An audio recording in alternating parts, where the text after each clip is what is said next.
All right. Is he gone? All right. Honestly, all right, guys. Coast is clear.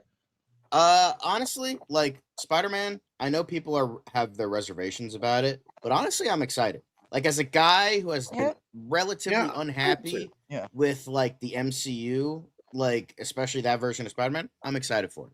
So, but Bruce Banner is evil now. That's good. The fuck? Well, I mean, the Hulk has always kind of confused been me. I thread won't of the lie. line. Like you're not gonna get away with this. Don't worry. No, but he can. Yeah, I know. It's just like, oh shit! So Devin's coming. Oh my god.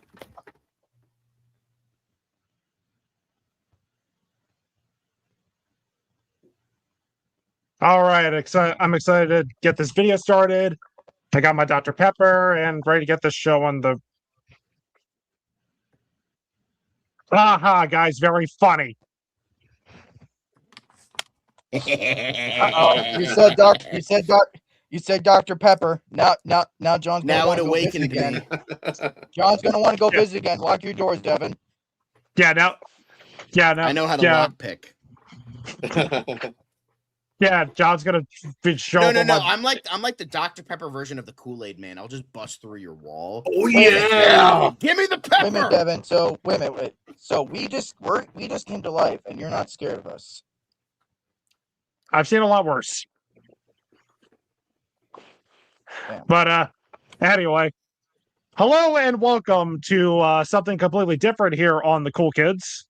We're actually going to be completely different. We're actually going to be doing a tier list ranking.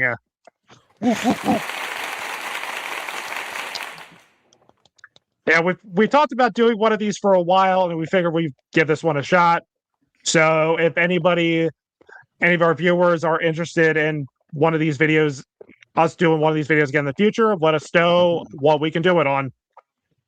So we thought this first time, we would do Pixar movies. And speaking of Pixar movies, to anyone watching, if y'all, speaking of a certain Pixar movie, if y'all have any nostalgic toys from your childhood, comment in the chat about any of them, and we may bring it up. We may bring it up in the stream. It'll be fun. So how we have it here is the fellas and I, we came up with some pretty funny tiers. And how it's gonna go is we'll talk about the movie, and then we'll decide on a placement.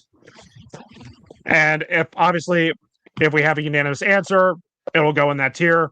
Or if we have an instance of a tie, or we have different opinions, then we'll just do the average. Mm-hmm. So from highest to lowest, we have To Infinity and Beyond, A Delicious Delight, You're Weird But I Like You, Just Keep Swimming, Not Strong Enough, and Give Me That Shovel. Another gated. Give me that shovel. Come here. Get him, mama. Get him, mama. And Jax, what's up? What's good? Spider-Man is peak. Andy's coming. I'm not a big fan of Pixar, but they're good. Damn. I guess I'm the resident Mike Wazowski, you know? I get covered by them. I used to have a Buzz Lightyear toy, but the arm broke. Quite fitting. I can't believe that. I think I had a Woody toy, but I don't. So it's like I get covered by that. I mean, honestly, I remember Ben and I don't remember who had what, but I know we used to have like a Buzz Lightyear and Woody toy. I forgot who had what though. I had Buzz, Woody, Jesse, and Zurg. Actually, you know what? Now to think about it, like I think I remember getting like a ham puppet at one point. And maybe there was like a Rex toy, but that was like, keep in mind, that was during when only the first movie was out. So. But so I like horror, so do I. But yeah, let's get this show on the road with the OG, the one that started it all, Toy Story. Mm-hmm. Yeah, what else can be said about this movie, man? It's a classic, you know. It was like this was the first fully computer animated movie, and And it changed the game for like animation as we know it today. So And it started off my favorite, not just Pixar franchise, but like my favorite Disney thing like ever. And it's weird, like the making of this movie is like really fascinating to me because how they wanted it to be like a Tin Toy Christmas special, and then they did the Buddy movie, and then Jeffrey Katzenberg wanted to make the movie edgy, and I mean, Woody was honestly, just there was there was a rough draft where Woody was like the original version of Woody. He was such an asshole. He was Just get this through your mouth with your limited reserve of brain power. If it wasn't for me, Andy would have hauled you off to Goodwill a long time ago. So you do your job and get them off the bed. Do it now, or I'm throwing you off. Thank God that wasn't the movie we got. Thank God! Oh my God, that would have been a disaster. Destroyed Pixar before they could even start. Exactly. Absolutely. And something I really love about this movie is the movie isn't about showcasing this new animation. It put story and characters first. Exactly. It created these characters that are icons that we all know and love. Yeah, and you know what's a funny thing? I don't know how big of a hot take this is gonna be, but this is honestly my least favorite of the Toy Story movies. But that's no slight against this movie. Like, to pick among 10 out of 10s, like, let's be real. Yeah, I mean, the only thing, I think the one thing we can pretty much agree with, the one thing that doesn't hold up, even though it gets a pass for being the first one, is that the animation has not aged well at all. I don't even have an issue with the animation at all. Like, yeah, you could say on a visual level it's dated, but let's be real here. For them to get something this good looking, like, so yeah, this is one of those times where I actually would give the animation a pass. Yeah, I'd give it. I'm forgiving on it, but there are times where it does look wonky. Like they definitely couldn't get blinking down right. They couldn't get the human designs right. I mean the toy designs worked fine enough. That's why they went with toys, is because toys, like, you could forgive the plasticky look because they're supposed to be toys, so it works. Exactly. Yep. Like how like they blink like one eye at a time. One of the funniest details is all of Andy's friends are just Andy, but with like different like skin tones and like outfits. Like there was a black Andy. Oh damn! And I was just sorry, go on. Oh, no, I just got to say this, like this, even though it's my least favorite of the Toy Story movies, like it's not so like that. I still think it's an incredible movie, but this is a special movie to me because like Woody is like one of like my top 3 characters in all of media. Like I used to be like a horrible person as a kid, and this is just a redemption story, like a journey of change that I can really resonate with. Buzz's side of the story is great, like discovering he's a toy and all that, but it's Woody's side of the movie that I connect with most. Like to this day, I still really connect with his journey. Yeah. Absolutely. Yeah. But I mean, I've already mentioned before during our Toy Story 5 stream about like how I was, because keep in mind I'm older than the other 3 here. I actually remember seeing this in theaters. I was 6 years old. It was me, it was my dad, and it was my friend who lived down the street. Her name was Hannah, which, yes, there's a character named Hannah in this movie. Anna! Oh, Anna! And I will say, like, one of the more like dated animations about the movie, the dog. Oh yeah. It made for one of the best scenes in the movie, so I give it a pass. And by the way, let's not forget the claw. And who here would agree that like falling with style at the end of the movie is still one of the top 5 Pixar moments ever still? Oh, that entire sequence is perfect. Yeah. Like because I got to see this in theaters last year for a 30th anniversary screening. I cried at that scene because it was always my favorite moment in the film. So to get to experience that in theaters finally, it was immersive. And I will say, like, the score is fantastic, but you guys know me. Don't do it. Nope, Devin. I'm gonna say it. I'm gonna Don't say it. do Randy it. Newman. No. Randy Newman is an amazing composer. That man's voice makes my ears bleed. Phantom Zone yourself. So whenever I hear him saying, it's like, bro, why do you sound like you're drunk? And guess what? Yeah. But fun fact, You Got a Friend in Me, yes, it was nominated for an Oscar for Best Original Song, but it ironically lost to Disney for Pocahontas in Colors of the Wind. Speaking I of would say Colors of the, even though I like Randy Newman, Colors of the Wind is definitely the superior. Speaking of You Got a Friend in Me, who here agrees that the duet version of the song in the end credits is like the definitive version to listen to? There was a duet version.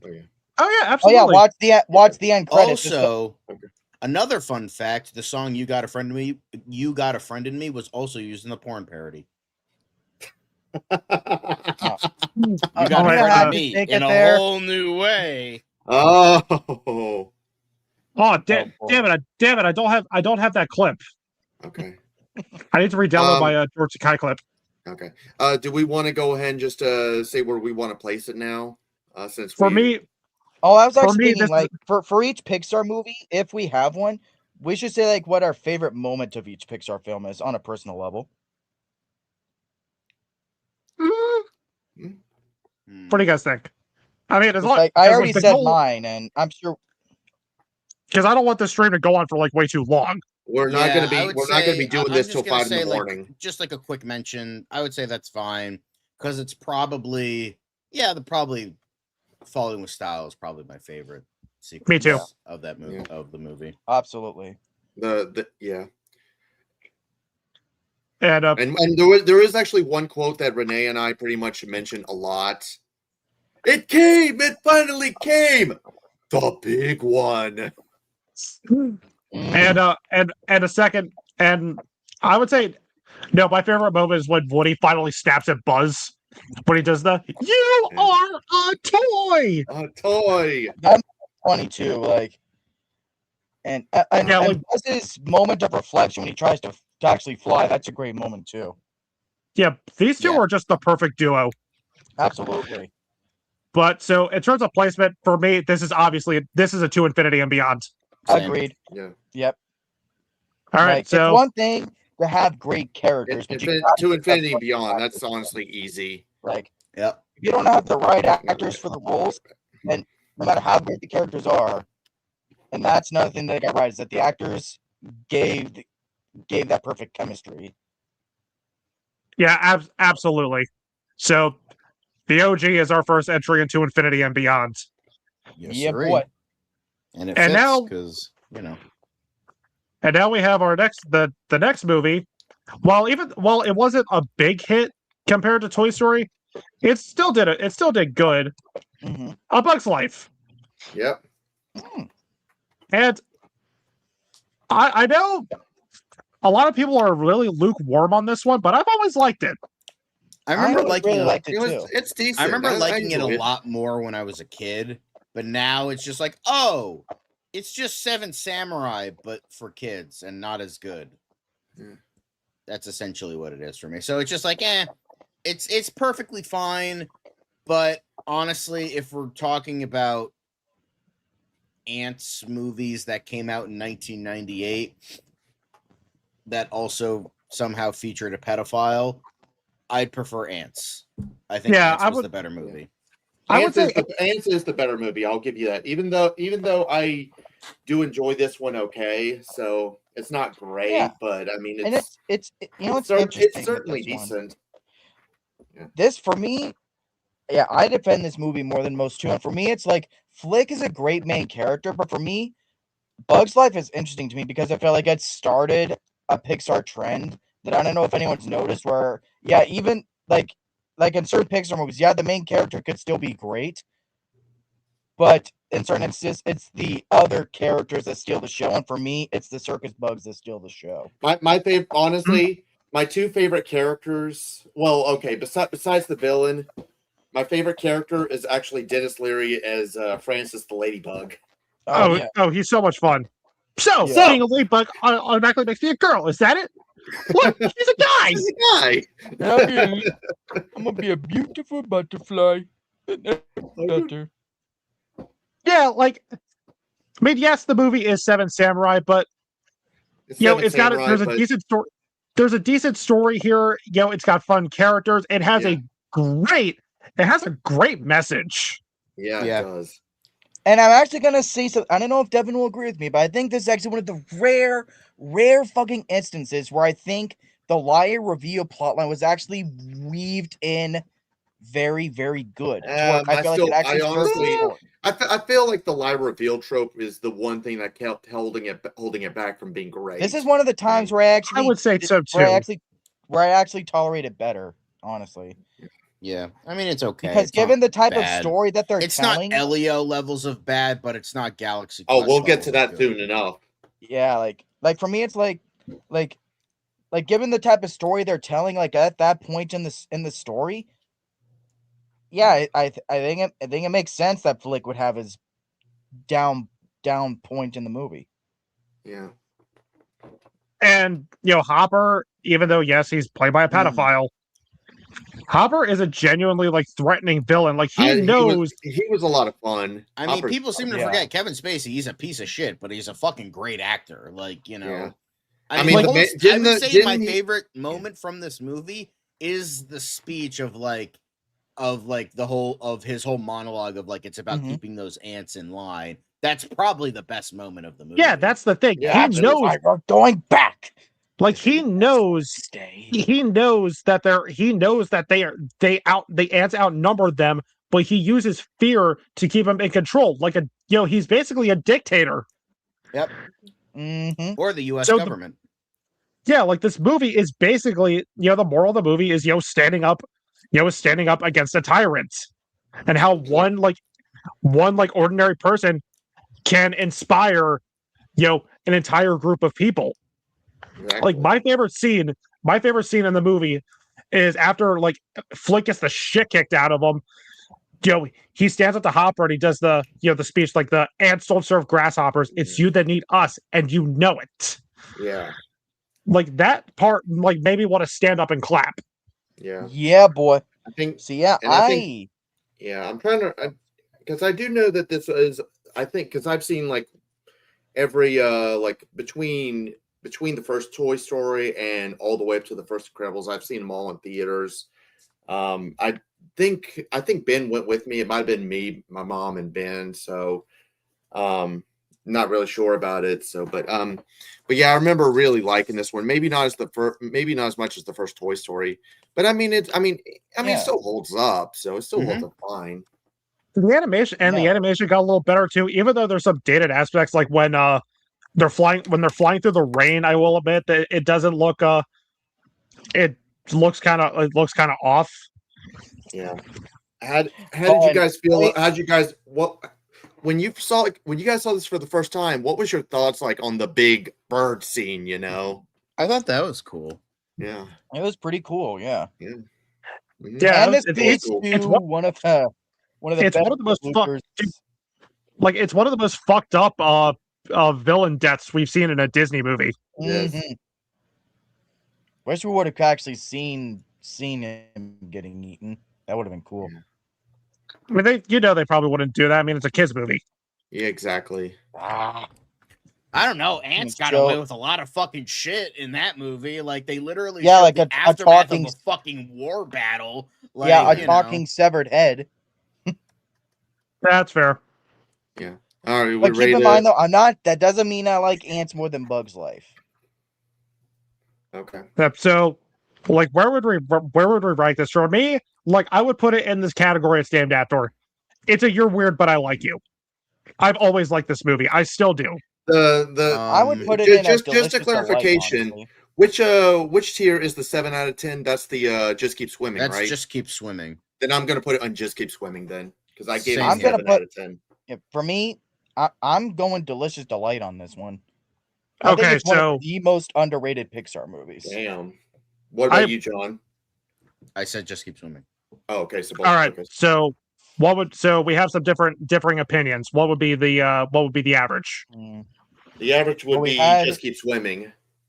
Yeah, we had All two right. Just Keep Swimmings. Yeah, because I averaged because I got everybody's score and I averaged them out just in case something like this would happen.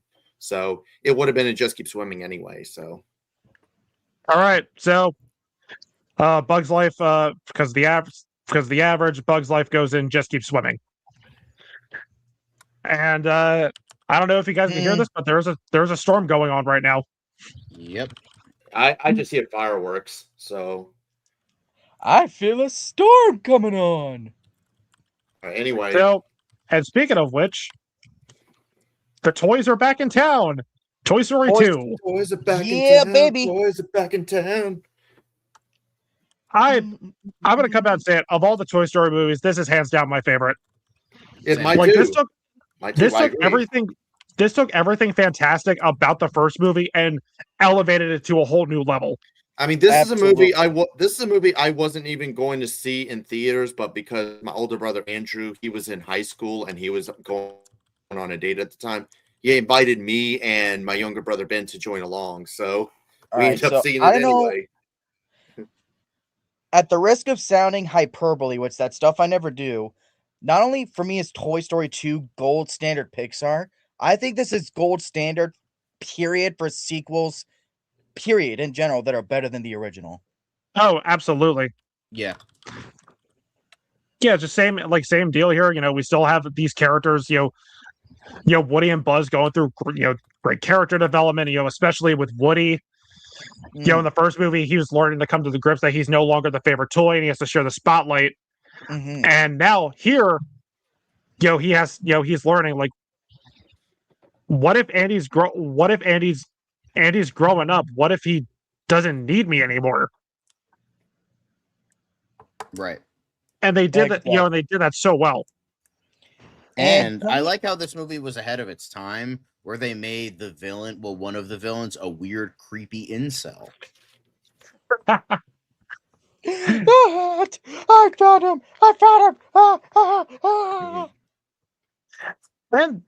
And it's weird, like, even though, like, this movie came out 4 years after the first movie, the animation is like night and day. It is honestly, it's much better. You know, and let's not forget the fact that we nearly did not even get this movie. Yep. Yeah, there was a whole thing where the movie got deleted. How Disney wanted this to be straight to video. Yeah. Yep. And it got deleted twice. I have a whole video about it on my channel. So if you want to know more about that, check out the Geek Informant. Shameless plug.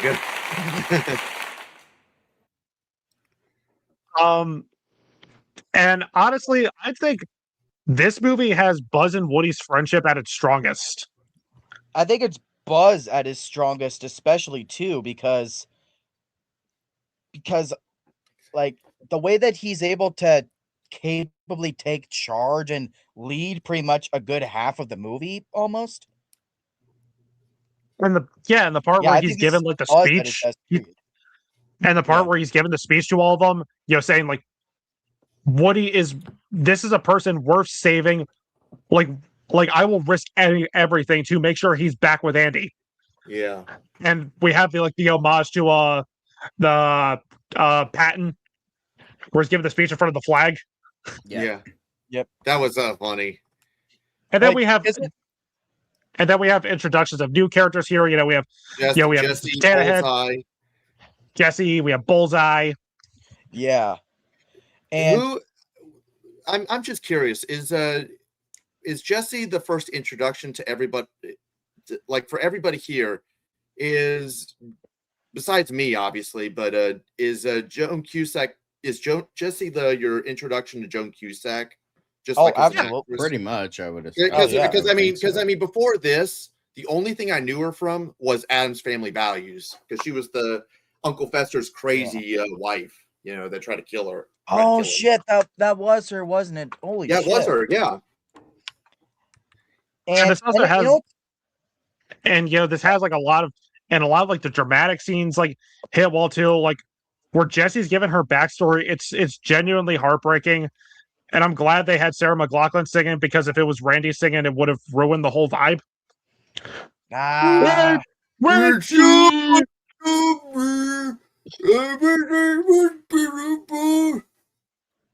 views and opinions of the cool kids do not reflect my views and opinions on Randy Newman.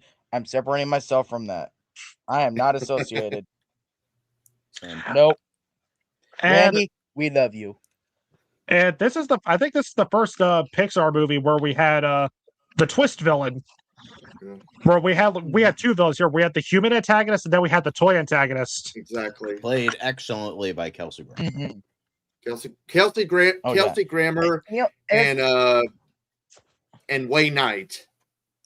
They could play awesome. It's funny villains. Because it's like, even though, because back when this was still a trilogy, this was my favorite of the three.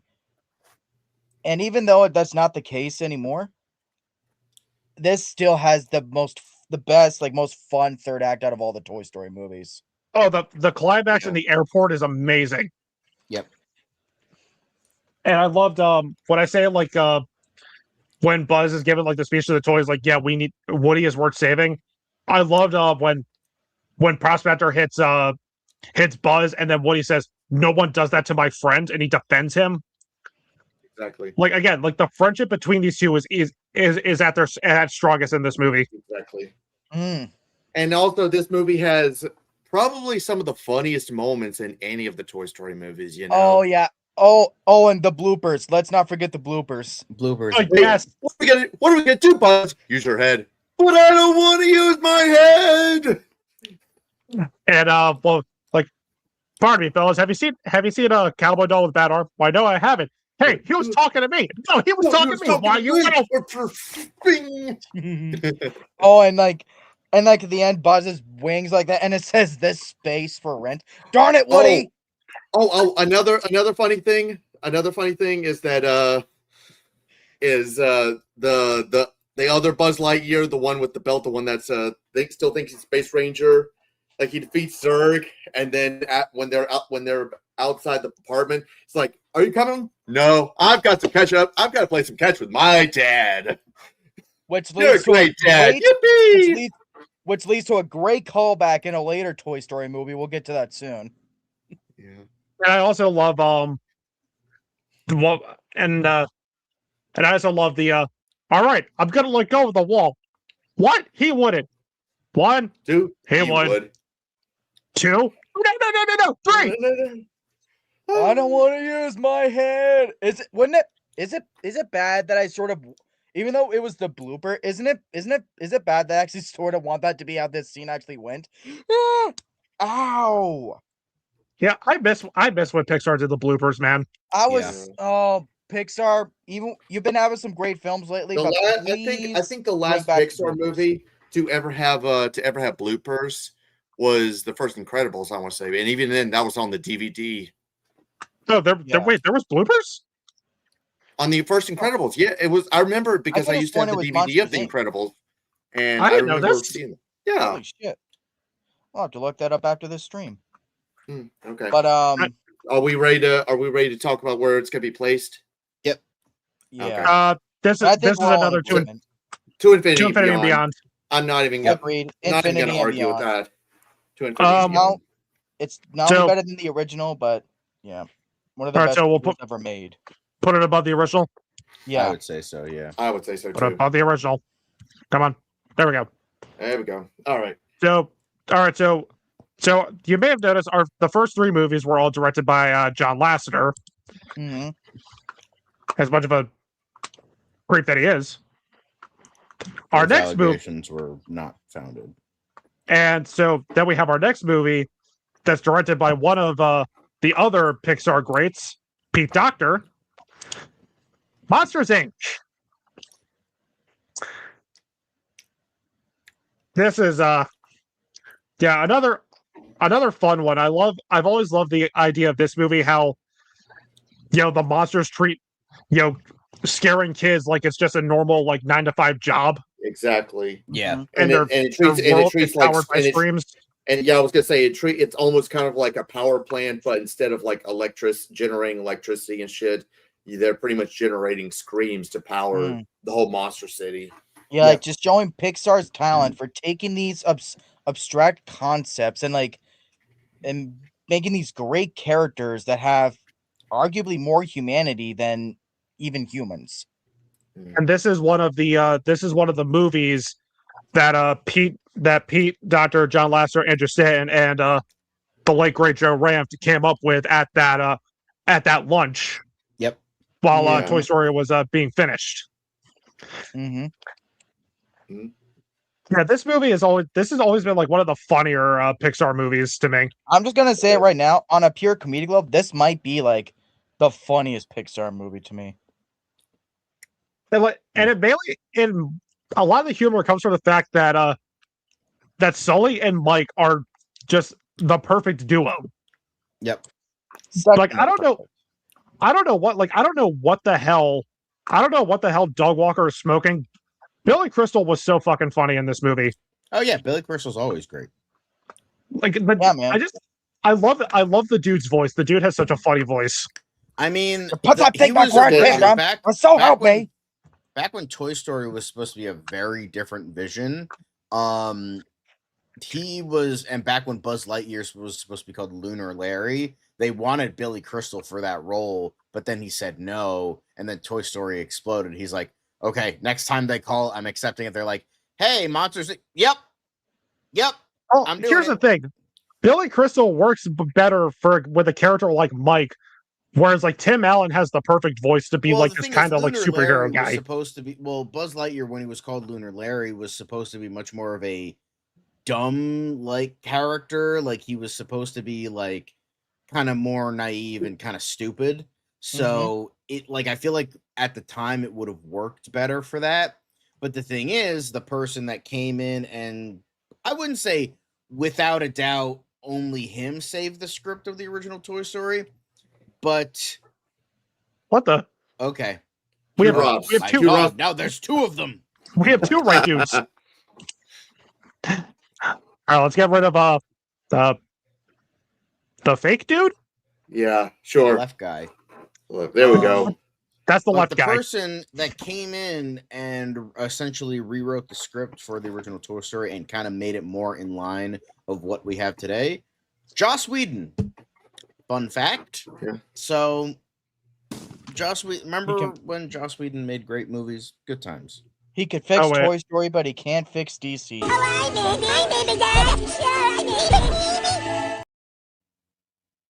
Yeah. Yeah, but Monsters Inc. That's another awesome movie. I mean, honestly, maybe it's not on the level. I wouldn't put it on as high of a level as like the first two Toy Stories, but I mean, it's still great. So, you know, and I think Mike and Sully have excellent chemistry. You know, just don't watch the Meat Canyon version. Oh, and Steve Buscemi. Who knew he could play an awesome villain? Yeah, for real. He was Mr. Pink. Steve Buscemi. Yeah. What happens when those doors open in 5 minutes, or however the line goes? You know what? Would have been funny. I know this. What they would obviously they would never do this because it's a kids movie. You know, they would never do this. But I'm just picturing like Sully and Randall just going up, and then Sully just says, "Shut the fuck up, Donnie." There's just something, and there's also something funny about all these monsters being scared of a little girl. Yeah. Mm-hmm. And I love how like Mike and Sully go from being afraid of her and thinking she's a pest to like caring about her and wanting to get her home. Oh yeah. Yeah. One of the top 5 most emotional moments of the series, your kitty has to go. Yeah, that part was beautiful. And I do love I reference this clip all the time, but the part where Sully thinks Boo is in the fucking garbage crusher. Oh yeah. Like I always make the joke, that's me watching my paycheck go to bills. Like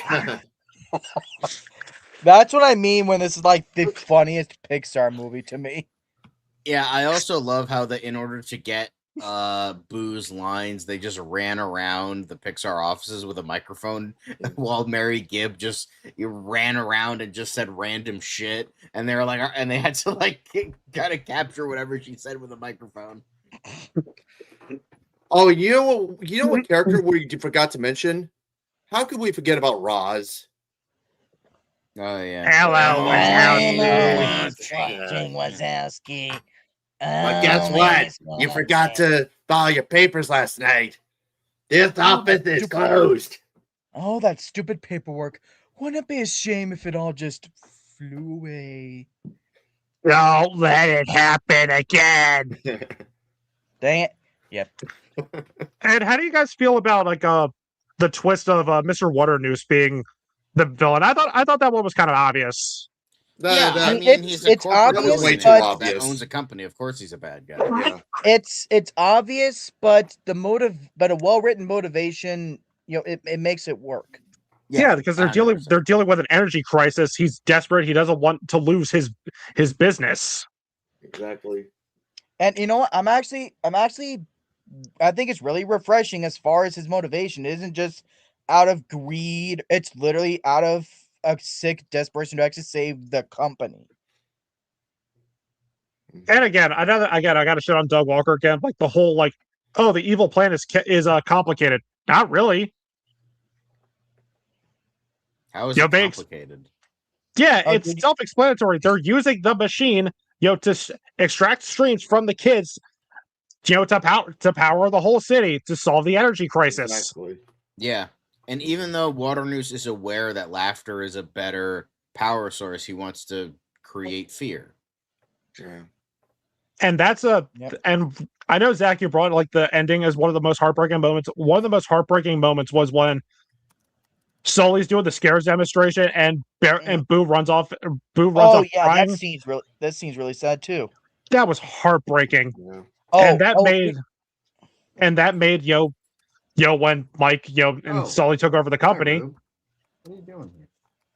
That was up here. Sorry. Okay. Yeah, Toby and Mia are in here.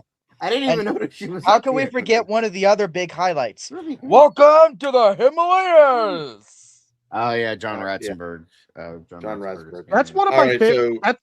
I will say before we go, that's one of my favorite little jokes. How when they talk about banishment, they bring up Bigfoot, the abominable snowman, the Loch Ness monster. So does that mean all the cryptids were all banished from the monster world? So does that mean the Jersey Devil was banished from Monster City? Maybe. Holy shit! And it's one of the best edits ever in a YouTube poop. It's I can't remember what the name of the YouTube poop is, but it was a Monsters Inc. YouTube poop I was watching once, and the snow cone be like, snow cone? No, don't worry. Okay. It's my pee. Because it's yellow. Okay. But we're ready to move on to the placement. Sorry. I'm actually having to time us so that we're not having to go 10 hours on this stream. So, Yeah, fair enough. I would say this one, I'd say it's a delicious delight. Agreed. I would say it's a you're weird, but I like you. I'm giving it a 9, so I'm gonna put it at delicious delight 2. All right, so Zach, what about you? Delicious delight. It's one of the best Pixar films still. All right, so we have a majority vote here. Mm-hmm. Why isn't it come? There it is. So majority vote. Monsters Inc. is our. I'll be right back. Is our first entry in Delicious Delights. Come on. Yep. All right. Yeah, great movie. Yeah. And up next, we have another one directed by one of the other Pixar greats, Andrew Stanton. Finding Nemo. This is in my top 5. I adored this movie so much. I love this movie so much. I'm trying to remember where I placed it. If I were to guess, I'm guessing it's either 5 or 6. I can't remember. So, but it's definitely in my top 10 somewhere. And something I have always loved about the best Pixar movies is they're for kids, but the themes and the morals are always very mature that even an adult can relate to. The thing is the fact that I feel like this is more of a moral that adults and parents for adults and parents, because you got Marlon, who's after he was so traumatized by the death of his wife and like the thousands of baby eggs that got eaten by that barracuda. And when he saw that one that was still there, he was like, I'll do everything to protect you. And he ends up becoming like an overprotective father, And it more teaches about like how you should you shouldn't fear for their safety a lot. They should be able to grow up, and you should be able to support them for that. So that's how I see it. It's interesting, like, because there are a lot of movies I've watched recently. Because I lost my dad last summer. The fact the day he died is coming up really soon, actually. Yeah. So there are a lot of certain movies I've watched that have like not just father-son relationships, but just parent-child relationships in general that hit me a lot deeper. And there is a Pixar movie on here that hits me a lot deeper, and it's like, and it's not that element in this movie doesn't hit me deeper, but it's like, I think I blame it on Dory's character, but it's like, this isn't top tier Pixar for me. That's fair. That's fair. I mean, I really like the movie. I really like this movie, but it's just not top tier for me, if that makes sense. I get you, man. I get you. I mean, not everything is going to be an obvious 10 out of 10. So, and you'll see I do love how Marlon has to learn, is learning, he can't be overprotective of Nemo, and then Nemo is learning, like how to love his dad, and that when he finds out that Marlon is traveling across the ocean, across the sea to find him, he's like genuinely shocked, like, wow, like my dad can do that. Yeah. And I'm gonna say something here too, because it's like, with that cliche with the overbearing parent that you see in a lot of movies, a lot of the times I personally think that it's not that it's badly written, but like they make the characters too unlikable. But this is an exception. Like, that I hate you moment in the movie, but it's like, but it's written just well enough to where it's like I don't find Marlon unlikable. He's not. He's not. And him and Dory make a great pairing. Like, Ellen DeGeneres is like cunt, but she is so fucking funny in this movie. Yeah. Because what I said about Dory earlier, it's not that I don't like Dory in this movie, but I'll get into it when we talk about the sequel. And hey, Dory could speak whale.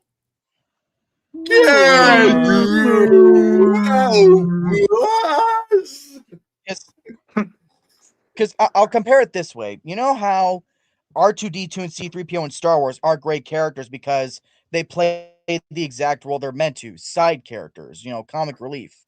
And that's why Dory is great in this movie to me, but not her movie. It's because she makes great, compelling side characters. But yeah. So, I'll give her credit here. She's a great character here. And the tank gang are fun characters too. One of them is played by Willem Dafoe. That's right. And I love how Darla isn't really a villain. She's honestly just a stupid girl. Like, that's all. The way I see Darla is she's kind of like Sid in the first Toy Story. I know we didn't get to talk about Sid in the first one, but I don't see any of them villains because they're just kids. Exactly. They're just kids doing silly stuff. Like Sid is just a kid playing with toys, nothing else. Darla, she doesn't understand. She's just a kid. She doesn't understand about how sensitive fish are. Exactly.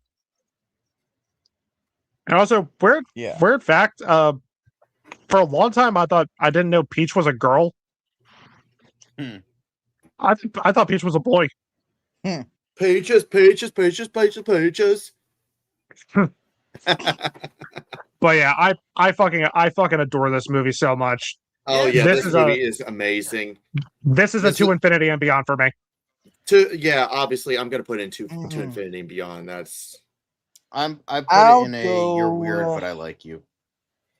I'll go lower Delicious Delight.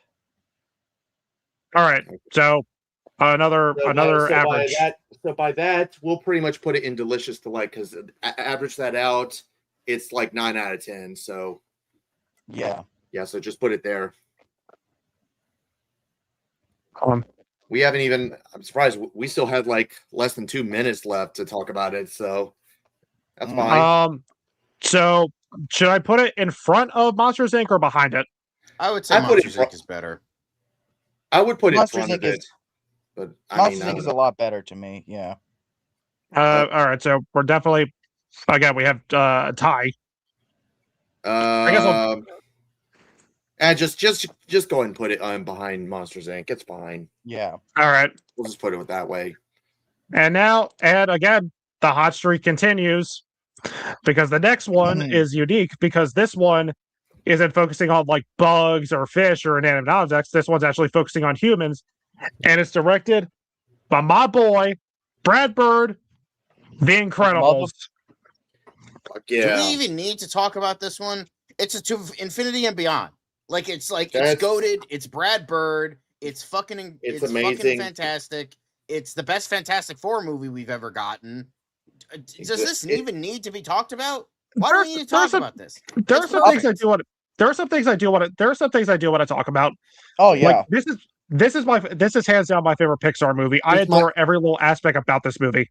Currently it's my second favorite. Second to one that we'll get to later. And in my opinion, this is one of, if not the most mature and the darkest Pixar movie. It is dark. Arguably, it is dark. How many kids movies can you think of where a character gets sucked into a jet engine and sliced to pieces, or a guy at the beginning who jumps off a building because he was trying to commit suicide? And who says the line, "You didn't save my life, you ruined my death." Exactly. Yeah, and to be fair, I didn't even realize he said that for the longest time. Yeah. Oh, and Devin, I'll let you finish this up. You married Elastigirl. Oh man. You got Yeah, and Jason Lee is awesome. So Syndrome is a fantastic villain. He's a great villain, and Jason Lee, he pulls some. I'm willing to bet. No, I just heard fireworks going off. So happy 4th of July. Sorry. Syndrome. He's a genuinely menacing villain. He's a very menacing villain. You can kind of understand where he's coming from. He got rejected and rejected by his favorite superhero. Yeah. I mean, he went overboard. I mean, the dude basically became a fucking serial killer and killed off all of these heroes. And I love how real, all these characters are so real and relatable. The family, they feel like real characters. You understand Bob's, midlife crisis. You understand Helen struggling to keep her family together. She wants to move on from the early days, but Bob can't let go. And he goes through a great arc. He missed the days where everyone loved him, but he realizes he's missing out on these moments with his family. Exactly. That's the arc he goes on. He's I'll meet you in the middle on this. This is definitely the darkest Pixar film, but as far as most mature, I'll bring that up when we get to that one. Yeah, and of course, Syndrome. We brought up Syndrome. Frozone's a great character. He's played by Frozone's played by Samuel Jackson. For God's sake, how can you hate anything with Samuel Jackson? Honey, and of course, where's my super suit? Where's my super suit? And of course, let's remember the GOAT. She's voiced by Brad Bird, Edna fucking Mode. Edna Mode. Yeah, they wanted. I think they wanted Lily Tomlin for the role, but then when she heard the voice to get into character, she's like, "Why the fuck do you need me? you have the voice already. So they just went with Brad Bird. He was supposed to be a temporary voice. And then they're like, yeah, let's just go with that then. Yeah, it's not like because like my love for this movie isn't biased just because I mean Brad Bird directed my favorite movie. Like the movie to me as a whole is just perfection. I can't tell you how many times I watched. This is probably the Pixar movie I watched the most as a kid. I think this is honestly. I think this is the movie. I think honestly, even though this is only my second favorite, it is the one that me and my older brother Andrew we quote a lot. You know, we always because I know this is easily his favorite. We can all agree. Yeah. Where's my super quote? Fresh Prince of Bel-Air. The quote Fresh Prince of Bel-Air. Y'all, let's all say it together. Elastigirl. Damn. So yeah, like in my opinion, like I mean, not just I mean the thick ass. I think she's one of the best like animated moms like in a movie. She is. Oh yeah, she's not just hotness. Like she's genuinely a good, capable mother. Mm-hmm. Like when she talks with her kids, again, like these characters feel real. Mm-hmm. And it was just nice to see a Pixar movie that focuses on human characters. Exactly. Yeah. And about even the kids and about family. Even the kids are genuinely three-dimensional characters, and they're not just there to be the comic relief. Yeah, and I also like how she doesn't talk down to her kids. Like she's like, yeah, these motherfuckers are to kill you, so stop being a little prick and fucking listen to me. And I'm like, good. That is how you should do it right there. It's like I really appreciate that. Can we agree that like the missiles coming towards the plane, like the build up, dude, that's like the most intense fucking scene in the movie. 100%. All right. So definitely. Oh, totally. So yeah, I mean, we already said where we would go. Oh, this is To Infinity and Beyond. To Infinity and Beyond. That's not even up for discussion. I would put it above Toy Story 2. Me too. I personally like Toy Story 2 more, but it's not something I'd be willing to kill over. I still like Toy Story 2 more also, but you know what? I get you. All right. Okay. So yeah, we have our first like Pixar movie that focuses on humans. Like we have a great start. How do they follow it up? Cars. Fun fact: this movie came out on my birthday. The streak has ended. Look, I'm going to be upfront and honest. For now. But I'm going to be honest here. I do not like this movie. I think Cars is terrible. I don't hate Cars. It's just a movie that's just so bland and inoffensive that I'm like, okay, yeah, it exists. I'm probably more on John's side on it. I don't like have a massive hate boner for it, but I can't really call it good either. And I do agree, it is a massive step down from the previous 6 that we got. So I'll say this, in release order, out of the Pixar movies we've gotten so far, this is my least favorite, but I like this movie. It's like, it's still nostalgically within that early, like, wholesome Pixar comfort type. Yeah, I can kind of see where you're coming from. I did watch when this was like on like Disney Channel and stuff like that. I'd watch it. Like it was a movie I saw in theaters, and you know, I appreciate the fact. Oh, this is a movie that came out on the day of my birthday, so I'm like, I really appreciate that. I didn't get to see it on my birthday because my sister was graduating at that point, so I didn't get to see it on my birthday. Ironically, though, because I've seen the other 6 Pixar movies in theaters. This is the first one that I did not see in theaters. I know, honestly, my dad took Ben to see it while I was with my mom, and I forgot what we were going to watch. So, but they went to see Cars, and then my mom and I we went to watch some scary movie. I can't remember. But it's not a great movie, but it's like, I will say that it has one of my favorite moments in a Pixar film. That whole driving montage. You got Life is a Highway playing. Yeah, it's good songs. It's a good vibe, but like it's just not that great. It's just Doc Hollywood. That's all it is. It's Doc Hollywood. Kind of like how Seven Samurai is or A Bug's Life is just Seven Samurai for kids, and I'm sure we'll talk about more of them later on. So, but this is Doc Hollywood for kids. I think like really. Oh, sorry. Like I'll say my piece. Like I'll say my piece. Like the highlights of the movie. The backgrounds look really nice. The voice acting, for the most part, is really good. I mean, you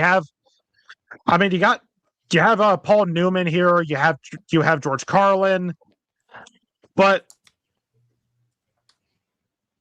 the worst part about this movie, this has some of the worst pacing in a Pixar movie. This movie was too goddamn long. Why was this over 2 hours? It did not need to be that long. It's not over this 2 hours. movie is a slog. It's only an hour, 57 minutes, and 43 seconds. Yeah, it's close. It's close to 2 hours. It did not need to be that long. Yeah. Like it was a slog. It was an absolute slog to sit through. Like honestly, like I think what really saves the movie for me is all the stuff in Radiator Springs. Like I like the atmosphere of this location. There's a lot. Yeah, it's got a good like back in the golden days, back in the old days kind of vibe. Like I kind of like that, but for the most part, it's just kind of middle. No pun intended, middle of the road for me, and like I'm pretty much. I'm honestly I'm honestly more closer on John's side than I am with Devin's the story side. is predictable. Like it's obvious, like a jerk is humbled and all that, becomes a better person and all that.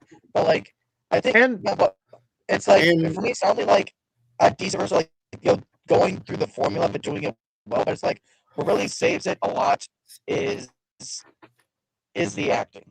Like the acting really carries a lot of this for me.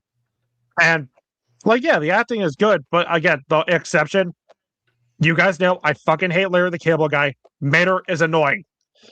You know what's another problem I might have with it is just this is going to feel weird, but this has inconsistent animation.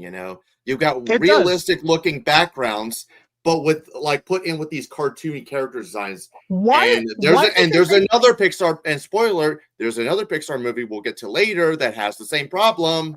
Like I don't understand. Too. I don't understand why they had to make everything and everyone a car. Like the bugs are cars. Yeah. Like why are they all cars? The premise is okay. The cars fuck, Devin. That's my question. How do they fuck? Do cars have spurs? It's like in the world of robots, John. They order the parts. They make a little mini car. Cars, Devin. That's what I'm guessing that the exhaust pipe is a male car's dick. Would it also be a vagina because it's a hole too? No. It's like in the world of robots, guy. They order the parts and they start off as a little mini car. Zach, can you try moving your computer back a little bit? Yeah, because you're sounding very robotic. I'm not gonna lie. All right, say something now. Something. Say 1, 2, 3. 1, 2, 3. 1, 2, 3. Right. But yeah, just this is one of the movies that got worse for me. And when you said the whole big shot, spoiled jerk getting thrown into the slums and learns to be a better person. Emperor's New Groove did that so much better, and it was a lot shorter. Okay. But are we ready to put in our where we're gonna place it? One of your favorites. This is a give me that shovel. I gave it a 4 out of 10, so I'm gonna put it in not strong enough. Same here, not strong enough. It's like a solid. I'm going Delicious Delight. Honestly, this is.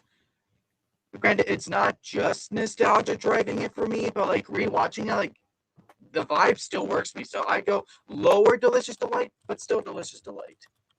Okay. All right. So average. All right. Hold on. Because so you're giving it a 9, Zach? Because that is Delicious Delight.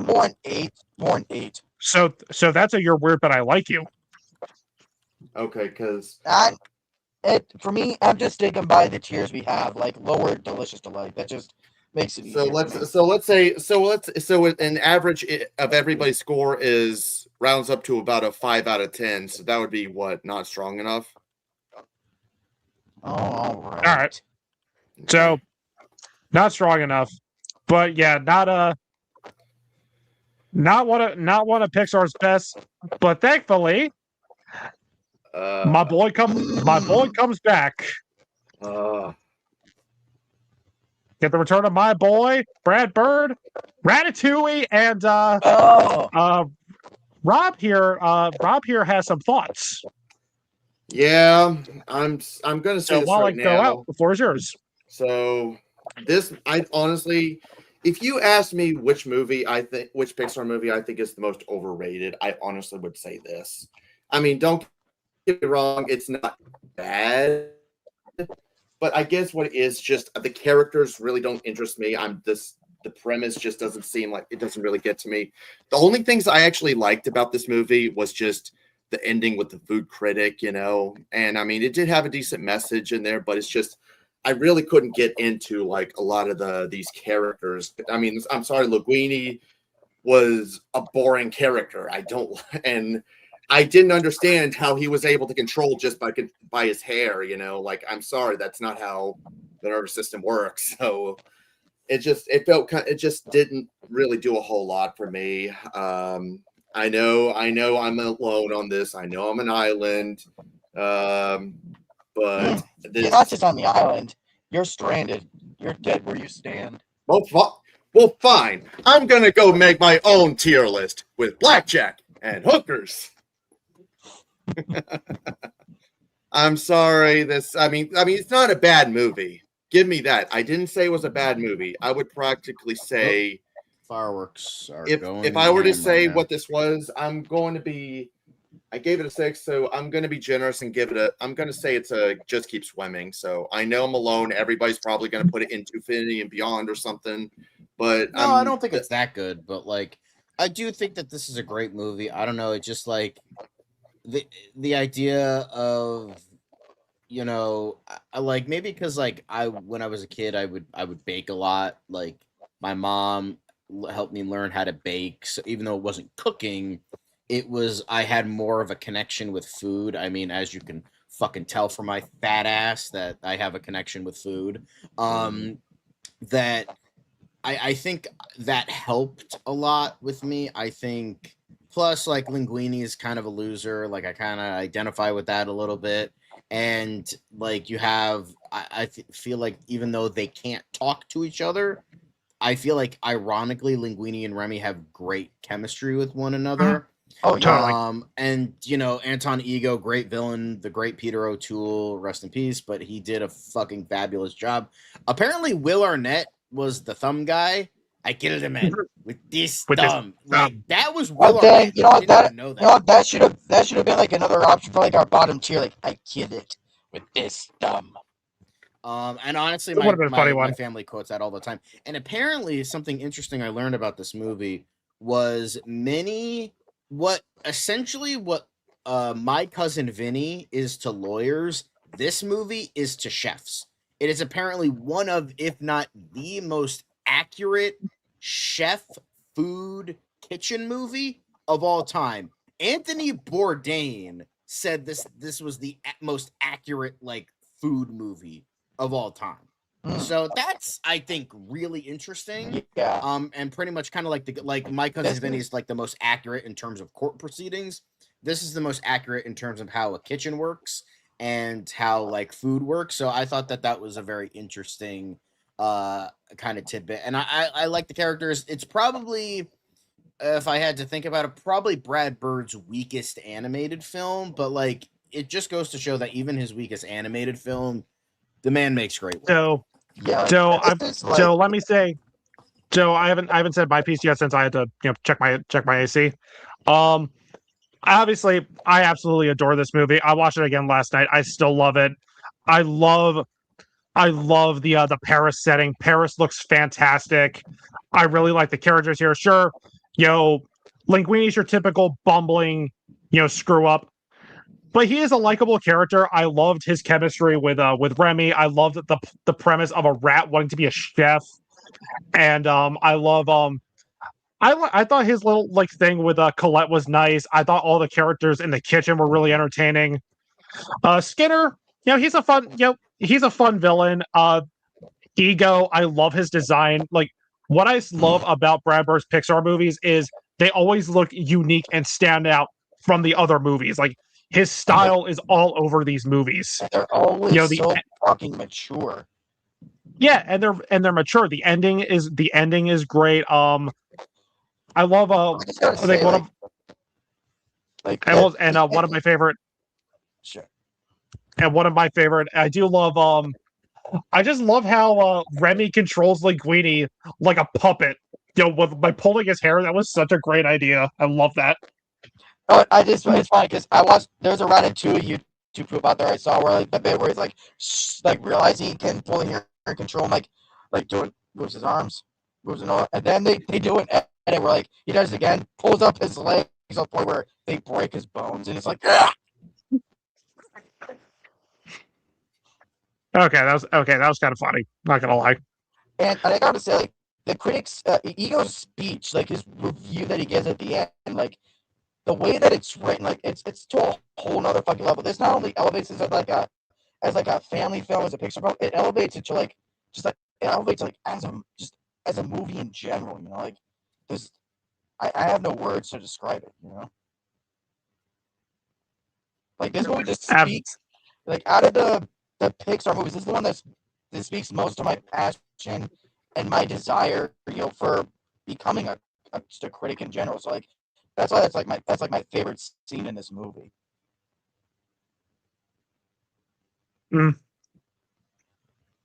yeah, is there anything else that anybody wants to say? No, I think it's great. I'll just say that I've said my piece. So this is one of three. I'm glad. I mean, I'm glad that you guys love it. So yeah, but it's weird. It's not. This is one of three Pixar films where I count all 5 Toy Stories as one. So this Toy Story, and I'll bring it up when we get to that film. But this is one of 3 Pixar films where it's the messages that speak to me and resonate with me the most. Mm-hmm. I would say for me this is another To Infinity and Beyond. Agreed. I would say it's You're Weird, But I Like You. What? I've already said my piece. I said just keep swimming. I know I'm an island, but I don't give a fuck. All right, let's average it. So I've already got everybody the average. So the average would be, so Devin is To Infinity Beyond. I'm put it in Delicious Delight because that's Delicious Delight. Because that would everybody's score, it averages about a 9 out of 10, or at least rounding it up. And I'll put it behind Finding Nemo. Okay. And oh fuck yeah, we're sticking with the masterpieces now because we're onto my second favorite Pixar movie. I love how Cars movies always break up the great streaks of Pixar. Exactly. Thanks, Cars. Yeah, fuck you, Cars. WALL-E is one of those movies to me that's just perfection. There's always the half of people that prefer the first half but don't like the second half. I like the movie as a whole. I like the movie as a whole too. I like the movie I get as a why, whole too. But I like it as a whole. I think it's overall a great movie. Yeah. This is honestly because this is a movie because I will say this, with the exception of one Pixar movie, everything between Cars and Monsters U, I didn't see in theaters, and this is unfortunately one of them. So I didn't get to see this in theaters, but I do remember watching it some time ago, and I remember loving it. So it was actually way better. I just kept thinking to myself, damn, how did I miss this? Why was I stupid enough to not see this in theaters? I think I know why, because I feel like this was more marketed. I know Pixar is meant for kids and meant for all ages. I feel like the marketing almost kind of let this one down for me, because this is, I feel heavily marketed towards a much younger demographic, yet I feel like this is probably a movie that's meant for a much older demographic. Because when I went to go see this in theaters with my family, I was a kid. I was I think I was like 10, 11 years old. And I was like super excited for it. I was like, oh my God, this is going to be great. And my sisters were like, we'll see it because it's Pixar. They were not very excited to see it. And then after initially watching it, I was like, oh, that was good, I guess. Like, I kind of liked it. And then my sisters fucking loved the movie. So they were a complete 180. Well, you know, they were all a complete 180. Yeah. I obviously, as time went on, I went on to appreciate it as I got older. But as a kid, I was like, this isn't one of my favorite Pixar movies. I think it's such a dark message of like, you know, how humans we're still fucking up the earth. You know, how in this case, I mean, we're pretty much on our way here of like, we're going to fuck up the earth so badly that like, we're going to have to fucking leave. Yeah. I love how it's like dark and like, you know, I do love it's really the themes, like pretty much saying like technology has pretty much gotten people more lazy, you know, kind of thing. Because and funny enough this is actually Kane's favorite Pixar movie. In fact, I think this is like one of his favorite movies, period. Because I told you guys before, Kane, he loves robotics. You know, he loves everything to dealing with robots. And this is honestly one of the movies. This, Five Nights at Freddy's, and Big Hero 6 are the three ones that made him fall in love with robotics and all. So, nice. But this is a movie I remember. I saw this movie some time ago. I can't remember, but it was like I remember just kicking my ass, thinking, "Why did I not see this in theaters? This is amazing. This is somewhere in my top 10." Yeah, I love. It's the love story that carries this movie for me. Everything else is great, but I will say it's very close to being in my top 10. I think it got booted out from one of I think it was Incredibles 2 that booted it out, but we'll get there when we get there. But this was in my top 10 for a while. But I really do love WALL-E. I think it's a great movie. I don't think it's a perfect movie. I do think there is some awkward pacing issues. But for the most part, I think it's pretty damn good. And I think WALL-E's even though he doesn't speak like, you know, his weird like beeps and stuff. I feel like it makes him so like endearing, and the emotional like ending where it's like you don't think he's gonna remember, he's just gonna do his job, and then Eve, you know, like makes him remember. It's very, you know, very good and very emotional. That part makes me cry so hard. I remember I watched it with my little sister, and she saw me bawl my eyes out during that part. Like this, just think about it. We have a romance between two robots who mainly just say each other's names, and it's one of the best on-screen romances ever. Yep. Exactly. Yeah. You know who I always thought WALL-E was like? I know that you guys are way too young to probably remember this. In fact, I wouldn't be surprised if nobody but me remembers it.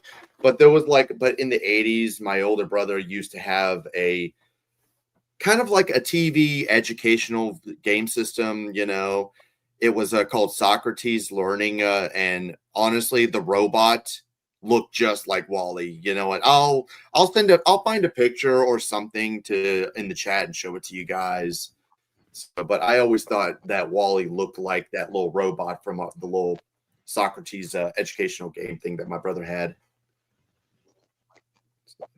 And I also love the I do love the end credits song "Down to Earth," which is sung by the great Peter Gabriel. Nice. Yeah, I love everything about this movie. I love the animation. I love the mature story. I love the themes. I love the characters. You know, it's funny. It's heartwarming. It's beautiful. The message isn't entirely bleak. Like, there's that hopefulness at the end of the film. Like, they're gonna repair the earth and all that. Okay, I just sent that. I just sent it in the chat.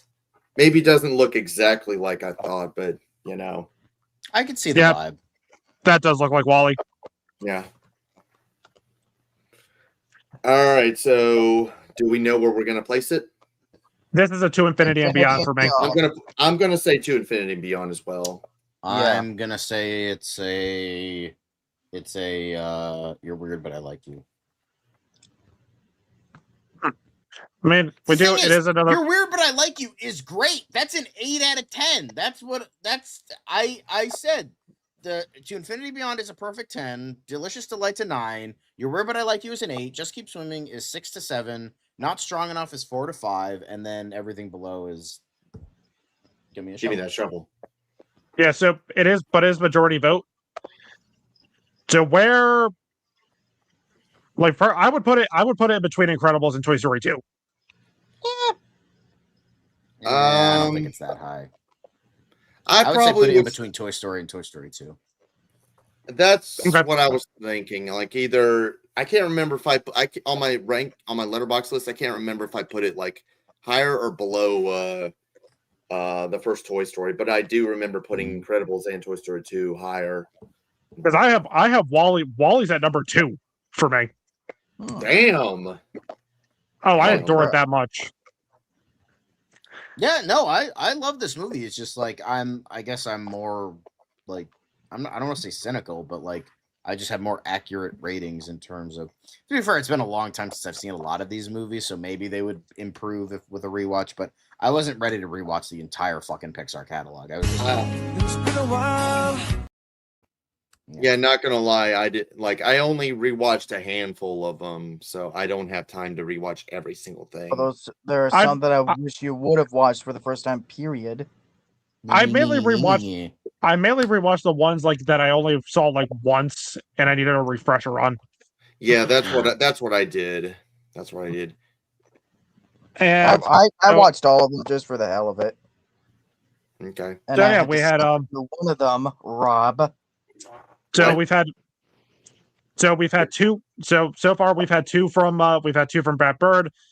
This was the second one by Andrew Stanton, and we have again Pete Docter coming back with Up. Oh boy, do I have thoughts on this one. Up. It's top 5 Pixar for me. I think it's great. Doug, and also like the thing is, I think Up came out like right around the time where where it was one of my dogs at the time acted almost exactly like Doug. I don't know if we got him just after or just before, but he acted almost exactly like Doug. So I definitely have like an affinity towards that character because he was so much like my old dog. Ed Asner does a great job as Carl. May you rest in peace. Yes, may you rest in peace. And then Russell, I feel like he was kind of like just a perfect kid character because he could have been so much more annoying or like there is a point of being too endearing where it's just like, okay, you're kind of a bit much. But like he's that perfect balance of like this cute, endearing kid, but at the same time, he's a little annoying, just like most kids are. Like I like that. Christopher Plummer does a fucking excellent job as the villain. Obviously, the fucking first 5 minutes literally breaks every person watching it down into tears. If that opening doesn't make you cry, you have no soul. Yeah, I think because the thing is the fact that everyone, when they talk about this movie, it's usually always the first 5 minutes. So, I mean, this movie is great. I wouldn't put it above like a lot of the other ones that we've already done. So, but it's still a lot of fun. It's a fun adventure movie. There's a lot. Honestly, some of my favorite there. Yeah, Ed Asner did a great job. I will admit that the villain did seem kind of weird, because it's like funny how they're the same age. they're the same age, and yet in the flashback, he looked like he was like, what, 10, 20 years older or something? Shh.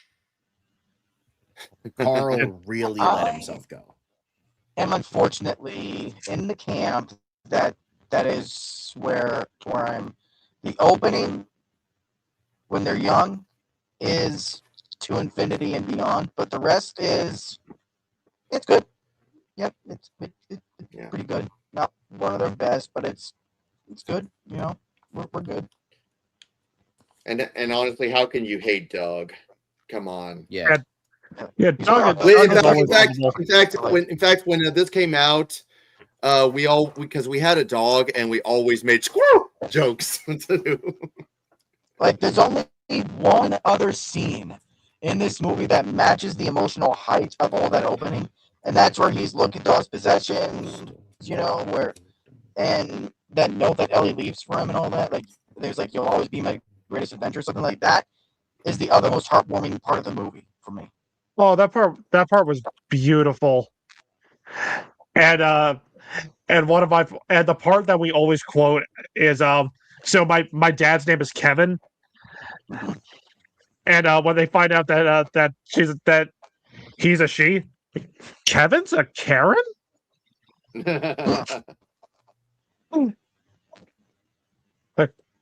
Hello, dog. Hi there. Huh? Did that dog say hi there? Yeah, I do love Russell and Carl's dynamic of how Russell doesn't have like a father figure, because his dad's not really around. So he finds out with Carl like as this great like grandfather figure. That's all really good stuff in this movie, and it's like, don't get me wrong, like the rest of the movie on an emotional level still supports Carl's arc very well. It's just, again, aside from that one other scene, I just think it's nowhere near as emotional as it could have been. I don't. It's weird. Like, so, kind of how you feel about the movie is kind of how some people feel about WALL-E. Yeah, where you don't feel the second half is as strong as the first half. It's not even like first half, second half. Like all that opening where you see him as a kid, up until like all that opening is great, and like literally the rest of the movie, again, like it's like, yeah, it's good. Like not nowhere near as good as the opening, but yeah. Yeah, that's fair. I'm one of the people that just loves the movie as a whole. Yeah, and yeah, it's still really good overall. Like just not one of my absolute favorites. But yeah, by the way, was anyone expecting that like tough dog that what looked very sinister to have like a chipmunk's voice, a high pitched chipmunk? Well, yeah, because the collar was great. Broken, so. That was the funniest stuff in the movie. Thank you, Master. All right, soon we will find him. What's so funny? Yeah, that was awesome. That was funny. Where's the cone of shame? I'll just sit there. Attack! He wears the cone of shame. Oh, we still quote cone of shame even to this day. Yeah. You know. Dang, that could have been another bottom tier name for a bottom tier. Cone of shame. Yeah. Oh damn, we should. Oh damn, that would have been a good one. That's all right. That would have been a great one. Give me that shovel fire. That's perfect. Okay. Yeah, right. I'm kind of. I would say it's tough for me. I kind of go back and forth between To Infinity and Beyond and A Delicious Delight. I'm gonna say Delicious Delight. I'm gonna say Delicious Delight. I'll go Delicious I would Delight. say To Infinity and Beyond. Even though the rest of the movie isn't as good as the opening, on a narrative level, it still supports Carl's arc really well. So yeah, I'll go Delicious Delight. Okay. It's so by the way, Zach. By the way, Zach. You need to get yourself like a headset and a microphone, dude. I'm just saying. You're starting to sound like a robot again. Fucking serious. All right. I'm not even. They're fucking fixing it. Where should I put it? I would say it's at the top for me. It's definitely the best of Delicious Delight. Okay, so above Monsters Inc. Yep. All right. Rob, you okay with that placement? I mean, personally, I probably would have put Monsters Inc. above it, but I mean, I'm not gonna fight over it. So you can Okay. leave it up. And so the 2000s are done. Now we're on to the 2010s, and look who's back. That's right. Toy Story 3.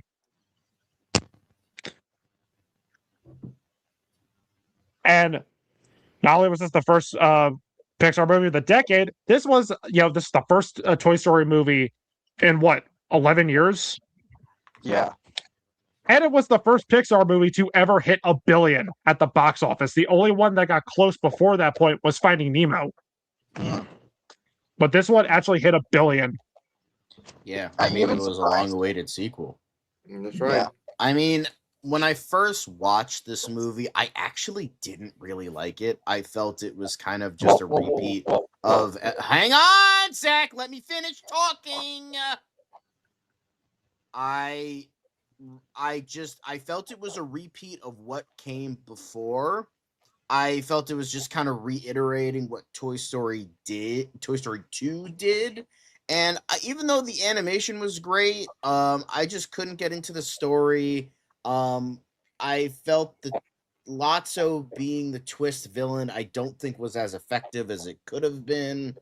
I didn't like Ken, not as a villain or as an endearing character. He just kind of missed the mark on both accounts. But I think as time has gone on and how much this franchise has been beaten into the ground, I do think I have made my peace with it. I still don't think it's even close to the original 2 movies. It's definitely not. It's to me, it's bottom 15 Pixar. But I still think it's a pretty good movie. I 1 and 2 are better. But I've made my peace with it. I still like a lot of aspects. It still had a good story. I think it had good aspects. It's just I don't suck its dick like everybody else does. And on top of the fact, the opening scene at the daycare still gives me Vietnam flashbacks. That's probably the scariest scene ever put to film. And I'm a horror guy.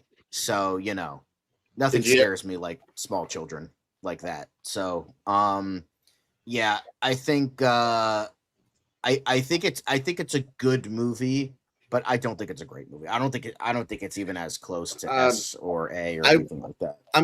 I'll say this right now. Out of the original Toy Story trilogy, this is the weakest of the 3, but I still love this movie regardless, I do think it did rehash a lot of elements from Toy Story 2 a bit. I mean, it didn't ruin the movie. I mean, I'm still giving it a high rating. It's just compared to 1 and 2, it was not as strong. So, but I mean, there are some things that I liked. I love how the director Lee Unrich, I think that's what his name was. Yeah. He took inspiration from the movie The Great Escape. The one with Steve McQueen. So I do love that. It was like The Great Escape for kids. It was very interesting. I do like how they pretty much made this daycare, this maximum security prison kind of thing. Yeah. Honestly, it's actually kind of funny because I was the other night I was actually rewatching some old Rugrats episodes, and there was an episode where Tommy gets. It's almost like the same thing where Tommy was in this daycare, and it was almost like a maximum, a security prison kind of thing, and they're trying to escape. That's so funny. Talk about perfect payoff to the things that Toy Story 2 set up. Andy's growing up. How are you going to deal with that when it happens? I couldn't have imagined a better sequel that gives us that, because I'm sure that all of us, even before we got Toy Story 3, I'm sure we could all agree that's what we wanted Toy Story 3 to do is go with that, and, have Andy grown up. I think I remember seeing this in theaters with my aunt and my cousin. And this is one of the best sequels, not just in Pixar, but I think ever. I think this would have been a perfect ending to the Toy Story franchise. I loved We got an even better I ending. I really liked the daycare, how the daycare was treated as like a prison. Lotso was a very intimidating and threatening villain. Honestly, in my opinion, I think he's actually the best villain we had in all these Toy Story movies. Oh, he is. Well, it's Ned Beatty, right? Ned Beatty, yes. Yeah. He crushes the role. His backstory as to how he became the way he was. As again, that part was heartbreaking. He's this. Again, I think this is the last Toy Story movie to feel like a genuine ensemble. Exactly, I would agree with that. And so, by the definitely way, the best Toy Story movie as far as how they function as a group. Yeah, and also, how many of you got scared besides this guy, during the incineration scene? I did. I was like, "Oh my fucking god, are they gonna do it?" Hell, even before that, I generally thought that they were going to kill off Buzz when he got hit by the TV. Because I'm so used to them being like, "Oh yeah, we've got a plan," and they had some kind of clever plan of getting out, but they just hold hands. I'm like, "Oh shit, this is it? What the fuck?" And keep in mind, I was 21. I was already in college by the time this movie came out. Mm-hmm. This was actually, I mentioned before that between the first Cars and Monsters U, I hadn't seen any Pixar movie in theaters, but there was with one exception. This is that one exception. Yeah. I told my brother, I don't care how old we are. I don't care if so and so on. We're watching this. I don't care. Yeah, man. It's like that meme, like my grown ass is going to see Toy Story, whatever. And fun fact, I remember seeing. I will say I remember seeing memes for pretty much the latter 3 Toy Story movies where it's like I don't know who did it. I don't remember the context, but it was essentially like this guy like just walking in all tough, slapping all the kids out of it. Move! Get the fuck out of here! I'm seeing Toy Story, you little shits. I've been waiting for this. And he's like, yeah, that was me. Like I hear a meme like that. Look into my grown ass going to see Toy Story 4. It's the picture from Billy Madison. I think that's what it was. I think that's what it was. Okay. But a fun fact with Andy in this, they actually seeked out the same dude who voiced him in the first 2 films, and that's still Andy. And I love how this is the first time we got to see like playtime like through Andy's imagination, and I love when they play "You Got a Friend in Me." It doesn't play the whole song. It stops at "Our Friendship Will Never Die," and then it cuts to all of them at the toy box. Yeah. That was a great transition. All right, are we ready to rank? Are we ready for the placement? I would say we're almost up. I would say this is a To Infinity and Beyond. Absolutely. I'm gonna put in Delicious Delight. Andy giving away the toys is the most. I'm putting this in Just Keep Swimming. Infinity and Beyond for me. Okay, so average. Okay. So average, Delicious Delight. Okay, Delicious Delight. Yeah, that's the average. Good. Aren't you glad that I have this? Yeah. He's not just the right dude anymore. He's the math dude. Although to be fair, I also love math. At the very top of Delicious Delight. I like it more than all those other ones. Don't put it above Up, please, for the love of God. Don't put it above Up. How about in between Up and Monsters Inc? All right. That's fine. Because if I gotta move it, I can move it. Yeah. All right. I mean, yeah. That's fine. All right, I'll put it there. If needed, we can revisit. We can revisit later. But so yeah. One of the greatest send-offs ever. One of the great Pixar sequels. How do you follow it up? Here's the thing. This movie is so bad, I don't even remember a fucking thing from it. I just remember, even as a kid, even when I saw this initially, I'm like, that sucked. I couldn't tell you a thing about it. Yeah, I mean, almost this movie was terrible. Like honestly, the first Cars is a godsend compared to this shit. Yep. So Zach, first off, all right, so Zach, if you want to say your piece, say your piece. But first of all, I have to ask, how and why? Look, I just think all the spy stuff is inventive. Like rewatching this, I was expecting to hate it as much as I'd always had, but something, I don't know, it just clicked this time. It's not great, and I'd still say it's the weakest of the Cars movies, but I don't know, man. Like, I just thought it was genuinely really cool and kind of inventive how, the world of Cars works with spy cars and all that. Michael Caine is very entertaining as Finn McMissile's character. I think he carries the entire movie. And I don't hate Mater like a bunch of people. Like, I don't love him, but like, I don't know. I actually kind of liked his arc here. It's like they at least tried to give him some depth and all that. And like, there's moments where some of his humor worked, some moments where it didn't. But like, yeah. And plus, it introduced me to one of my favorite songs of all time. With the montage where they're getting ready to get out there and race and all that. Like, I don't know what's the song called? What? No, seriously, what's that song called? You might think I'm I don't know. But all I want is. I love that song.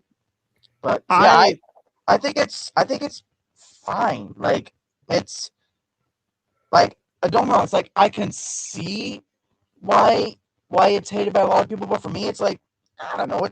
It's fun. Like, it's not top tier Pixar, but it's fun. Like, for me, it's like, it's the definition of you're weird, but I like you.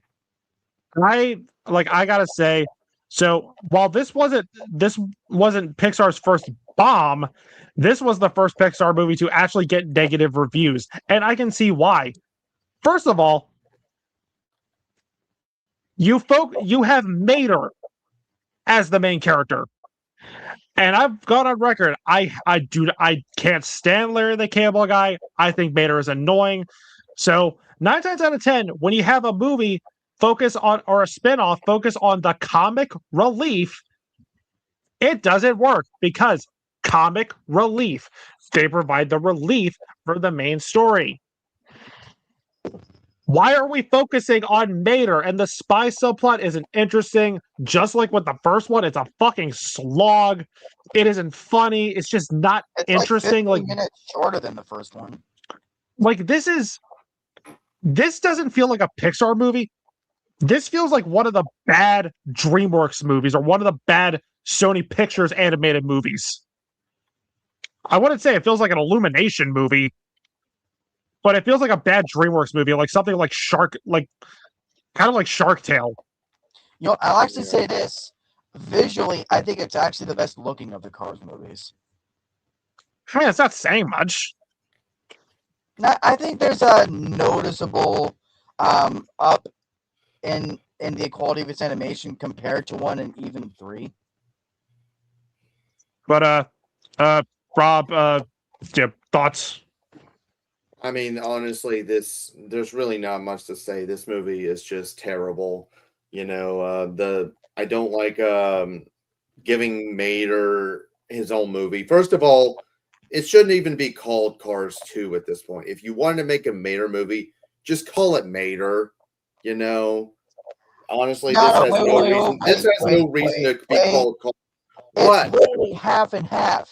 Like, a good half of the movie is still committed to Lightning McQueen on his little race around the world. So I think that's entirely. Yeah, but then that subplot is pushed aside to show that Mater is a stupid spy. They seem like they established that, but then they push it aside to focus more on Mater and this stupid ass spy subplot.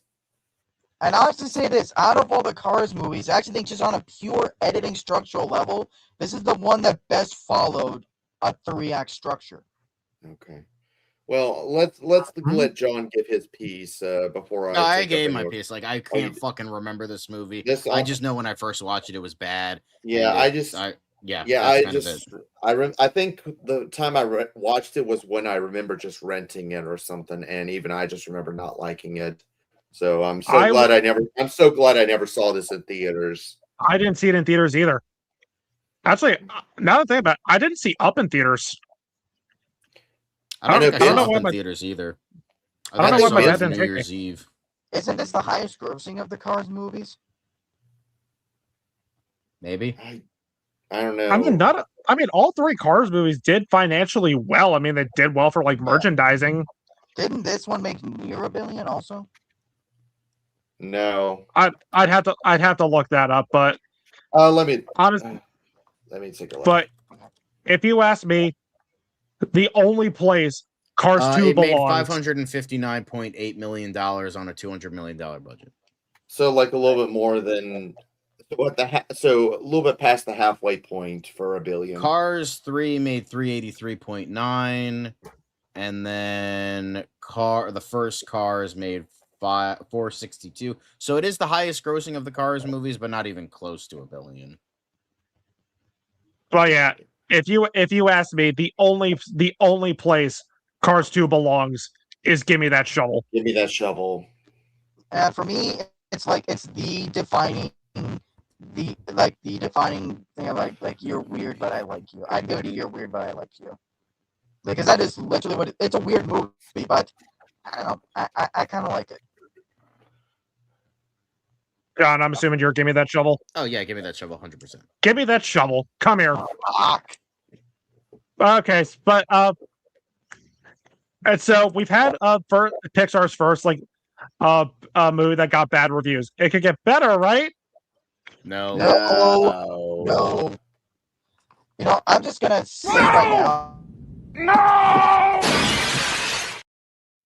I'm just gonna say all my stuff right now, just so you know why I may not say much of this, because that's just how little I remember this. Is that all I can literally say is that there's something there with the mom-daughter subplot. I should get emotional over this because again, you said because I really resonate with parent-child relationships, but this one just doesn't hit for me. Like the only thing that I like is whoever voices Mary. Like the voice performance has a lot of oomph and energy to it, but yeah. For me, the only thing this movie has for me is the animation.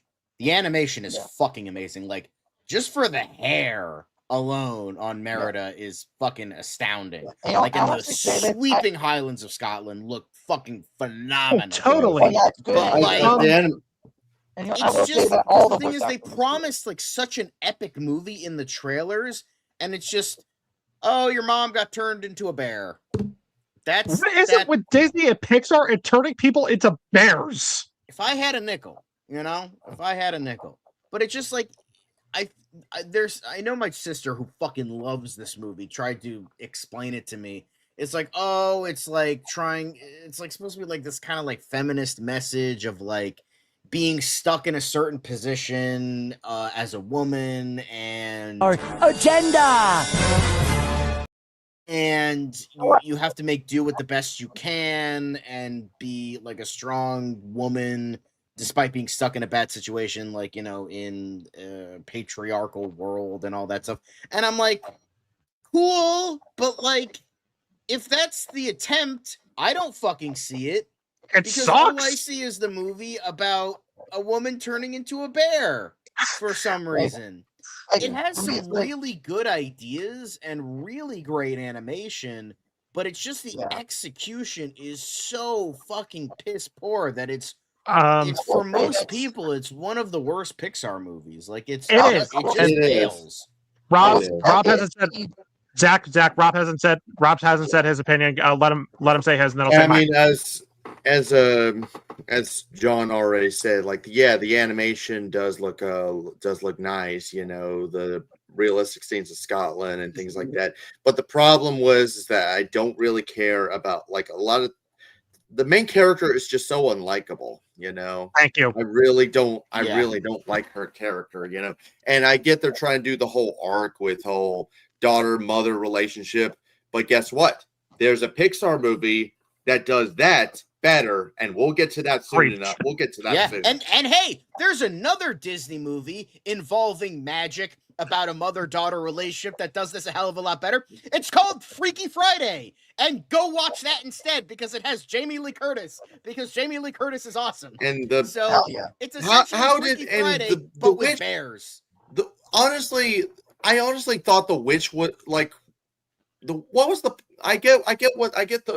point is that this witch is supposed to give her the potion and things like that.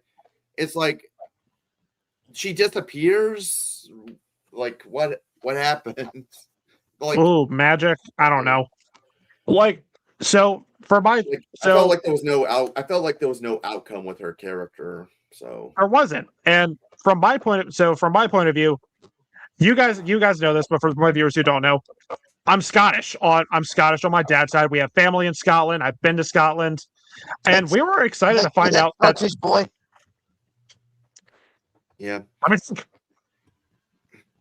anyway, thank you. And we were excited. Wow. So Pixar's doing a princess movie, and it takes place in Scotland. Holy crap! This is awesome. We were not impressed. I watched it again. I liked it even less. The trailers are setting up like this badass, and she barely does anything. Instead of getting that, I just have a back and forth between a stuck-up bitch and a whiny brat. Like Martin Thomas said it in the Brave review when they were part of Spill.com. The movie should have been called Brat because she's just a brat. Like they could have done something better with the mother-daughter dynamic. And there's a Pixar movie, like Rob said, we will get to later, that handled this so much better. Oh, and again, I think I know where you're going. What is it with Pixar and turning people into bears? Because then we had Brother Bear, which wasn't very good, and then we have this that wasn't very good. Like there's some highlights here. Like the animation is real. The animation is beautiful, and I really loved Billy Crudup as the king. Like he was a ton of fun. But just other than that, like everything else was false. I knew that. This movie just nothing. And honestly, can we just all call bullshit at the Oscars? Yeah, that this one best animated feature at the Oscars over Paranorman, Wreck-It Ralph. What else was nominated? No idea. What? There was that Misfits pirate movie, and then there was Pirates one and more. Misfits. What? It was fuck, what was it? What? Pirates, Band of Misfits. You were right. Yeah. Yeah. Okay. Love that movie. I mean, all of that. Like, how the hell did this thing be Paranorman? Or Wreck-It Ralph, for that matter. Pixar. That's why they fucking have a hard-on for Pixar and Disney. Oh, the other one that got nominated was Frankenweenie. Oh, Frankenweenie! Oh my god! Oh my god! This beat fucking Frankenweenie. I do not want to live on this planet anymore. Yeah. So overall, I don't think we need to discuss anymore. Yeah, I like the voice acting and the animation, but that's it. But I would put it above Cars 2. Yeah, I would too. So, John, give me that shovel. Yo, yeah, baby. Zach, give me that shovel. I would put it below Cars 2, but yeah, give me that shovel. Give me that motherfucking shovel. Boom, boom, boom. Now, all right. Now this is gonna get better from here. No, it doesn't get better from here. This is gonna be interesting. Monsters University, and I want this movie. I want to start first. Let me start first. I know I'm gonna be the odd man out here. I'm gonna be the most positive one, but hear me out. I do not hate Monsters University. I don't. I do have my issues with this movie, and I will say this first. The first half of the movie, the first act of the movie is incredibly slow. The pacing in the slow half is bad. It's a generic college. The first half, it's just a generic college movie. And I think they could have done a better idea if they were going to do another movie with these characters. Like Boo growing up and not believing in monsters, which was the original idea. However, there are things that prevent me from giving it a low score. The scare games are a blast to watch. I loved Mike's characterization in this movie. I loved how everyone is telling him, despite the fact he's a hard worker and he is so determined, people are telling him that he can't succeed. He's not scary. He's not going to amount to anything, and he ends up surprising everyone in the end. And he turns these misfits into winners. Like, I loved his characterization in the movie, and I loved the third act, where Mike finds out that Sully cheated, and he doesn't think he's scary. Then he goes into the human world, and then him and Sully pull off that big scare, to get out of it. And Mike learns, I don't have, I always wanted to do this path, but you know what? Nah, let's do our own thing. Like, I thought that was great. Like, the third act, Mike's characterization, and the whole, like, the scare games, those parts are a lot of fun, and I think that prevents me, and I think, like, that saves that incredibly slow and generic first half. But that's just me. I know I'm going to be in the minority of this one, and if it's going to go and give me that shovel or not strong enough, I completely understand why. But for me, at least, I would say it's a just keep swimming. There's enough I like to keep it there. But guys, go ahead. All right, I'll go. What do you got? Sorry, go on. No, I would say right, dude. What do you got? Okay, so this is a movie I don't hate, but I honestly don't think it's really anything that special. So, I mean, I get it. It's Animal House for kids and all. I mean, we make a lot of Pixar movies that pretty much done things like that all the time. So, but it's just the only two things that I do like the chemistry between Mike and Sully. And I will admit, I do like the message that they have at the end. Sometimes life doesn't always go the way you plan. Sometimes there will be a door you don't see, like an opportunity you don't see.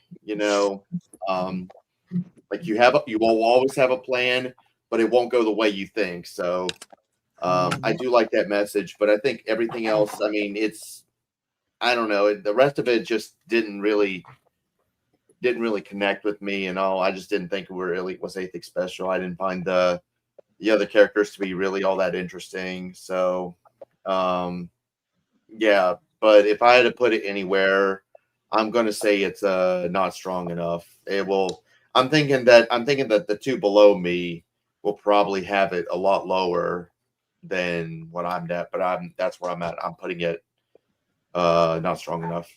Yeah, I just, when I went to go see this, I didn't mind the idea that it was a prequel. Like, I still didn't like it, but it's just like, why not fucking do a sequel? Like, why are we doing a fucking prequel that nobody asked for? Nobody really cared about how they met, even though it, as Zach is going to talk about, how it entirely breaks continuity. It's just again, it's kind of like what all of the lesser Pixar films are, when it's this adult thing but for kids. Same thing with A Bug's Life, same thing with Cars. This is just Animal House for kids. And it's like, okay, cool, I could go watch Animal House then. But for me, it's just like, I mean, it does, yeah, it has a nice message. Yeah, the animation's good. That's how it is for fucking most Pixar movies. But that doesn't make the movie as a whole good. Like, I mean, yeah, animation with the unique characters. Like, how Randall becomes a villain is, like, beyond fucking stupid. No, I don't think many of the jokes land. I thought, like, yeah, the chemistry between the two of them is fine. But it's just, for the most part, a generic and boring college movie, but with monster characters. And that's kind of it. It's just kind of lame. Is it, like, the worst thing since Cancer? No. But I just remember seeing this, and I was so massively disappointed with how just bland, forgettable this is. And here's the thing. It's one thing to, like, have Cars 2 be bad or something like that, or have like, you know, like a bunch of or like more original film like Brave be not that good. It's one thing about that, but I think what hurts it even more is the fact it's connected to such a phenomenal movie. Like Monsters Inc. is a stone cold classic, one of Pixar's best. And the fact that this pile of junk is attached to it just makes this movie even worse than it already is. And guess what? This sequel that we all want so much that we're never going to get, blame this fucking movie. Yeah, pretty much. Like, it's kind of like how we didn't get a Kenobi movie because Solo got trashed. So, you know, and then we got a miniseries, which it has its fans, but like it's relatively mixed. But for Monsters University, it's just so lame to me. Like it's the fact that like if this was its own movie, like maybe it was about completely different monster characters, and it's just like, oh hey, this is just a universe. Like, you know what could have been good? Like maybe instead of it being a prequel and you want it to go into another direction, have like Mike Wazowski be a teacher and he help the fucking fraternity like get like scares, because that's like, oh, that's how I did it, blah blah. I'm like, okay, you could have made a sequel out of that and like just have it be like, I don't know, like a spin-off with Mike or something like that.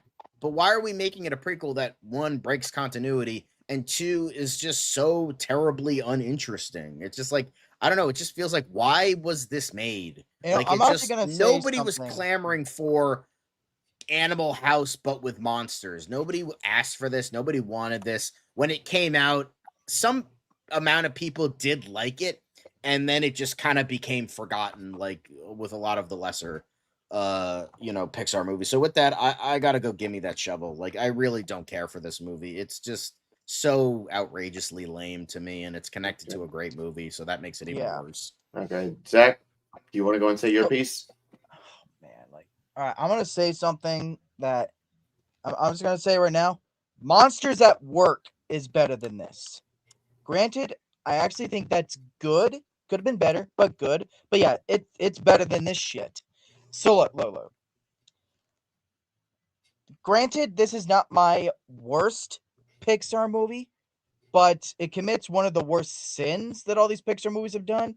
Is that it like the continuity error that is this entire movie is fucking inexcusable. Devin, how long have Mike and Sully actually known each other? They said in Monsters Inc. it was that you've been jealous of my looks since the 4th grade.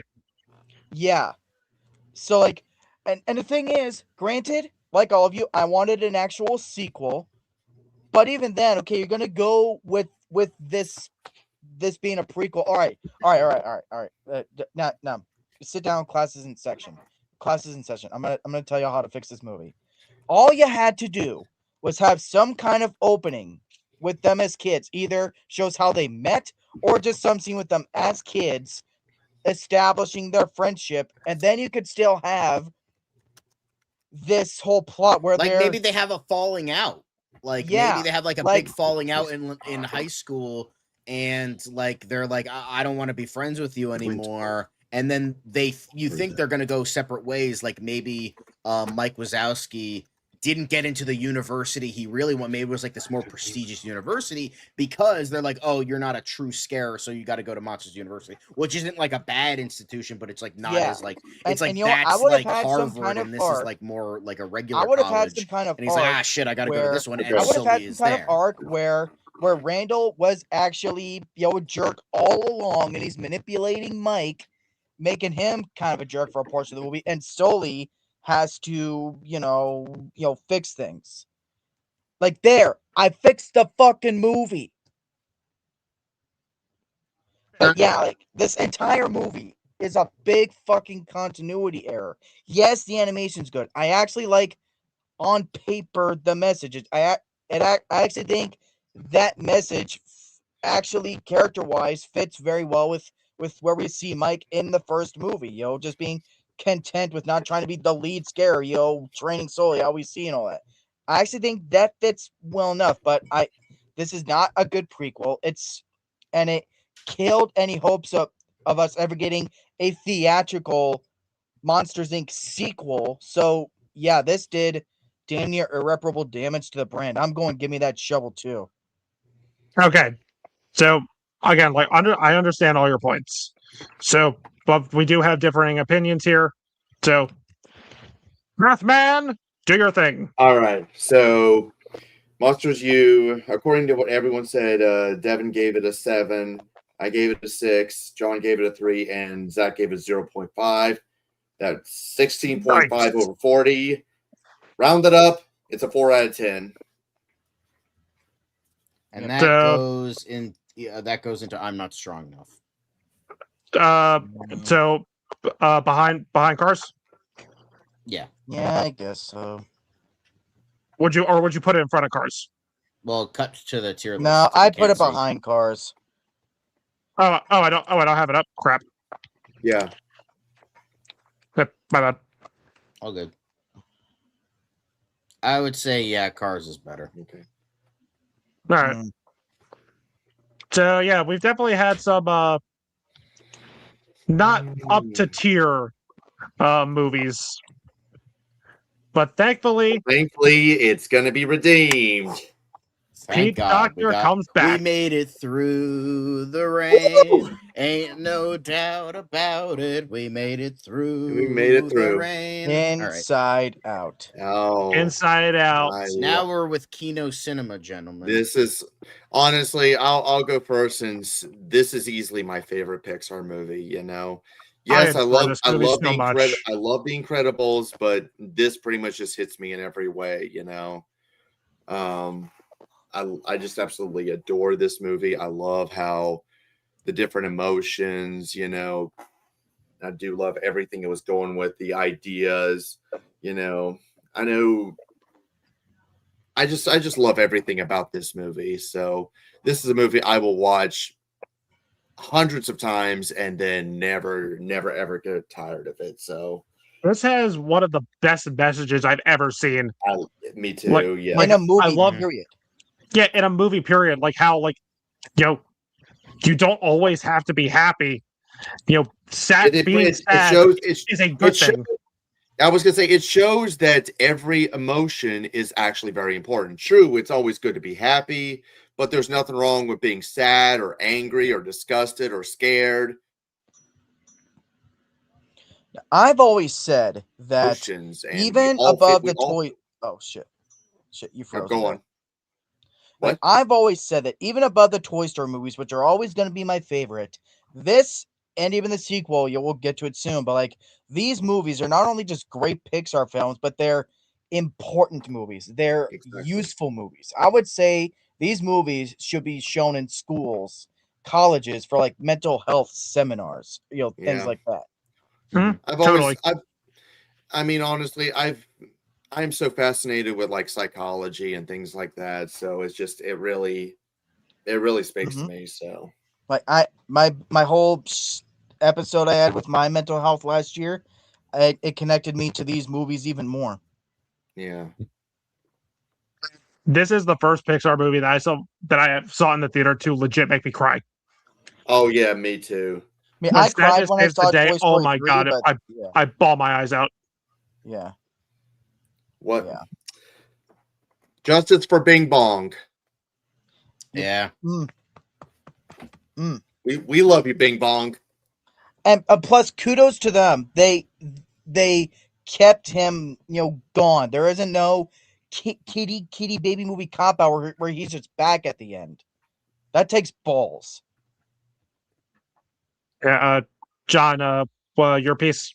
Yeah, I think it's phenomenal. What I loved about the animation of the emotions is like I love how they're like made of like molecules or like atoms, where it's like they're made of like where you can like kind of see like the grain of them, where they're like kind of like that shows like how good Pixar is as animation when they choose to be. Yeah. Like it's like kind of that fuzziness to it that I really liked. I liked you know, I think the humor is on point. I think the story is on point. The existential dread that Pixar usually implements very well, that's on point. I think, Pete Docter knows what's up. And I think everyone is perfectly casted. Yeah. I mean, come on. The only other person that would have made a better Anger is like Bill Burr, but Lewis Black, bro's perfect for that role. Yeah. Amy Poehler's perfect as Joy. Congratulations, Phyllis Smith is perfect for Sadness. You ruined pizza. You say what you will about Mindy Kaling ruining Scooby-Doo, but she's a good actress and she's a good writer most of the time. Yeah. So she wrote a lot of good stuff for The Office, and I heard the Mindy Kaling project's actually pretty good. So I think she did a great job as discussed, and then Bill Hader did a great job as Fear. So I think all of them were great. I liked the human characters as well. I think it's just like it has so many great one-liners. Well, congratulations, San Francisco! You ruined pizza, and so that's practically John when he hears that they're serving pineapple pizza. Yeah, yep. It's just like, and plus, like, congratulations, Tom King! You ruined another DC character. But and can we just take a minute to tell all those Joy is the villain dumbasses to go fuck themselves? Oh yeah, they can go fuck themselves. But that's one of my favorite. That's one of my favorite parts about this movie. There's no villain. It doesn't need this movie doesn't need a villain at all. The villain is growing up. Exactly. Quite literally. The funny thing is that existential dread. That's the funny thing. I actually remember hearing an interview about it from Pete Docter. And I think he said like the character Riley is like based on like one of his daughters because she was like going through that too. So I can't remember. Yeah. I forgot what her name. Also, I love the. I forgot her daughter. All right, bro. Okay, I was like, Jesus Christ. But I think I also really liked, like again, so many great one-liners. I would die for Riley, like the fucking like boy band. Oh yeah, guy. I would die for Riley. I mean, again, Richard Kind as Bing Bong is great. Like, it's just like so much greatness in this movie. It's just after 3 stinkers in a row, Pixar needed a win. I think Inside Out was definitely that win. It's definitely one of the best. And you know what the thing is? I thought this movie was going to be terrible too because the trailers for this movie, at least for me, were fucking awful. I don't remember the trailers, so. I remember like the one of them was just like the part where they're eating dinner and then Riley blows up at her parents. Yeah, I remember that being the trailer. Yeah, the foot is down. The foot is down. Because isn't it so weird that like in the trailer for some reason I thought that was like such a cringe joke, but yet somehow in the movie it's actually really hilarious. And I love it's context. It's probably it works in context. It doesn't work out of context. Oh. I also question. Oh, sorry, go on. I also love the end credit scenes where it's showing all the different emotions in everyone's head, and then it cuts to the bus driver, and it's just anger, but with different colors. And then it cuts to the cat, and the cat just got on the keyboard and it starts jumping and just runs off. Oh, and fun. It's like another YouTube poop story, like an Inside Out YouTube poop I saw where they made it look like with the dog seeing the guy pass about with pizza. They put in subtitles saying, "Look, human with pizza" or something. Like, "Let's kill him," and they're chasing up. Then they edit and sound makes it look like they're attacking him. I watched a lot of Pixar YouTube poops back in the day. I can tell. Yeah, YouTube poops are funny. Come on. Yeah, this one. This is an absolute top tier banger. One more thing I want to say. What was everybody? Because you remember that little triple gum thing that Riley couldn't get out of her head. What is everyone's version of that? I'm just curious. What's everyone's version of that? I don't know, honestly. Oh, I know mine. Well, I have 2. We're talking like a jingle. Yeah, like it could be anything. Just that lives in your head rent free. So two examples are 800 588 2300 Empire Today. I know it's not so much a. I know one. I know one. DuckTales. Woo! I know. For me, it's not so much like a jingle, but if I just have to bring up like nostalgia commercials, like all the Mayhem commercials, Allstate, the Mayhem guy, love him. If the only one I could think of was like I don't have a jingle that I mean maybe the fucking Limu Emu commercials like from Liberty Mutual, like those are fucking annoying as hell. Liberty. Not that with Limu Emu and Doug. Like for some reason that's like in my head a lot of the time. But I will say something that lives rent free in my head is definitely something I say like all the time is suck dicks rad tad. Like nobody knows what I'm referencing, nobody knows the context, but I love to say it. And the other one is O'Reilly Auto Parts. That is not your slogan, bitch. All right. Okay. All right. Let's go ahead and move on. Let's go ahead and move on to placements. To Infinity and Beyond. To Infinity and Beyond. I'm not even going to argue. Top of like I would say a delicious delight, but you could put it into Infinity and Beyond. I don't mind. I would put it in the Incredibles, top behind Incredibles. I mean, honestly, I think in between Toy Story 2 and Wall-E. You guys know this is my favorite movie. John, what were you saying? I said put it in front of Wall-E. In front of Wall-E? Mm-hmm. Yeah. Okay. All right. So looks like Pixar is back on track. We have a great masterpiece, and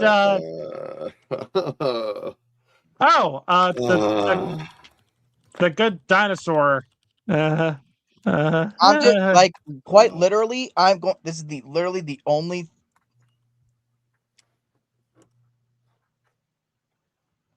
All right, I'll just say my piece right now because this is literally the only thing I have to contribute to this is that it is so forgettable. I genuinely don't remember a thing about it, so it's give me that shovel.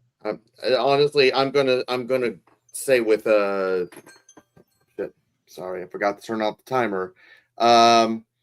This is a give me that shovel. I've already mentioned about how much I really don't like this movie at all. I've watched it a few days earlier, and honestly, my opinion hasn't really changed. Arlo is a boring ass character. I don't care. He's so dull and so bland. I don't care about him. The premise was wasted because it did have a cool idea. What if the meteorite that killed the dinosaurs completely missed the Earth and dinosaurs continue to live on for millions more years and coexist? They could have had so much going with it. You know, there could have been like, how will evolution take place? Will technology be the same way? How will they coexist with humans? They could have had so much to do with it. Instead, all we get are maybe is that a handful of humans acting like dogs and boring ass farm. That's it. A lot of the characters are pretty much have little to no purpose. I mean, honestly, a lot of these characters pretty much have little to no screen time. The tone is very inconsistent. I don't know if I'm the only one that notices, but the tone, it feels like it goes something from like lighthearted and cute to something just so weird, dark and weird/dark. You know, like there's a scene where like you have Arlo with Spot. They're blowing into the holes and try to get out the moles. The next scene involves them getting high. I'm not joking. Yeah. That honestly was such a whiplash tone. I'm just like, where's this coming from? You know, what am I watching? You know, this didn't do. I mean, okay. And as I said about the first Cars, the animation, while not horrible, it's inconsistent. You got realistic backgrounds mixed with cartoony character designs. Mm-hmm. So it just felt so weird. The only thing there was only one scene I did like, and that was a scene like when they were pretty much like explaining their family. You know, there's no dialogue. They make like a circle and they put sticks to represent their family, and then you see Spot just put like his stick down and buried. I'm sorry. I don't like that scene just simply because it's like this movie does dick with getting us to care about these characters overall. So for me, that scene doesn't land because I don't give a fuck about these characters. Yeah. That's like the only nice scene, but that's like it. So nothing really else worked, you know. Like I said, the animation is inconsistent, the tone is inconsistent, it's boring, so many characters are wasted, the premise is wasted, you know. Honestly, I'm sorry, but this is a give me that shovel. So I'll let Devin say his piece. So my feelings on this movie are complicated. I remember not hating it when I first watched it, but that was only a one-time viewing, and I was a teenager. And funny enough, I saw this movie with a double feature of it was this and Krampus. And this is one of those Pixar movies where upon rewatch where I feel nothing.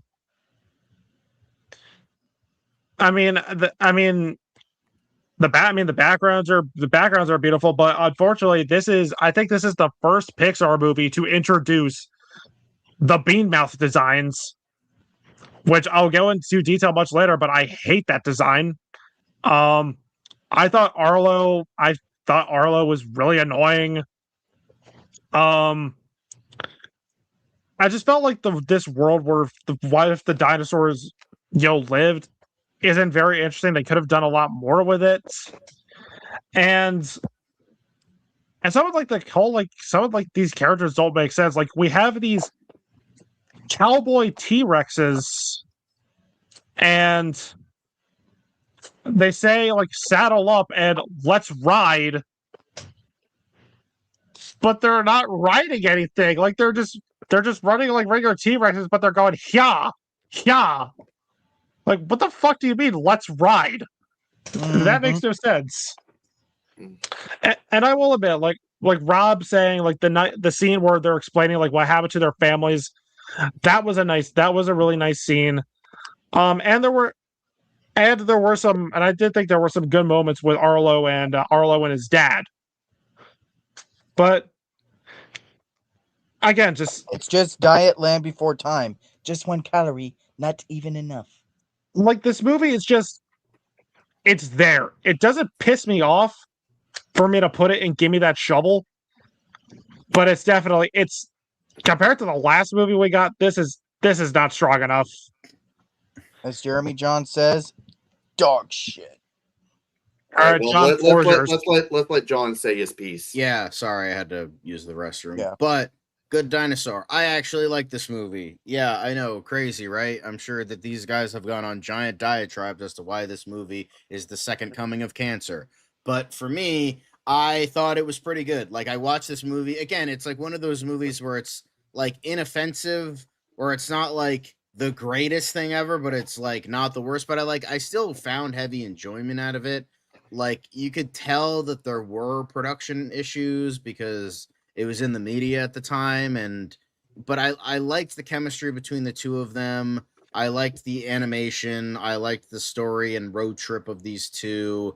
And I remember really enjoying this one. Again, I probably would never rewatch it ever again, but I still like it. I still think it's pretty good. So with that, honestly, I probably put it in Just Keep Swimming. I liked it. Like, I think it's a good movie. I don't think it's like bad or or offensive or anything.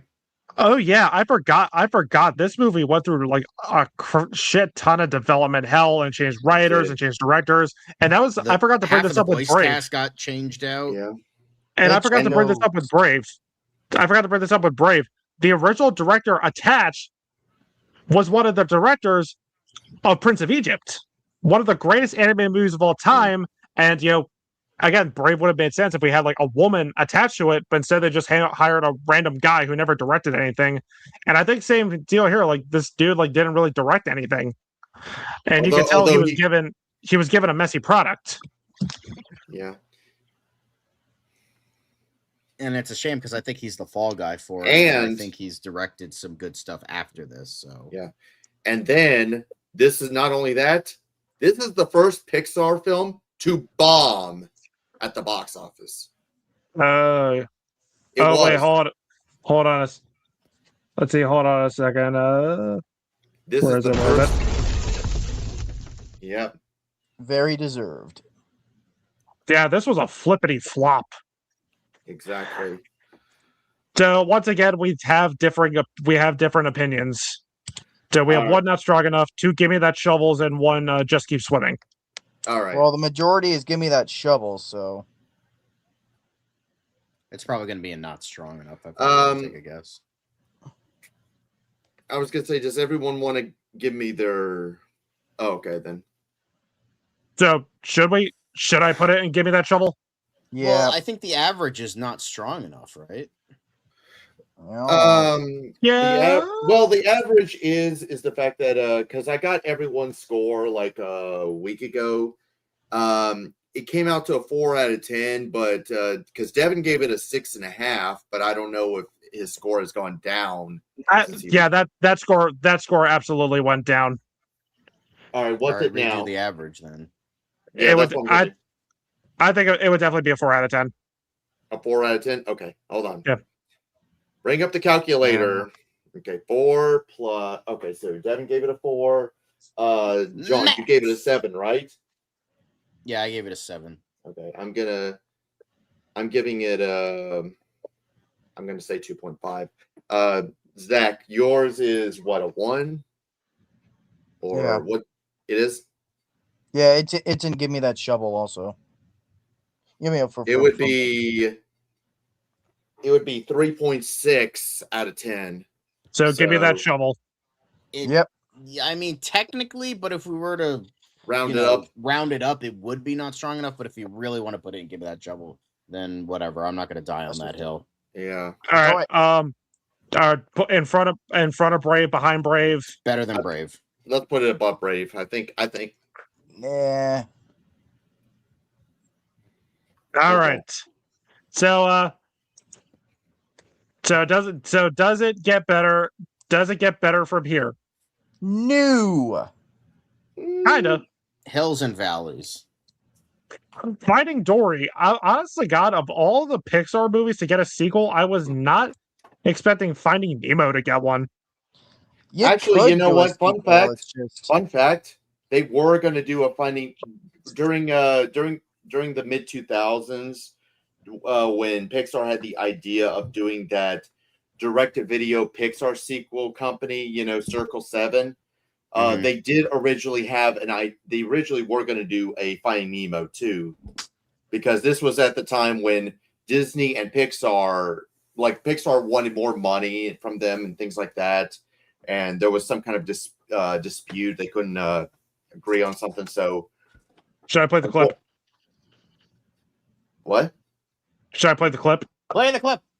We've got to have money. Yeah. But short story. Make a long story short, they pretty much Disney pretty much made amends with Pixar, things like that. They cracked a good deal together, and the whole Circle 7 project got canceled. So, but Finding Nemo 2 was going to be one of the ones. Yeah, it was Monsters Inc. 2, Finding Nemo 2, Toy Story 3, and I think one more. Thank God that version of Toy Story 3 never got made. That would have been dark. Honestly, they had some really good ideas for it. I will say I probably would have liked it more than the movie we got, but that's just me. Anyway, Finding Dory. That's sure, it's not as strong as Finding Nemo. I like this movie. I think it's fun. It's pretty good. It's okay. It's okay. I do not like this movie. It's not give me that shovel. I'll just say that right now. But how you guys feel with Cars 2, how Mater's not strong enough to be not strong enough for a main character. That's how I feel about Dory. She was great in the first film because she was exactly how she was. A supporting character with Marlon and all that. So, yeah, and plus this might be the most forgettable Pixar movie. And I don't want actually, you know what? No. It's a tad above. Rob is about to go ham on your ass with his thoughts on a later Pixar film, but Yeah, for me, it's like The animation's pretty, and I'll say this, the one thing that I do like is all of the fish that Dory meets in the aquarium and all that have these little quirks, the allegory there, if you want to call it that, for disabilities and all that. I actually really like that. That's the stuff in the movie that I like the most. But I like Ed O'Neill as the Septipus. Hank. I think he's funny. And Hank was a good character, but I also like how Ty Burrell is in this movie, so you have a little bit of a Modern Family thing going on. And I gotta say this, like, Marlin and Nemo feel completely superfluous to this movie. They add dick to it. They're in there because it's called Finding Dory, not Finding Marlin or Finding Nemo. So yeah, they're in there just because, like, it's like the Frozen 2 thing. You had a great script that could have been just an Elsa movie, but you have to have the other characters because Frozen. That's how I feel here. You gotta have Marlin and Nemo and all them in there because that's the thing. Yeah. I think it's not terrible. I don't hate it. It's just forgettable to me. So, like, you feel it's like inoffensive. Oh yeah, like you don't hate, like you don't hate that it exists. Yeah, it doesn't make me angry because what like I know it seems like I'm dogging a lot on Dory's character. I don't hate Dory. Again, as I just said, she's just simply not strong enough. There's not enough depth to her to be lead character. I mean, Sure. I appreciate the effort. I mean, this is competently done. It's not something that's like a slap in the face to the first film or anything.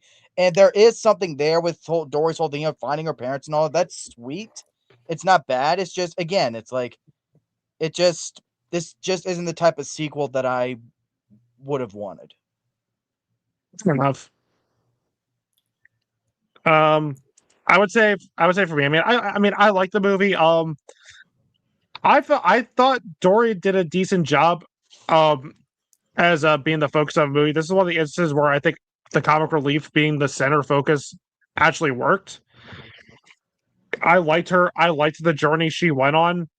Trying to find her parents, and how, like, her short-term memory loss, like her disability isn't a weakness. It isn't a burden. Because in the beginning, Marlin, like, again, just not really trusting her, kind of treating her like a child. But in the end, she proves, like, she's not. And I do love Marlin and Nemo scenes together where they're trying to find her, and then there's what was it? Becky. Yeah. Yeah, those seals were really funny. I think Idris Elba voiced one of them. Yeah, he did. Yeah. Off. Gerald! That was great. There are funny things in this. I will give you that. Yeah. I will say there was one thing that I do like about this movie. I do like it's almost, in a way, it's almost like a mystery kind of movie. We're trying to learn things as Dory is learning, because the thing is the fact that it kind of reminds me of the movie Memento, where we're pretty much learning everything backwards, like it starts and end, because Dory's got short-term memory, and I do like how it was. We're trying to learn things as she goes along. So I will give it that. Yeah. I will say the one thing that me and my family quote all the fucking time from this movie. We barely remember the rest of the movie, but the one thing we do remember, and when I was with me, my mom, and my sisters, they were all legitimately crying, laughing at this one scene where Dory gets to the fucking maritime aquarium place and she fucking looks up and all we hear is, "Hello, I'm Sigourney Weaver." And then she's like, "Sigourney!"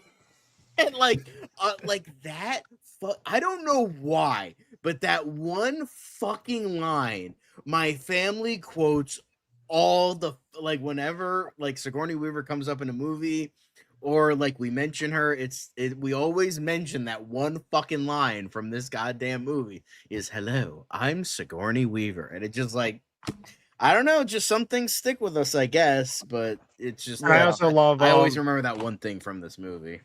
And I also love like she's in the bag with the other fish. She says, "Wow, this is hard to do. How do you guys keep your eyes open for so long?" That was genuinely funny. But in terms of like my placement, I would say it's a high.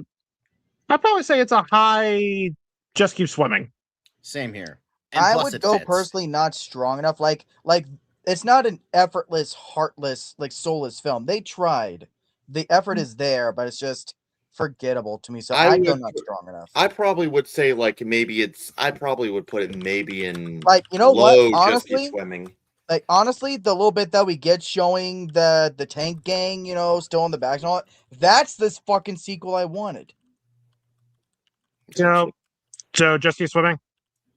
Yeah, I guess. Yeah, I'm gonna put it. I would say low. Yeah, I'll put it behind a Bug's Life. Yeah. Oh yeah, definitely. Bug's Life is way more entertaining. Than I don't think anyone will argue against that. But speaking of forgetting, how the hell did we get 3 Cars movies before we got Incredibles 2? We got 3 Cars movies before GTA 6. Now keep in mind this was an era. This was an era in Pixar where they were switching around release dates for a lot of films. Toy Story 4 was actually supposed to come out the day and year that Cars 3 did. Finding Dory, I believe. Not Finding Dory. Incredibles 2 was supposed to be 2019. And yeah, like they were switching. Yeah, I actually Zach, I will say I do remember hearing about that because originally Incredibles 2 was supposed to come out in 2019 and Toy Story 4 was supposed to come out in 2018. Because everyone was making jokes about how Syndrome was like 15 years too late. And then Incredibles 2 came out 15 years. Like, for me, it's like, I'd actually heard 2017 for Toy Story 4. But anyway, let's talk about the movie we're actually supposed to I'm gonna be honest. I'm gonna be honest here. When we're talking about like you guys are talking about Pixar movies that are forgettable, this is probably one of, if not my most forgettable Pixar movie. Like I rewatched this movie not too long ago, and I already forgot most of it. The only things I remember was they focused on Lightning McQueen again, and the trainer. His trainer was really fucking annoying and just kept making old jokes. Yep. I mean, Lightning McQueen, by this point, he is old. I mean, and one of the characters was played by Army the Cannibal Hammer. Yep. That's it. Yeah. I mean, Chris Cooper was the guy who was Doc Hudson's trainer. I mean, here's the thing. For me, like, if you're a Paul Newman fan, this is probably the best you'll get in terms of a tribute film to Paul Newman. Because this was essential, like, all the stuff with Doc Hudson is essentially commemorating Paul Newman. Like, even though his death at that point was like 6 years beforehand, I think. Was it right around the time of Cars 2 where he was also dead? But for some reason, Cars 3 is the one where they focus on Doc Hudson a lot. I don't know why, but they did. Pretty much all that stuff is really good.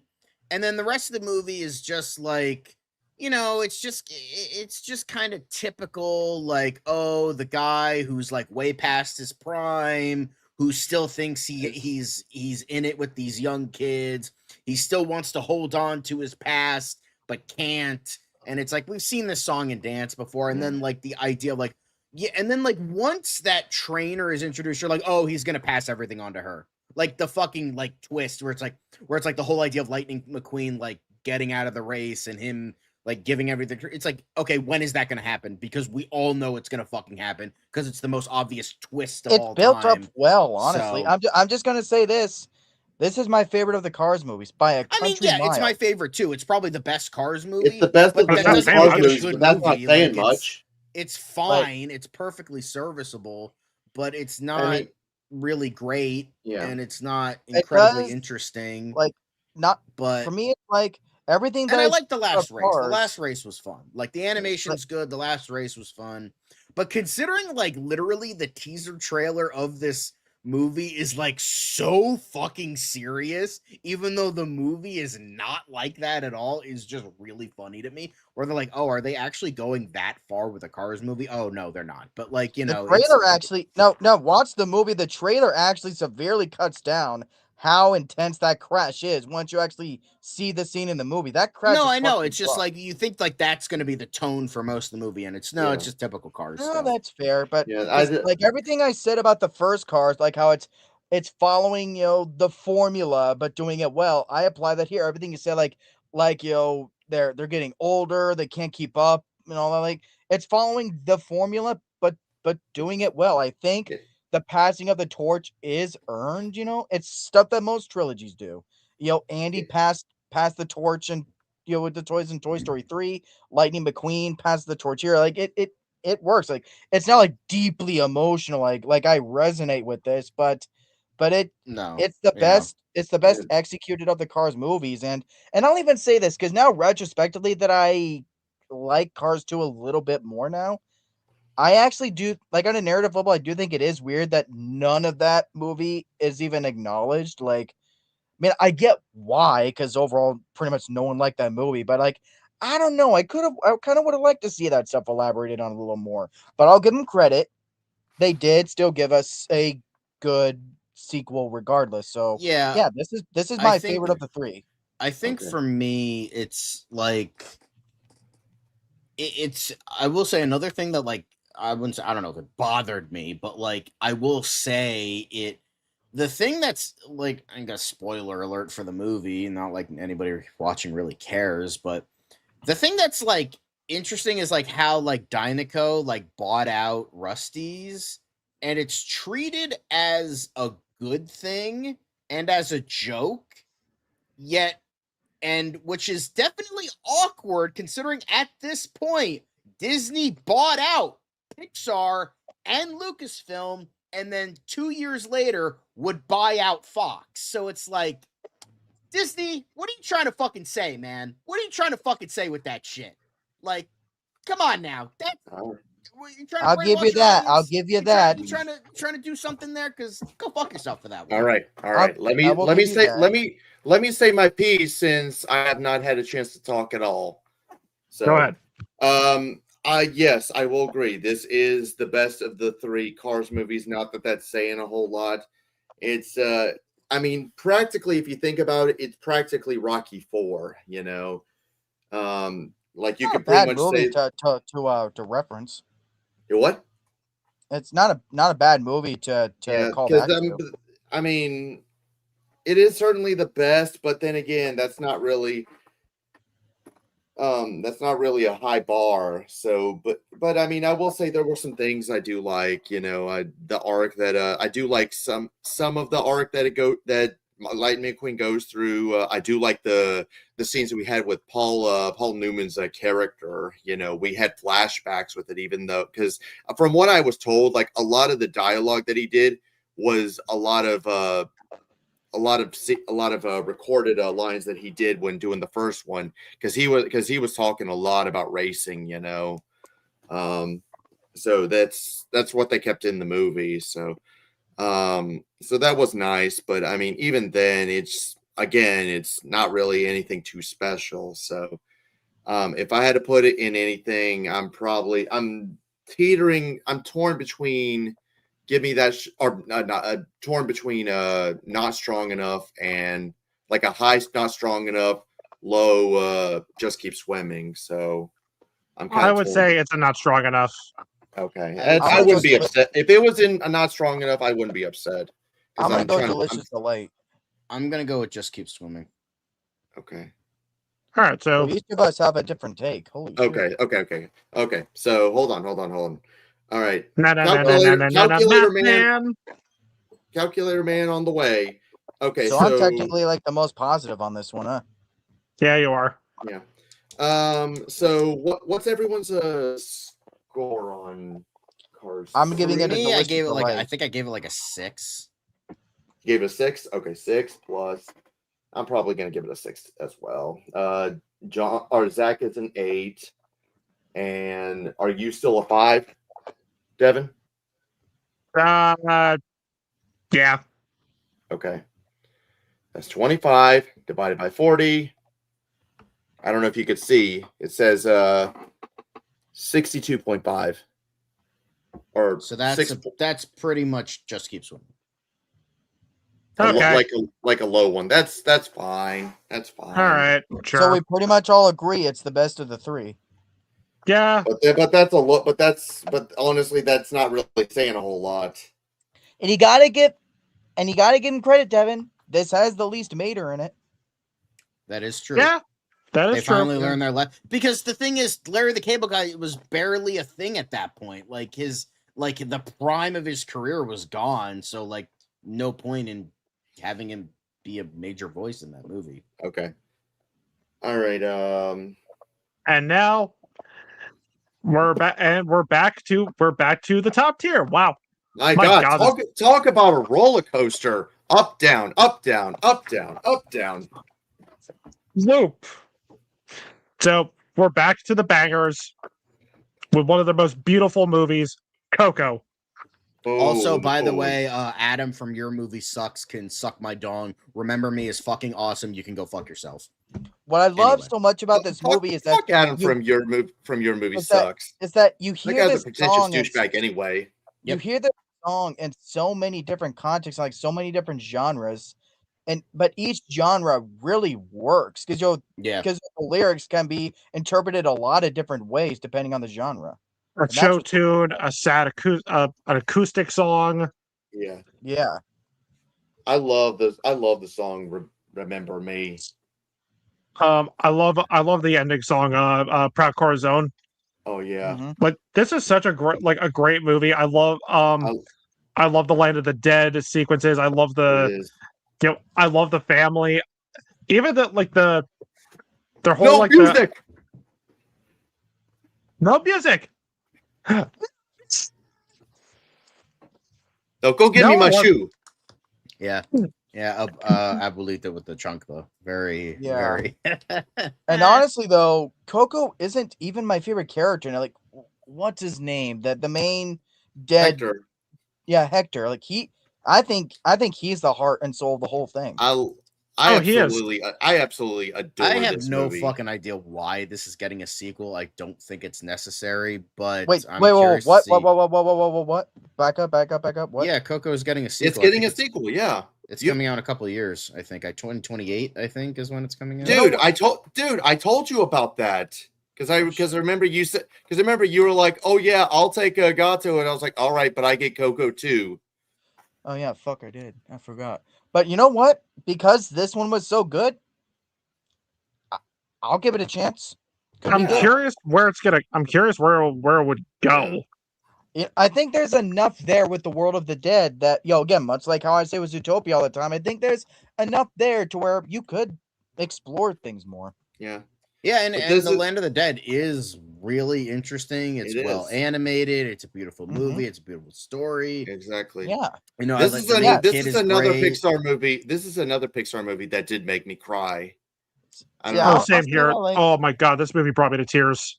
It brings me to tears now. Ever since I lost my grandmother a couple years ago. Now I was gonna say because honestly, I remember my older brother Andrew. He told me about this movie. And he said it made him cry because this was like I want to say it was like a week after our grandmother died. Yeah, and I just got to say this right now because I find myself bringing this up a lot with talking about these movies. Is that does this happen a lot with you guys too? Where depending on how you felt about the movie before, like say in this case, like the move that scene makes me cry now, because I lost someone I cared about. Does that happen with you guys a lot? Where you look at the movie differently? Yeah, and honestly, the way Coco was in the movie, she honestly reminded me so much of my grandmother. Yep, because my grandmother, she was the one who got me and my sister out of that bad home and away from them, and she would have even raised us as her own if she could. So this movie utterly destroys me now in the ending. It does. So yeah. Mm-hmm. Me too, man. Like, I'm actually trying not to cry right now. Like I'm getting choked up. Like Jesus Christ. Yeah, I think we can all agree this is probably one of the best more modern Pixar movies. This was definitely the new Stone Cold classic that that was in kind of, I don't want to say the dark age of Pixar, but like darker. Considering that it's like kind of going up down up down. So I do think there is that as well. So I would say in terms of Coco, it's very tough. Like I could see this either going in a Delicious Delight or To Infinity and Beyond. Yo, I'm gonna do something. I'm gonna go Infinity and Beyond. Yeah, I had this in Delicious Delight, but you're just processing it, like saying what I just said. You know what? I'm gonna bump it up to Infinity and Beyond.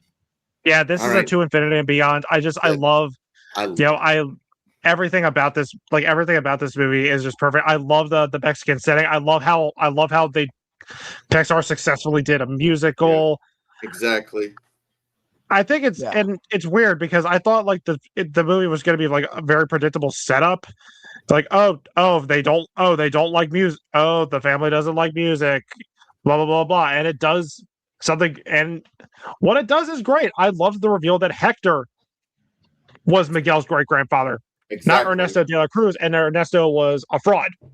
Yep. That he's the one that killed Hector and stole his songs. And I gotta say, out of all the best villains, at least in the Pixar movies, this is the one that threw me for a loop the most. As far as like, I did not see that coming at all. With like how things actually are with him, it genuinely surprised me 100%. Yeah, it did too. And before we decide placement, this is a weird like thing I just thought of. So the family rule is like no music.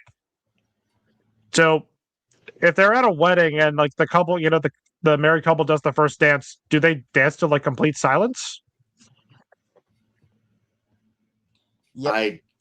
Maybe they dance to the sound of making shoes. I don't know, because you know how like the great grandmother she pretty much boycotted anything related to music and decided just to make shoes. Yeah, I don't know. And wasn't Coco the one that had like that fucking 20-minute Frozen short in front of it? Yep, that was the one. It was? That went on forever. That went on for so goddamn long. Oh shit, I forgot all about that. Damn. Wasn't it only in Mexico though? I thought it was like... No, I had it at my showing. I had it in mine too. Mine too. And I honestly forgot about it. I'm not gonna lie. I forgot about that Frozen Christmas special. Because you know what? Like it's like I was walking in and out so much because I did not realize this was going to go on so long. So like I walked out then, like, oh, it's going to be a few minutes, and it's still fucking going. Thankfully, by the time I got back in, the Disney logo and the movie was showing. So thankfully, I got back into my seat just in time. Okay. Yeah, there was a funny video I saw. I'm sorry to go on, but yeah, like they make the joke of like the no music. And it's the part where Miguel's shining the guy's shoes, and then he hears he hears the Miguel, and then it cuts to the grandmom just giving the face, walking like this, and then the screen turns red and just zooms in on her face. Like someone plays note, Abuelita, so you've chosen death. Target. Send me that clip if you have it. Yeah, I'll send it. I'll send it to the chat later. But yeah, that's fine. This is another To Infinity and Beyond. Yeah, like I said, I initially had it. I kind of go back and forth, but honestly, I'd probably put it into. Yeah. I initially had it in Delicious Delight, but just thinking about it now, I'm going to Infinity and Beyond also. Okay. Where placements? Where should I put it? I probably would put it above Wall-E. That's just above Wall-E. Yeah, like it's a much more personal, like emotional movie too. We got to put something in your weird, but I like you because it's bothering me that there's nothing there. Yeah, hopefully we have something there, and something there. Whether it's a unanimous answer or we have a math dude. Yep. So we don't worry. We have some weird. You're weird, but I like you. We do have some, so we'll get to those soon enough. Just be patient. And now, speaking of the sequel, everyone always wanted to see, and we finally got it. Incredibles 2. Yeah, boy. Pretty much everything about this movie is a banger, except the villain. Like everything is perfect except the villain. I think I'm fine with the villain, honestly. Like he's just simply not as good as Frozone, and that's that. Not as good as Syndrome. Yeah, it's Syndrome. Yeah. Yeah. I think so. I think this is a great sequel. I didn't mind that this movie was a little bit more lighthearted, whereas the first one was really dark. And I liked how the movie was about Elastigirl actually like reliving the days of her being a superhero, after being a stay-at-home mom. And Mr. Incredible is taking care of the kids and trying to be a good dad. And that's a good role reversal. That's what I like about this movie is just the fact that because to quote what Edna said in this movie, like parenting is a heroic thing because you don't always have to be doing you don't always have to have the most difficult job or have to be saving people to know that your job is tough because even parenting can be a handful on itself. So yeah, and it's so cool is that it switches the dynamics with them, but it doesn't degrade or make them out of character to do so. Yeah. I really liked Bob Odenkirk's character because you think like, oh, maybe he's kind of more villainous, but he's not. It turns out it's Catherine Keener's character, so I'm like, okay, that's an interesting twist. I actually really liked that he was actually this cool guy who wants to bring heroes back. Yeah, a corporate billionaire that's not a piece of shit. Yeah. Yeah. And a lot of people bring up issues with logic as far as her plan as the villain, but I mean, it makes sense to me. Yeah. It's just like she was just weaker. Like I remember Nando V Movies had a good video and I'm like, I think that would have been a little bit more interesting, especially with the landscape of superhero movies at the time. So I think that could have gone into a much better direction. However, like I still love the movie. I know like if Jay were here, he'd be fucking like losing his goddamn mind and throwing Jay shovel. But I was gonna say Jay hates this movie. I don't have a ton of hope for Incredibles 3 because Peter Son, yes, he did do Elemental, which was very good. But Good Dinosaur, even as someone who likes that movie, it is kind of an overall weaker movie, not his fault. So I don't know how that's gonna go. We'll see. I mean, if Brad Bird's still writing it, it'll still have that vibe and those sensibilities. Yeah, but I don't know. Like I don't have a ton, but I'll see a trailer first. Obviously, I also love how like how the animation here like greatly improved over the first one. Yeah, exactly. Like, it's more colorful, it's more experimental, but it's like we've come a long way in 14 years, so it's going to be a lot better. And it's actually a miracle that I liked. Well, not a miracle. It's actually a surprise that I liked this sequel as much as I did, because for the longest time, hoping for a sequel, like I think all of us can agree, is that even in a second film, I wanted to see like them all aged up, like seeing the kids a bit older.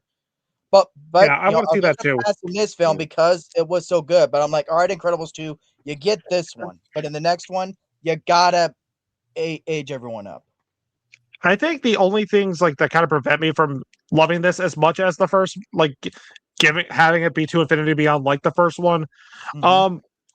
Screenslaver is a pretty weak villain, and I called that twist like instantly.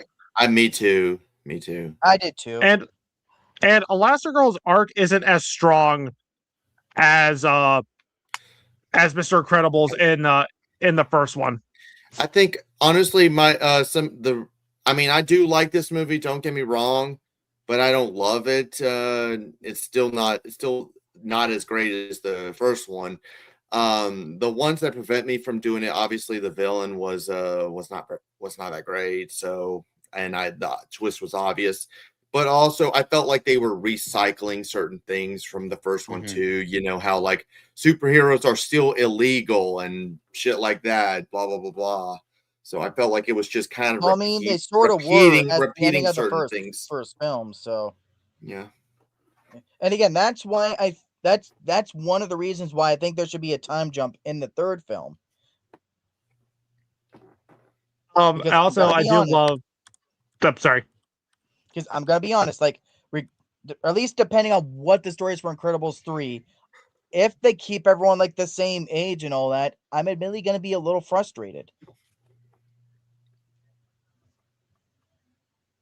Fair enough. Because again, I think that even in Incredibles 2, they should have jumped forward a bit. But again, because I do like the story we got, that's why I'm like, all right, Incredibles 2, you get this one. But next one, like, jump forward a few years or something. And I also love even though like Edna's like, you know, she has small parts in these movies, she always makes one hell of an impression. I love her interactions with Jack Jack. Jack Jack was so funny and adorable. I was actually gonna say we haven't even mentioned the Jack Jack scenes yet. Like, yeah, laser eyes. Fun. He can teleport. Like he's fighting a raccoon. Yeah, that raccoon scene was awesome. You know, that actually brings up a concern because Brad Bird isn't going to be as involved in the next one. He's only going to be right. Does that mean he won't be voicing Edna? I'm sure he would. I mean, it's kind of like how Jon Favreau came back to play Happy Hogan after he essentially left directing duties for the Iron Man movies. So, I mean, he still came back to play the character. So even though he didn't like, you know, Marvel controlling him, he still came back. So I think he's still going to come back. Yeah, that's fair. But by the way, this movie did give for the screening of this movie, it gave us, in my opinion, like one of the best Pixar shorts before the movie played. Bow. That was amazing. So I would say for me, this is a delicious delight. Same. For me, I'm going to actually put it in. You're weird, but I like you. For me, it's a delicious delight. Okay. I'll accept delicious delight then. Where in delicious delight? I think better than Ratatouille. Below Ratatouille, honestly. Below or? I said better than Ratatouille. I think it's a better movie than Ratatouille. Yeah. Okay. And all right, so I tried. Here we go. Yeah, here we go. This is gonna be this is gonna be the Zach Axiola jerk off moment. Here we go. Give it to me. Let's get it over with. Toy Story 4. I think it's fair I start us off with this since I'm the only one who's going to be fair to this movie. So, go ahead. All right. So, y'all know how much I love the Toy Story movies. Like my favorite stuff in Pixar, my favorite stuff in Disney, period. This is, or at least over time, it has become my favorite Toy Story movie. I think it has the best character work with Woody out of the whole series, because when I had like a year left in high school when this movie came out, and I was facing similar ish like an existential crisis. Like, man, like when I'm done with school, like what's my purpose gonna be, or what am I gonna do with myself? So for Toy Story 4 to come out, and for that to happen to be its themes about identity and self-worth and all that, I really connected and resonated with the arc they gave Woody. I think it's genuinely to the point that this movie justifies its existence. Because like everyone, I wasn't angry when they announced it, but I was like, why are we doing this? You know, the third film ended things so perfectly. Like, yeah, I was still like that. But when the movie came out, it just impacted me so much. And it's funny because like even to this day, the themes still resonate with me because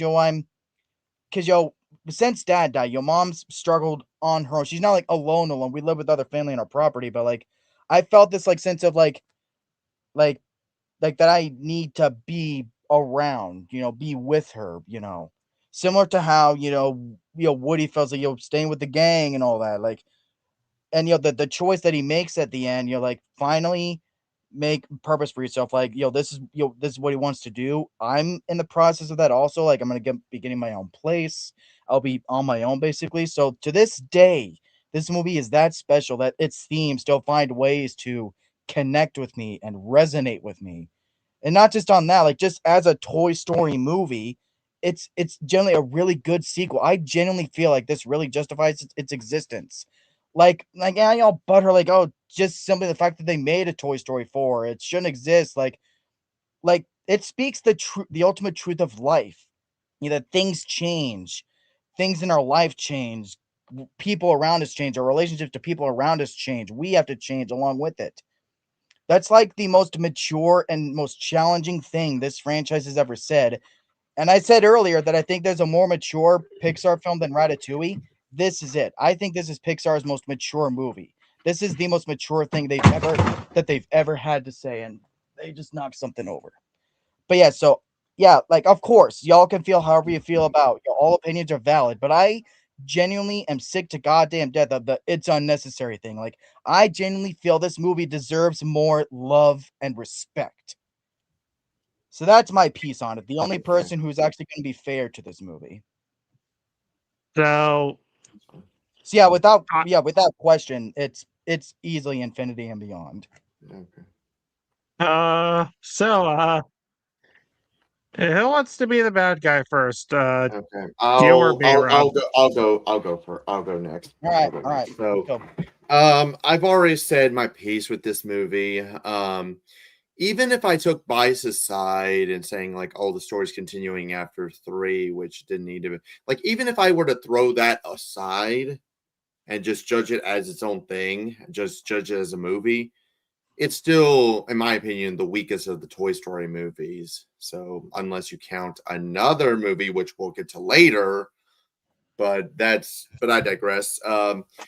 The things that really bring this down, I will give it that, yeah, the animation is still nice. I do like what happens. I actually do like what happens with Woody at the end. You know, he does leave and do his own thing. What they do with Buzz, making him, honestly, I felt like they just dumped him down. They made him so stupid in this. Like, oh yeah, you can't tell the difference between his voice command box and his voice command box and his inner thoughts. The characters, a lot of these characters are wasted. I've mentioned this before in our Toy Story 5 stream, but I said that the writers felt like they didn't know what to do with Rex or Ham or Slinky Dog. I mean, even Jesse practically didn't seem to have too much of a purpose because they're all stuck in the RV, because it's like the only ones they focused on too much were Woody, Buzz, Bo Peep, and Forky. You know, and I don't hate the arc they do with Bonnie. Speaking of that, because yeah, she did neglect Woody, but then again, she's a kid, so she's a kid. So all of us, I'm sure, we have had toys that we love, but then other toys came along, we played with them more. That happens.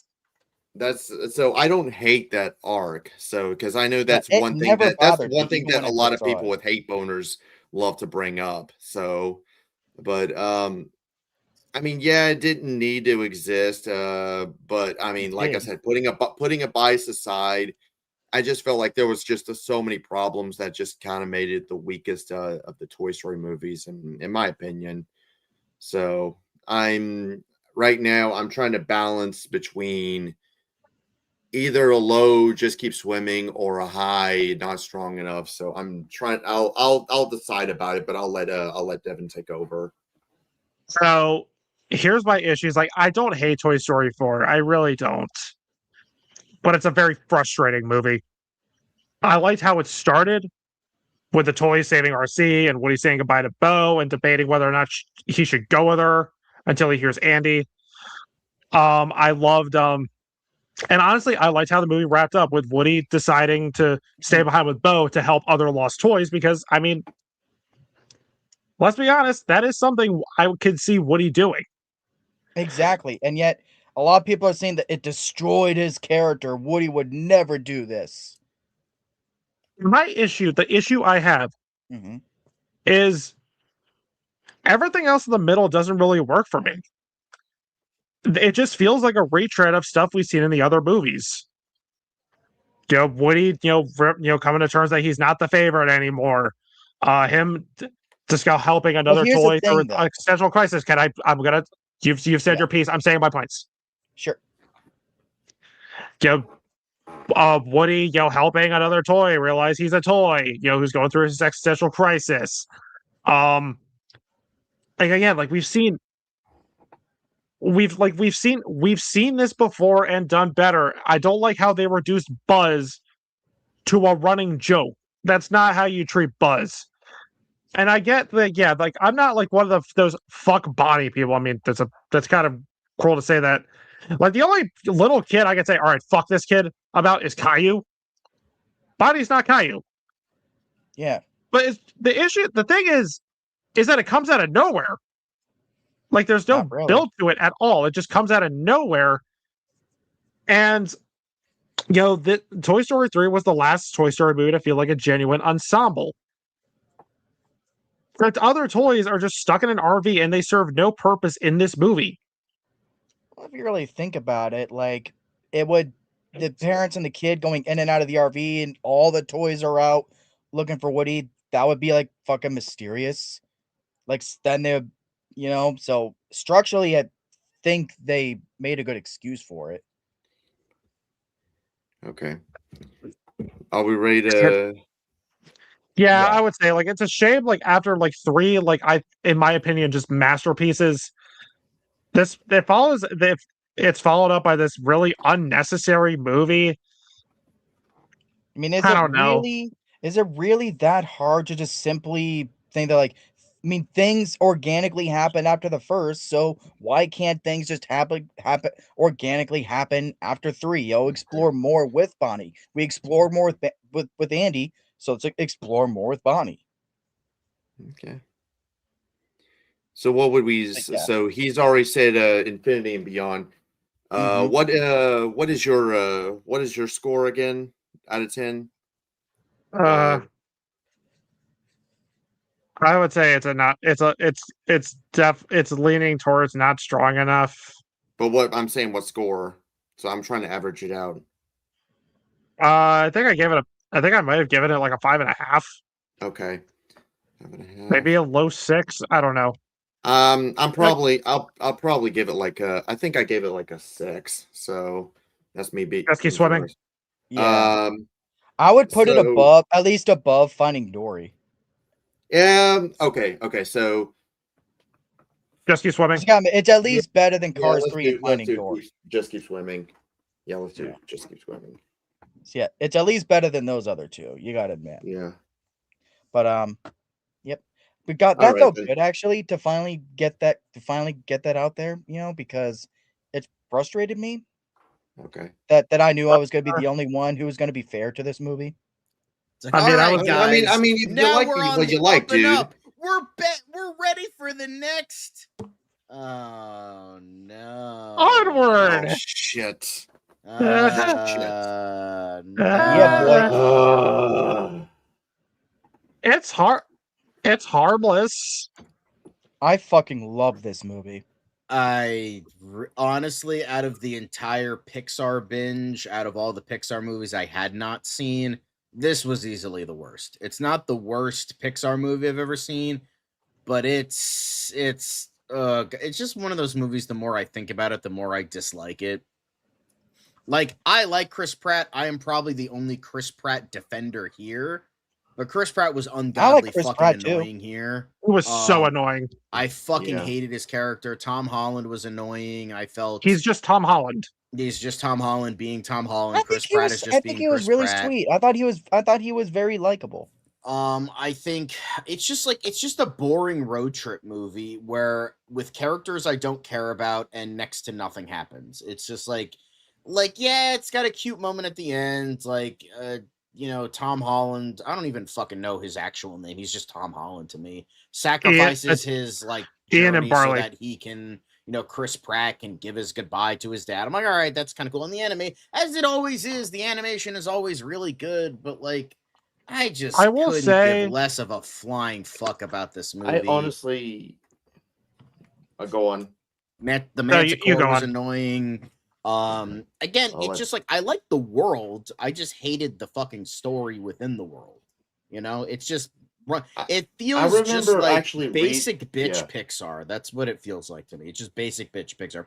It's like, here we have this moment. Oh, here's the misunderstanding. Here's this. Here's that. And it's just like, all right, okay, we're you know, it was one of those movies, and honestly, it's more anger inducing that in 2020, before lockdown, this was the one we got theatrically, but Soul had to be designated to fucking streaming after. Yeah, fucking that's COVID ridiculous. Yeah. God, so unfair. But anyway, this is the funny note is that this was actually a movie. Whatever you want to call it. That's essentially but, it is. But funny enough is that this was actually a movie that my brother and I, we were going to have a double feature between this and Invisible Man, but the weekend we were going to do it was when COVID lockdown started happening. So we honestly had to do our double feature when it became on Disney Plus. You want to know something interesting? And I know fucking Rob is going to be like, "Are you for real?" Honestly, I thought Elio was better than this movie, and I don't even like Elio all that much. That's how fucking weak sauce this movie is. It's just, and I think it's more anger inducing that I love fantasy stuff, but it's just none of the fantasy element is incredibly interesting. I remember reading up about the premise of this movie, you know, because I remember like, oh yeah, it involves like modern day, but like instead of technology, it's like with magic and all. I thought that could have been a cool premise, but it's just honestly it's just kind of there, you know.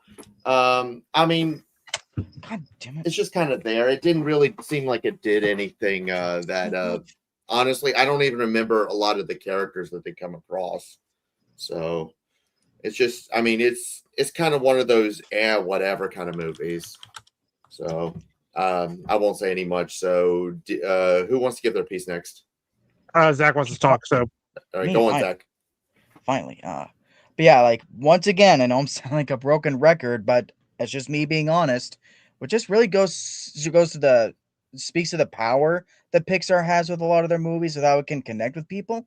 Like this is once again like another that I really liked when I saw it, but like ever since losing my dad last year, especially this being a sort of particularly about them trying to reconnect with their dad in a way, like this is a movie that I now love a whole lot more ever since then. Like it just hits a lot harder. And I really like these two characters. They're nowhere near like the perfect duo that like Mike and Sully are, or especially not like compared to like Woody and Buzz, but like they're still a memorable duo to me. Like I remember these characters. And unlike the rest of y'all, I actually think there's a lot of maturity to the ending, to how Tom Holland, he lets Chris Pratt's character have that last moment with their dad and all that, because it's built up to in the movie. That's why, see, the thing is, I actually paid attention to all the details, all the backstory that Chris Pratt was giving to how he felt like he never got that closure with him. So that works in the structure's favor. It's properly built up to, like, structurally, this film really builds up to its ending really well. And it's something that Pixar always does really well, is that because in this case, both of them didn't get to have a moment with their dad. Tom Holland let Chris Pratt have that moment, even though he really wanted to also. But it speaks that sometimes you don't always get those things. You make those sacrifices because sometimes someone else needs it more, and that's really mature. So I love the ending of this movie. So it's not quite infinity and beyond, but I'm gonna go delicious delight. So how I feel about this movie is, I mean, it's inoffensive. I definitely didn't hate it. There are good elements here. I'm with Zach. I am with Zach. The ending where Ian lets Barley reconnect with their dad was nice. The idea of the movie, it's a nice idea where these two brothers are trying to bring back their dad and reconnect with them because they miss him. That's a good idea for a story, but I just wish they executed the story in a more interesting way and gave us more interesting characters. I mean, Ian is just Tom Holland.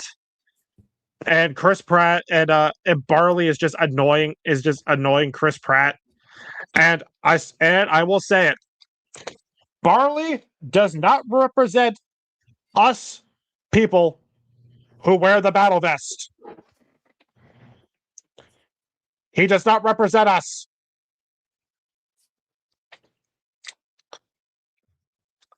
But like it's inoffensive. It's like Rob said, it's there.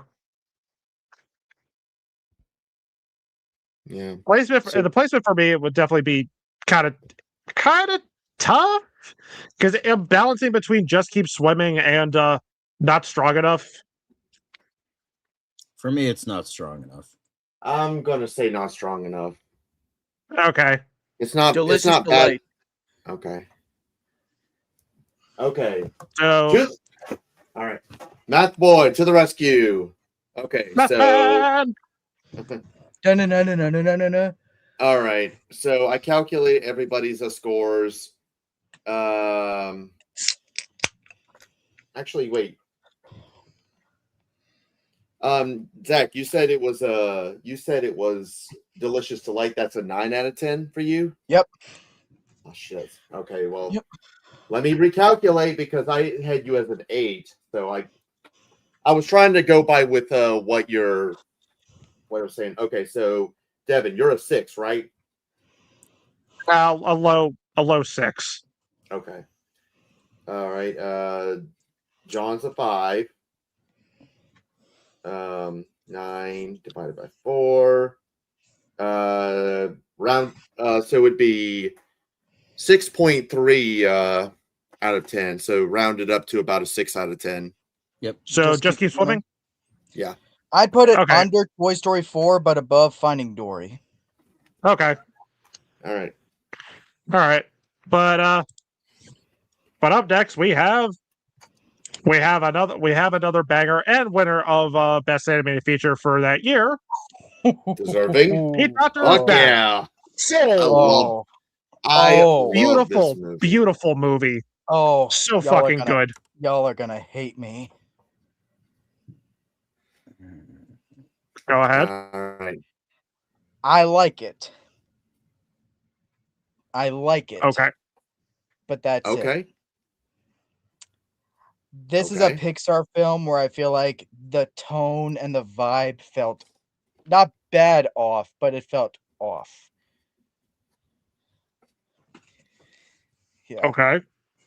And the themes and the ideas are all there, but there's something about the vibe and the feel of it. It's not that it didn't feel like Pixar, it just felt weird. Like genuinely the movie the thought that comes to mind with this movie is weird. So for me, y'all are gonna hate me. That's why I would put this in. You're weird, but I like you. Or at least I think that's where I put it. That's not a bad that's not a bad placement. That's not a bad placement. I'd rather you put it there than give me that. Honestly, that's where I'd put it. Like, I think it's a very good movie. I don't think like pretty much. It's funny because like literally, because I gotta remind myself what I thought of it, and literally all of the your friends thing on Letterboxd, it's like 5 stars, 5 star, 5 star. It's like, whoa, okay, guys, calm down. It's not that good. And I'll say this: out of these 3 films that got out, the COVID era, Pixar that got out of these 3 in that era that got screwed out of a theatrical release, I will say this one is the best. Yeah. Yeah. So, or at least, I think like there is some cringiness, some cringy jokes, some awkward jokes that prevent it from being better, and I think that that prevents it from being better for me. But like pretty much everything else is really good. The voice acting is really good. I like how the afterworld kind of is. I like it has like that Pixar charm. It has a really good message, meaning of life and all that stuff. So I think it has a lot of good in it, but I just I think it could have been a lot better. I just don't think it's like this amazing modern Pixar classic. I think it's a very well done movie, just not. And I'll say this isn't gonna make a lick of sense to you guys, but I'll also say this. I think the way that I feel about it is because I didn't get to experience it on a big screen. Like there's something about this with its sound design, acoustics, and it's and all that. I feel like if I had seen this on the big screen, I think I would have loved it more. They did re-release this and the other two in theaters because remember all three of them were pretty much. Them, unfortunately. I know my theater did, but I just never bothered because I was like, I've seen them already. I'm good. So, I mean, but the thing, and besides, I own the 4K of this movie. I'm probably gonna be the most positive out of all of them. I absolutely adore this movie. You know, I love the characters. I love the animation. I love the premise. I love the themes. You know, the themes of what is your purpose in life. You know, Toy Story 4 did it better. No, this did it better. I'm sorry, Zach. This did it better. I mean, I was just playing. I mean, I feel that, but I was just screwing with Oh, yeah, I know. But agree to disagree. We'll say that. Yeah, but, easily. Yeah, but I absolutely love this movie. This is real. I would say, honestly, this is in my top 10. So this is in my top 10. I'm probably going to be the only one here, but I would put it into Infinity and Beyond. It's probably not going to happen, but you know, what could you do? I think this is a genuinely great movie. Again, another one of Pixar's most mature movies. Like the way it handles the topic of death, and it does it so well. Like it's great. Joe is a very likable character. 22 is very entertaining. You guys know I'm a big fan of Nine Inch Nails, so Trent Reznor and Atticus Ross scoring any movie for the most part. Maybe that's why is an automatic win for me. It's just it's a great movie. I mean, yeah, like what John said, what kind of prevents it from being a To Infinity and Beyond is there are like some cringiness that doesn't work for me. And I think the movie could have been. There's a certain point to where the movie could have ended, and it would have been a more impactful ending. But I have to watch it again to pinpoint the exact moment where it should have cut to credits. And then I'll have to let you all know. But I just remember like a couple minutes before. I'd say like at least like a couple minutes from where it actually ends. You could have cut off, like a couple minutes earlier, and you would have had a better ending. Maybe you guys know which moment I'm talking about. I just remembered. I had this in the 5 out of 5 on Letterboxd. It has been a couple years since I've seen it. Yeah. Yeah, it's a movie I want to love. I will say though, the best part about this movie for me, although now it's really funny considering that they won, but that Knicks joke had me fucking howling. I literally had to pause the movie because I was like crying with laughter when 22 is like fucking people in the like limbo world. And she's like, I like to do this from time to time, and then chucks the thing at the fucking Knicks player. And they're like, oh, the Knicks lose again. I'm like, honestly, that is probably the hardest I have laughed at a movie in a long time. Like that fucking killed me. Like I was like struggling to breathe. My face was, and I'm not even like a massive Knicks fan or anything. It's just like the way it just hit was just perfect. It worked so well for me. So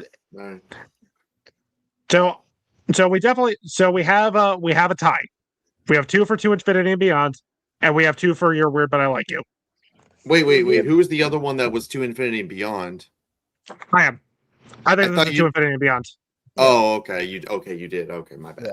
Yeah, I think this is To Infinity and Beyond. So if honestly, if we got it makes sense to put it in a delicious delight. Yeah, whatever the fuck it's called. Yeah. Because if we got 2 You're Weird But I Like You and 2 Infinity Beyond, just put in Delicious Delight. Yeah, because like it is a really good movie. Like as the title suggests, it has a lot of soul to it. All right, so where should I put it? I would say there, like under Ratatouille. No, that worked. Under Ratatouille. Yeah. Okay. Okay. And This one is this is going to be an interesting discussion because how do I put this? I do not like Luca. What? In terms of Pixar movies, that are like forgettable and just there for me.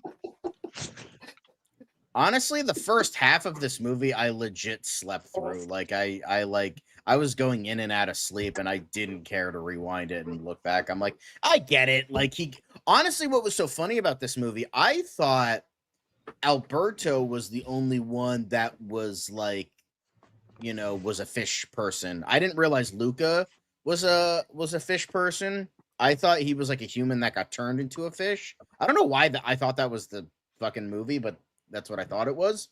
But yeah, honestly, it's fine. It's okay. It's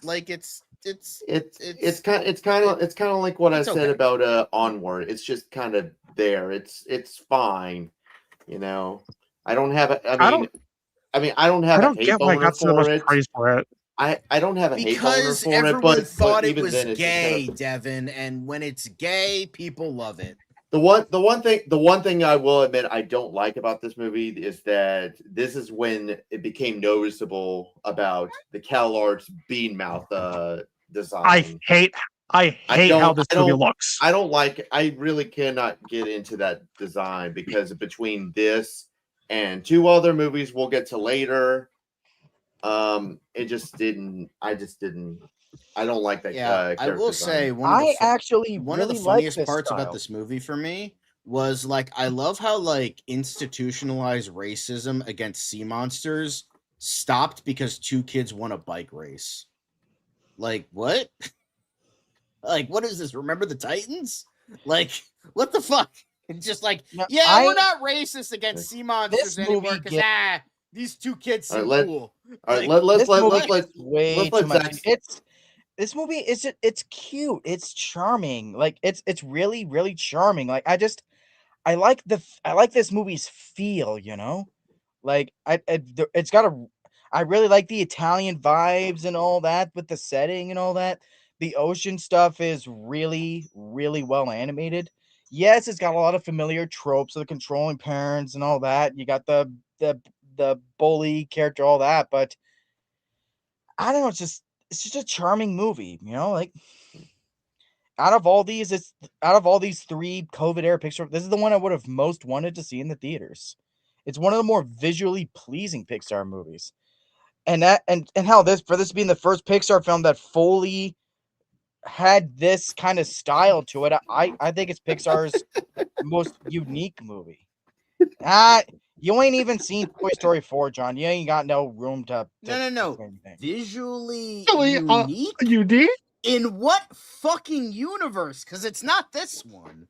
Maybe in another universe, it like looks not like Bean Mouth, but like you ain't even seen Toy Story 4 yet. You haven't even seen Pixar's best looking movie yet, so you ain't got room to talk. I fucking have seen clips of the movie. I know how the movie looks, and yeah, Toy Story 4, very well animated. Doesn't mean I'm gonna watch it, but like it's a very pretty movie. But Luca looks like shit. The animation is one of the worst parts about the movie. Yeah, and like for me, and the thing I always say, not enough Jim Gaffigan. We needed more Jim Gaffigan. And the thing I always say about this movie before I found out from you guys that it's called like the bean mouth design.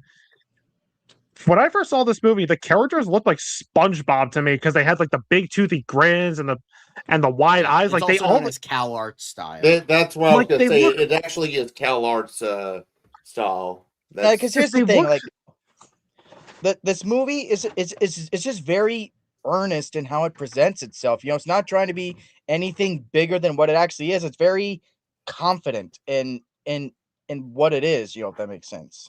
But this is Pixar we're talking about. Pixar should be better than cute and offensive. Like sure, like I think it is more than between the friendship between the three is nice, but it's just the story is just way too predictable. It's generic. The villain, like he's funny. Come on, he had some funny laughs. Yeah, this might be Pixar's worst villain. It's just generic teenager. I always classify him as like Kid Gaston. Worse than whoever the fuck those bird dinosaur things were in Good Dinosaur, worse than them. Oh, those were. Oh yeah, those were supposed to be the. They were the Worse than villains, and they fucking were. worse than the fucking evil human bear person that got cursed in Brave. Like I just. Again, like I want to love this movie. I know this got a lot of acclaim. I want to be among those people, but I can't. Like this is one of those Pixar I'll movies. say Like with this, good, like with good. Thank you. Sorry about that. It's all right. I want to be one of those people, but this movie is just so like with Good Dinosaur, it's just there. Yeah, that's. I mean, yeah. Honestly, I'd probably put it in. I'm kind of going back and forth between I'm not strong enough and Just Keep Swimming, but Yeah, I me think too. I think I'll be nice and say Just Keep Swimming because I do like some aspects. It's just not a lot. Also, by the way, I think Devin would appreciate this joke. If I had a nickel for every time Jack Dylan Grazer played a kid that was in a friendship with someone that weird Tumblr users insisted was gay, even though it really isn't, I'd have 2 nickels, which isn't a lot, but it's weird that it happened twice. Great. Yeah, I would honestly. I'm probably gonna go with John. I'll be generous and give it like a low. Just Keep Swimming. I'm gonna go Delicious Delight. Oh, and I'll also say this, Devin. Worse than Fake Zurg. Oh, don't even get me started on that. Hey. We'll get to that soon enough. I'm just saying, like, he's worse than all those villains. Yeah, I mean, again, like, it doesn't piss me off like these, or annoy me like these 3. But again, it's there, but I will be nice. I'll give it a low Just Keep Swimming. I'll put it behind Cars 3. All right. Okay. And now, here we go. Oh no. Their most offensive movie. So while you get started on this, I'm gonna go to the bathroom. So here we go.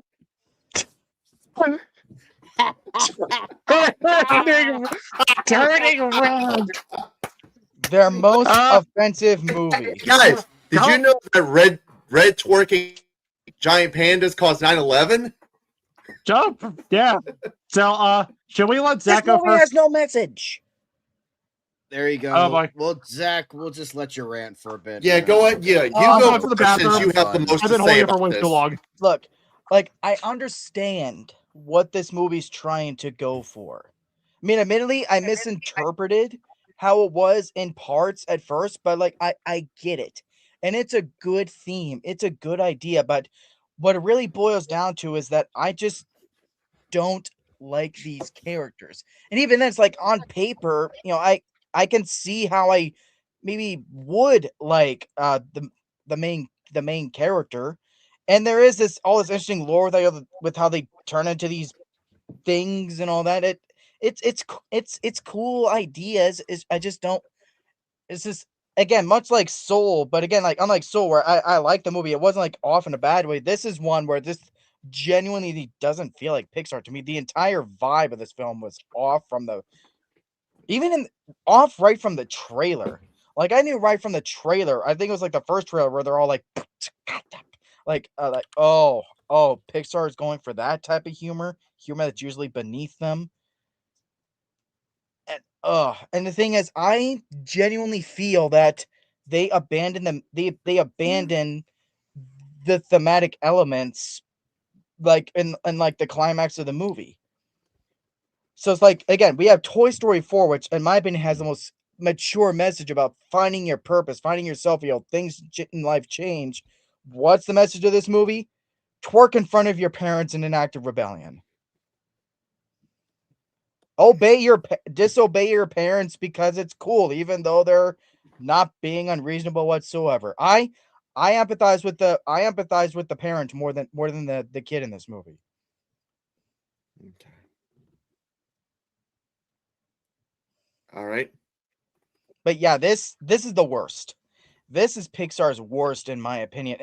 And heck, it's not even that. It's not even that the animation is a factor into that. It's like it's not one of their. Granted, I don't think it's one of their best looking films. It's not one of their worst looking ones. It's good animation, but it's just I just think this is the worst. Like this is genuinely unwatchable to me, which is weird because I watched this a second time so I could fairly be refreshed on what I think of this movie. I did this for you, Rob. But yeah, I just do not like this movie. A movie where the deepest I have no respect for a Pixar film where the deepest that it can think to go thematically is twerk in front of your parents. That's the message. All right. Fuck you. All right. Well, I'm going to be the opposite of Zach because I actually do really like this movie. So, and here's the thing: you say that there's no message. I mean, it did. It did. I mean, it did, but I feel like it abandoned the things it was exploring thematically before the climax, and so that by the time we get to the climax, all they have to say is twerk in front of your parents. That's you know the what? message. You know what? You know what the That's not you the know what it message. is. First of all, the message is like obviously it was like an allegory for physical puberty. You know that's obvious, but there's also a message about breaking away from your parents' customs and traditions. You know how like May's character, she was trying to be her mother's. Like she's trying to be like the perfect daughter for her mother. Like that she's always doing everything her mother wants her to do.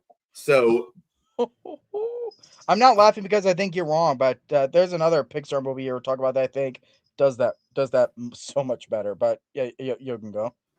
All right. Anyway, they do this. They pretty much focus on trying to break away customs, break away traditions, because every generation is going to be different. That's the thing. Every generation is going to be different. So because remember, because remember, this takes place in 2002. May is 13 years old. Who else was 13 years old in 2002? This guy. I was 13 in 2002. I have seen. You could probably talk about like all the cringy stuff all you want, and that's fine. That's fine. But I've seen girls act just like her. You know. I mean, it's like you can write cringe done well as far as like it's shown like this is how it was, but like it's just a point where I thought that the writing itself got cringeworthy, if that makes sense. I mean, there's going to be cringe no matter what generation you were. You know, you probably had some cringe when you were a teenager too. Oh yeah. So like I said, I said, I know what this movie's trying to go for, and I respect the message on paper. It's just again like. It's not that I'm saying there never was a message in the movie at all. Like there was. It's just I feel like the themes they were exploring before the climax, I feel like they abandoned that before they got to the climax and just forgot about it. Okay. So but yeah, I'll also keep like the character. I do like the characters in this movie. The only thing I don't like about it is, of course, the CalArts Beanstalk animation.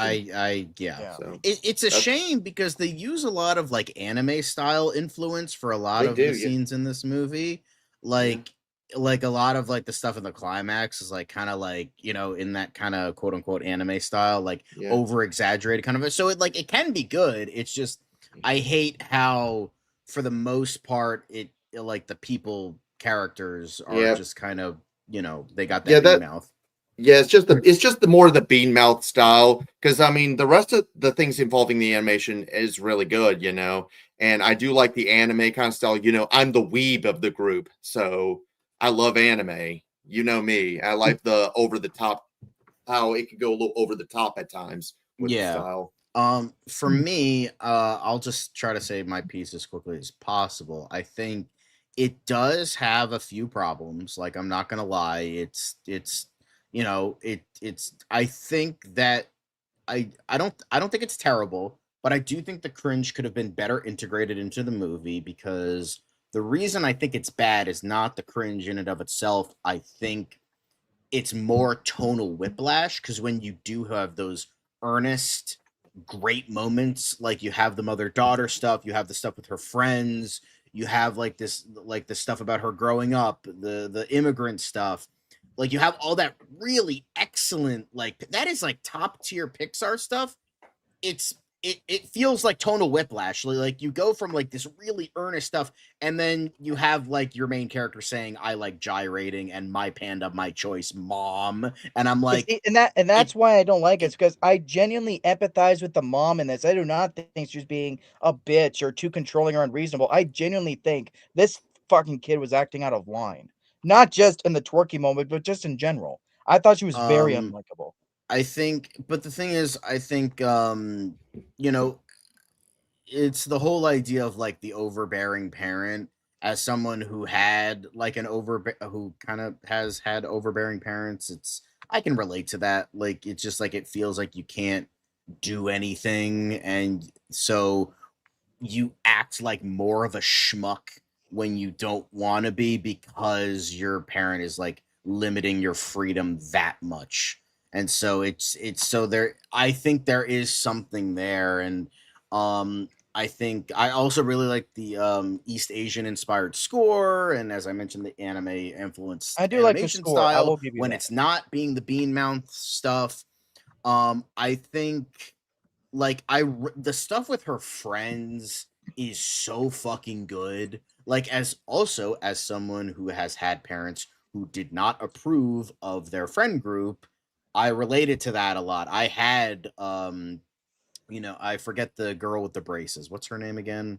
I don't remember the Shit. names of any of these characters. Hang on. I think it was Miriam. Yeah. As It someone started who with- it has started with an M. their own Miriam, I think, I kind of relate to that a lot. I relate to a lot of things in this movie, and I think I think it does so much right. It's just hindered by like a lot of dumb shit that could have made this a much better movie. But the thing is, for what it does, it's really good. Like I do genuinely believe Turning Red is a very good movie. It's just due to the like that opening, like the first 5 minutes, that should be categorized as a war crime by the Geneva Conventions. Holy fuck. Those first 5 minutes, I wanted to put a gun in my mouth because I'm like, if this is how the movie is, then I get why Zach hates it. But luckily, it did sort itself out after the fact, after the title card and all that, because it became much better after that. Yeah, the cringy moments were still there, but not nearly as bad. I think in terms of like growing up, all that stuff, I think Inside Out does those themes better. I think those movies do this kind of thing better. In terms of earnest movies that are also about cringy, pubescent kind of growing up stuff, I think Bo Burnham's 8th Grade did it way better than this. So I agree. I will say, if people don't like this movie, then I recommend 8th Grade because it does these themes much better, much differently, but like similar but different. And I think it's much better. But so yeah. So I'll say, so I've always liked this movie. Zach, when Zach was, like Zach, the message of this movie was not twerk in front of your parents. Again, Like it's Rob not was that I'm not saying. saying the movie didn't have a message. I just feel like the climax, that they abandoned all the themes they were exploring, before the climax. That the themes didn't imply by then. They didn't connect. That there was no payoff. Because like here's the thing. Like the movie, like Rob was saying, it's about puberty, growing up, break away from traditions, breaking away from generational trauma. This is the movie about the complicated mother-daughter relationship that Brave should have been. Why? Yes. Because the mother and daughter in this movie aren't annoying assholes like the mother and daughter in Brave. Mm-hmm. I think this is about as bad as Brave on those aspects. And think about this, like the gyrating thing, yes, it's cringy. These are teenage. This is a teenage girl. Teenage girls like to dance. Teenage girls like boy band. They like boy bands. Like it's like the joke from Fairly Odd Parents, where they're like, "So what do you think the popular girls are saying? Blah blah shopping, blah blah clothes, blah blah hair, blah blah boy, blah blah boy bands, blah blah. We'll never notice you. That's a teenager in the 2000s for you. Yeah. Like I don't know, man. Like whatever you're like. Every time I hear you rant about this movie, like I feel like you watched a different movie.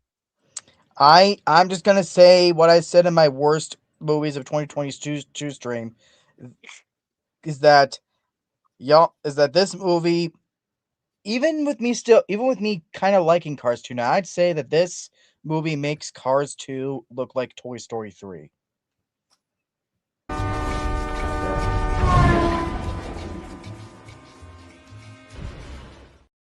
Yeah, get out of here, Sharif Whiplash. Get out of here. Oh, Yeah, fun fact. you spelled sheriff wrong.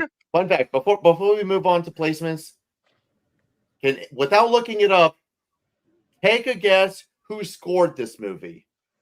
Take a guess without Googling it. I don't know. I mean, I like the score in this movie, but Ludwig Göransson. Really? Yeah. That explains why it's so good.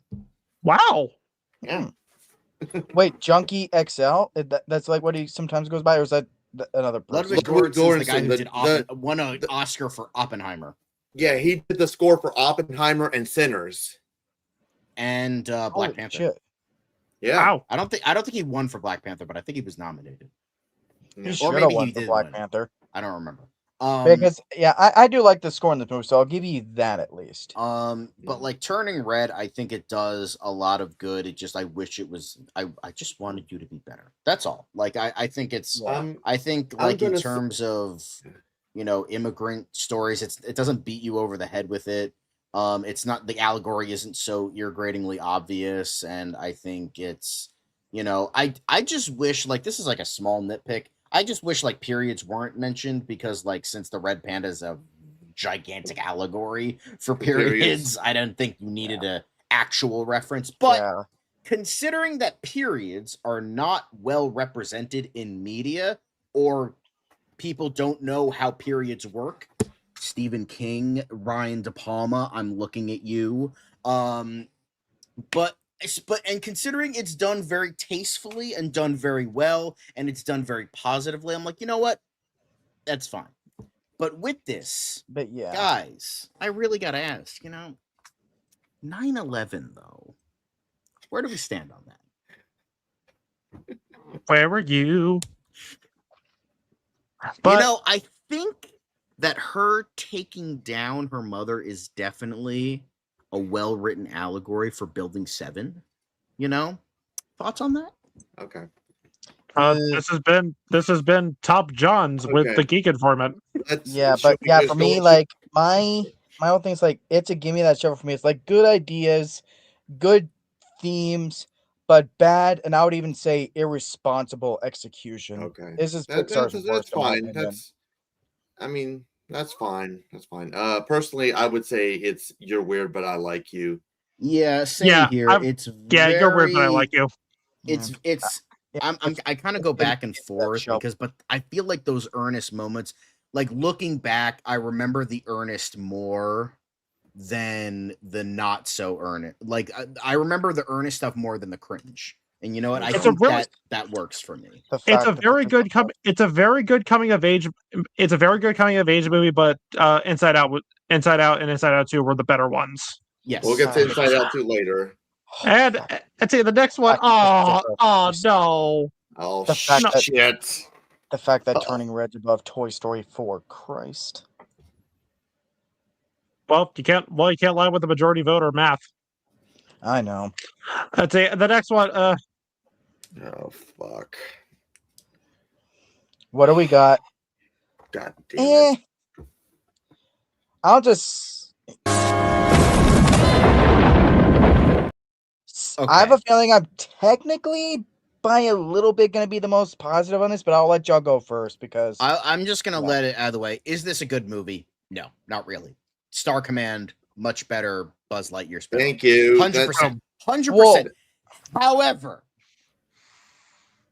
when watching this movie initially, I was definitely way more positive when it came out, but now I realize it's really not that good of a movie. However, I am a little bit biased because I do like the Toy Story stuff in this movie. I like Buzz Lightyear. I think Chris Evans did do a good job playing a very different version of Buzz Lightyear. It does have a couple jokes here and there I liked. It's just, it's very stupid. It's very annoying. The Zurg twist is awful.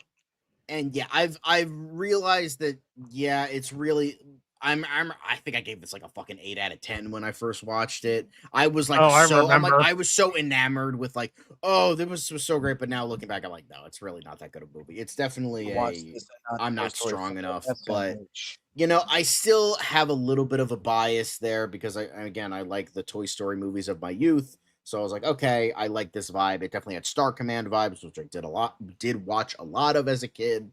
So with that, it's mostly bad, but I am a little bit biased because I like some of the nostalgia stuff that I remember growing up with as a kid. I'm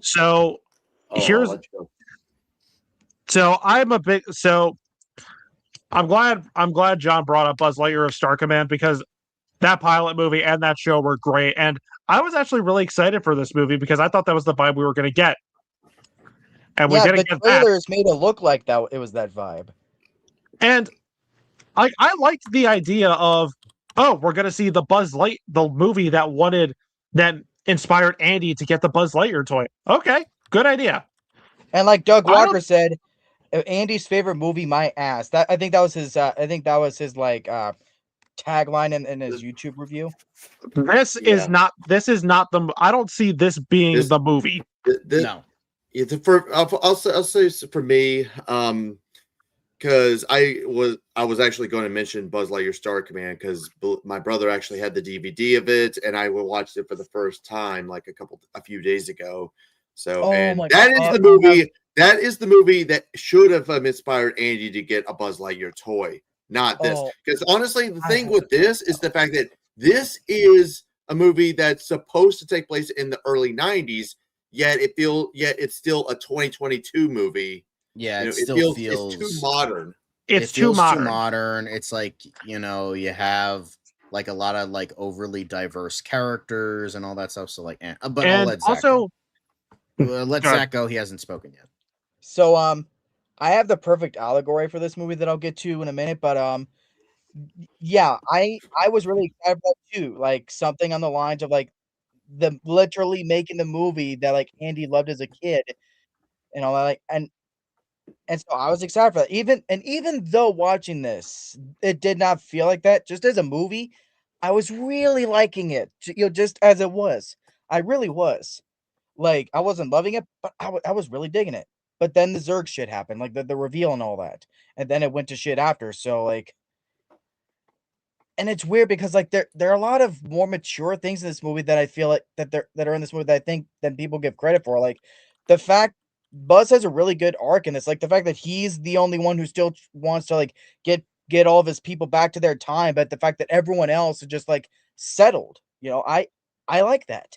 And there's something very poignant about the fact that Buzz is so set in that and like you getting from back that he's missing so much of his life. All the people he knows are like dying and getting older, and and even his closest friend dies. I think this is such poignant stuff. And even then, I think you could have had a villain like that who's some kind of time traveler who's in the same mindset that still get the same point across that makes Buzz realize how wrong he was. You just didn't have it. You just didn't need it to literally be Buzz from the future. You could have had it be some other type of person, if you get what I'm saying. I mean, I'm gonna easily made that work. If there's one thing I will bring up. I'm not finished yet. What? I'm not finished yet. Like, you know what this movie feels like?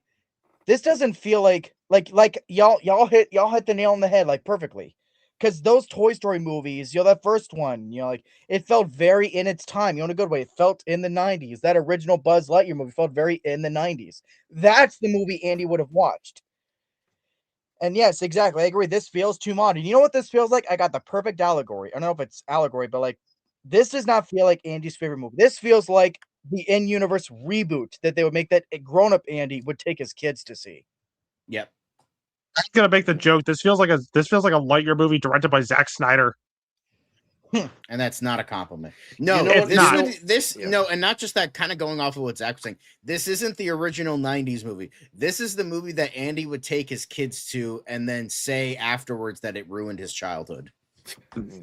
Yeah. I was actually going to bring up something that Zach's you remember how Zach was complaining about Monsters University about it breaking continuity?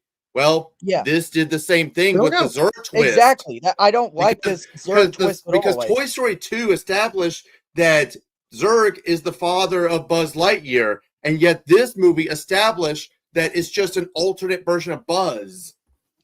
And the thing is, something- like, you and again, like, you still could have had the same idea, but just not have it be older Buzz, be some person who was on the same path as Buzz, so stuck in like trying to, do all that, and Buzz still come to the same realization. You could have easily still gotten the same point across, but Zurg being someone else. You know what I mean? Yeah.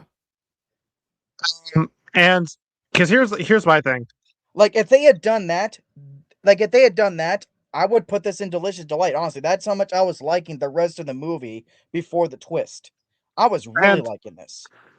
So, like, when it comes to my issues, like with this movie, this is a movie that got so much worse It did upon for the me, second too. rewatch. Me too. For one thing, we're talking about a movie that exists in the Toy Story universe, right? Mhm. Yeah. Why are all the characters in this movie so goddamn bland, unmemorable, and flat? Like, I may not love Toy Story 4, but I remember Gabby Gabby, Duke Kaboom, Baron Ducky. Yeah, I remember Duck the and Bunny. Bensons. I said Duck and Bunny. I the remember only- all of them. Like, The only character in this whole movie that I actually did like was Socks the cat. Yeah. Because he yeah, at least Socks got was the some- best character. He was and it's ironic. It's so ironic that this is the movie that made Andy want a Buzz Lightyear toy, yet they created a brand new character whose sole purpose was to sell toys. And you see, the thing is, I could easily forgive all of that if, they again, not made Zurg, older Buzz. You know what I'm saying? Still have the Yeah. same ideas, but just not older Buzz. I would have easily forgiven all the rest of that. And like the movie itself, it doesn't look very unimpressive. Like there's a lot of No. like, even though this is supposed to be like a magical sci-fi movie, there's a lot of muted colors. Again, it looks like it was done by Zack Snyder. The characters are flat. All we have is old lady, Rookie Afraid of Space, and Taika Waititi's being his same annoying douchey self. And you guys are saying it over and over again. I don't know what the fuck they were smoking with this Zurg twist. Like, this was so goddamn stupid. And the reason why he's called Zurg is because the robots can't say Buzz. That's literally a fucking noise robots make. Like, what the... And Buzz? That's like being like, oh yeah, sorry, my dog's a little weird. He can't say bark. Like, Buzz... Like, what? Like, this doesn't feel like this Buzz and Toy Buzz don't even feel like the same. They don't feel like the same character. This is just generic hero guy. I was gonna say because Buzz Lightyear, for the most part at least, was a likable character in the Toy Story movies. Like I said, but here I like Buzz he in this, honestly. is so bland in his own movie. He is I gotta disagree at least on that. Because again, I Okay. think there's something poignant with how he's so obsessed with, going back in time, missing so much of his life. There's genuinely something poignant there. But yeah, just this is one of Pixar's worst movies. Like the Buzz Lightyear of Star Command show should have been the inspiration for this. Yeah, this Oh, should I have been agree. better. it The should have been. old Yeah, but the movie and problem show is is- a lot better than this. John Lasseter, for some weird reason, hated Star Command. Like, he hated the existence of that movie. So, like, he just, and I feel this like that was- hate went to Pixar, and Pixar, like, hated that, like, the idea of that. I don't know why. And then, ironically, they ripped off the entire fucking movie for this movie. Somebody actually does a note-for-note comparison, and they ripped off, like, 90% of that movie, at least in story beats. So it's like, if you hate it so much, why are you redoing it but worse? Yeah. But honestly, hey, Devin, can you do me a favor? Give me that shovel. Yep, give me that shovel. I will get that shovel, but Just Zach keep and I John, say not strong enough. I don't totally have a hate boner for it, but I'm sure if I rewatch it, like I'd I probably only hate it as hate the much as everyone Zerg stuff. else. I like the rest of it. So that's like, if they had done the stuff that I thought would have made the Zerg stuff better, it would honestly be delicious delight for me. But it's just keeps swimming as is. this is a give me that shovel, but the math dude. Okay, so Devin gave it a 4 out of 10, right? Honestly, nah, it's a 2. It's a 2. Okay. Yeah, it's a 2. Damn. I'm gonna give it a 3.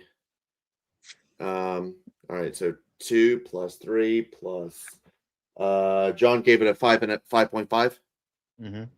Okay, and Zach is what's your score, Just keep Zach? swimming. Well, no. Out of 10. I would go 6 out of 10. 6 out of 10. Yeah. Okay. Yeah, that would round up to.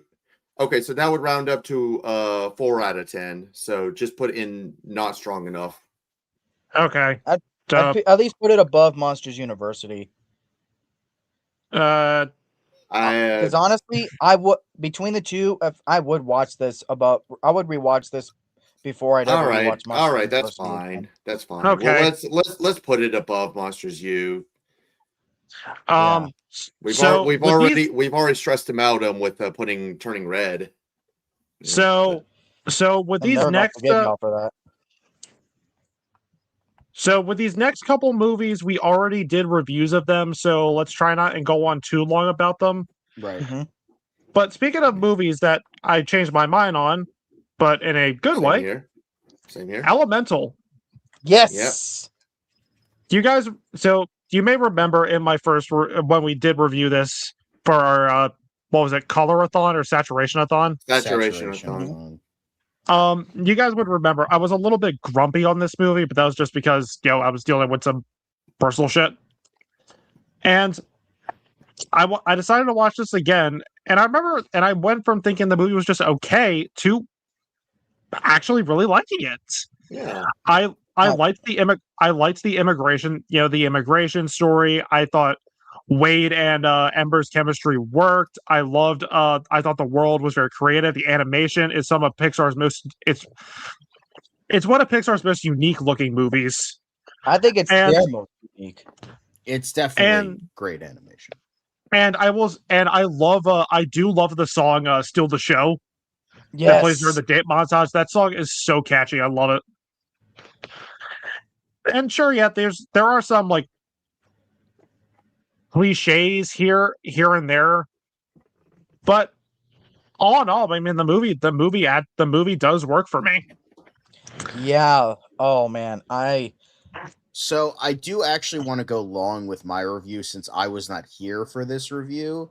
I'm gonna try and go as quick as I can, but if I'm long, I apologize. Yeah, because I have a lot I want to say too. So with Turning Red and this, I feel like both have, like, especially watching them back to back, they have very similar themes in regards to both are immigrant stories about growing up, becoming your true self, honoring your parents, but making paths for your own legacy as your own person. So with that, they're also very personal stories for their directors. I think with this movie, I think the animation is better. Obviously, it's more unique, and it's not bean mouth crap. It looks with how everything works with all the elements and the element people and the world. It's so good. This is arguably might be the best animation that Pixar has ever put out. So with that, the story I feel is more tonally balanced.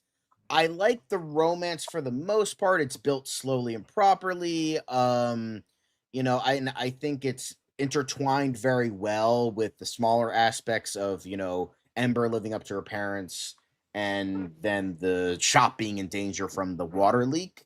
And the world building, as I mentioned, the world building is fucking awesome. It's definitely a lot of fun. It's probably my favorite part of the movie outside of the animation. The problem I have with it, which makes Turning Red an overall better movie for me, is that with Elemental, it's just way too safe to me. Like, as Devin said, it falls into a lot of the same generic tropes and conventions attributed with stories like this, which are pretty lame and eye-rolling. I feel like the romance could have been done a lot better because I didn't really feel the connection between the two characters as much as I wanted. It was good and their chemistry was pretty good, but I feel like it could have been a lot better. So when they finally reach this point, they finally reach this union and they're together, it doesn't feel as impactful. Wade isn't dead, they save him from the condensation, all that stuff, and they unite. It doesn't feel as impactful as I feel like it should have been. Wade was kind of annoying a lot of the time. I mean, yeah, I get it with what they were going there. I get what they were going for. I like how you have the female character is not the emotional one, but the male character is very emotional. I think that's really good because I feel like they're going away from gendered stereotypes. I like that a lot. But even then, he got on my nerves from time to time. He's still a very good character. I still liked him for the most part, but I feel like the running gag with him crying all the time was a bit much after a while. And I feel like the immigrant stuff was a little bit too on the nose and a little bit too in your face. Again, I feel like that's another point for Turning Red. The immigration stuff is there, but it's not in your face about it, and I feel like it was more in the background and it worked. It was there, but it wasn't, too in your face about it. So for me, I think considering both of these are kind of similar movies to me, Turning Red's positives are better than Elemental's positives, but Elemental's negatives are not nearly as bad as Turning Red's negatives. So it's kind of a weirdly balanced experience. If put a gun to my head, you're saying, hey, if you have to rewatch one and what would you rewatch? I'd be I'd rewatch Elemental because it's more tonally balanced. All right, you made up for it. You redeemed yourself. So Elemental is a more tonally balanced movie that has slightly more rewatch value, but Turning Red is the superior movie because it handles those great things way better than this one does, and this one is just way too safe. And the allegories are a bit too on the nose. Some character stuff could have been a lot better. Okay. But it just goes to show that rewatch factor doesn't automatically mean a better movie. So okay. I think it's good. I think maybe even very good. It's just it plays a lot of things way too fucking safe that prevents it from being a more memorable experience and a great Pixar movie. So that's all I have to say about that. Okay. So I loved this movie when I first saw it and we did our review. And not only does it continue to get better for me, but this is genuinely top tier Pixar for me. This movie on a thematic level speaks to the specific part of me that, much like Ember in the movie, was afraid of being a disappointment to her parents for wanting that something personal for herself. Because I mentioned earlier with Toy Story 4, I resonate with Woody making his choice and all that. It speaks to how, I'm making that step now, I'm going to be off doing my own thing. Elemental speaks to the side of me that was afraid of making that choice because I feared that if I did that, that my parents would feel like, that I just want to leave them. That'd be a big disappointment. Elemental speaks to me on those levels, and it still speaks to me on those levels. The love story is really sweet. Ember and Wade are the best Pixar. I mean, yeah, they're a romantic couple in this case, but just as a general duo, I think they are the best and strongest duo Pixar has that we've had in a Pixar film since Mike and Sully. This is like top 3 duos for me. I love these two. I love their chemistry. I think the love story is built up very well and it pays off. I love the backstory with her parents. I really empathize with Ember and that I know it's not so much a comedic running gag, but with her not be able to keep a tint on her temper at first, that led to some funny moments and all that. And the movie's just creative. It's visually creative. It's narratively creative. And I'm sorry. I think it's the farthest thing from safe and easy. Every bit as much as Toy Story 4. I think this is on the same level with Toy Story 4 as like one of Pixar's most mature movies.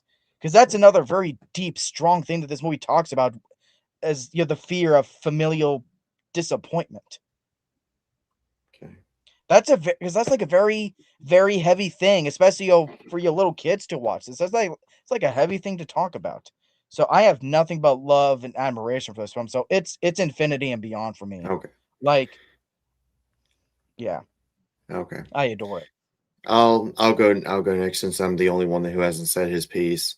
So much like Devin, I'm pretty much like in the same boat as Devin because I remember thinking that this movie was just okay when I first saw it, but I remember rewatching it. I remember watching it with Renee, and there were some things that I really appreciated a lot more than my first watch. So it's honestly gotten better. So just like with Devin, it's gotten better for me. So I love the themes of like immigration, and I do love the arc that Ember goes through, deciding between having to follow in your family's footsteps as opposed to doing what you want, kind of like being stuck between a rock and a hard place kind of thing,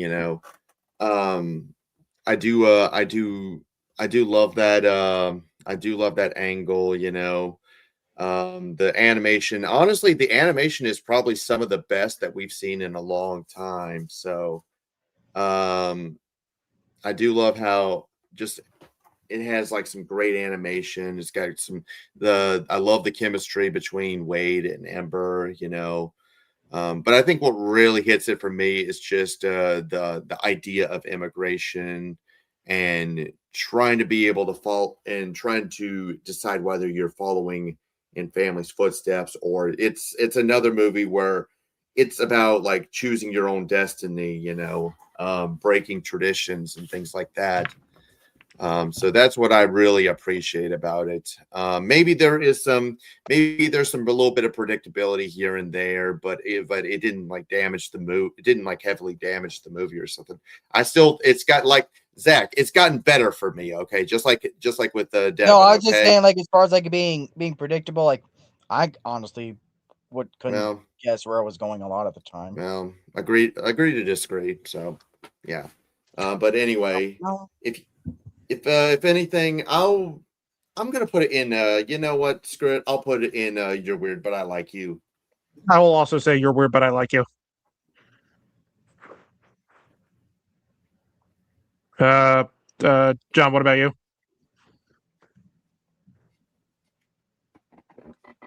John had it at 7 out of 10. I think he's in Just Keep Swimming, and then Zach is To Infinity and Beyond. Yep, this is top 5 Pixar for me. So, calculation, the total score, since the total score would be 8 out of 10, rounded up. So put it under You're Weird, but I Like You. Okay, so you better put that fucking above Turning Red. You better give me that at least. All right, fine. Go ahead and give it to him. There, all is right with the world. Right. Also, by the way, did I mention mine was Just Keep Swimming?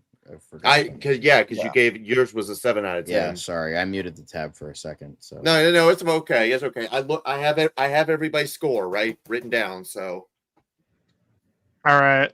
So now, aren't you guys glad I have everything written down? Everybody's scores. Absolutely. Yes. So out of these 4, at least 3 of these are all bangers. So we're mostly in good hands. Yeah.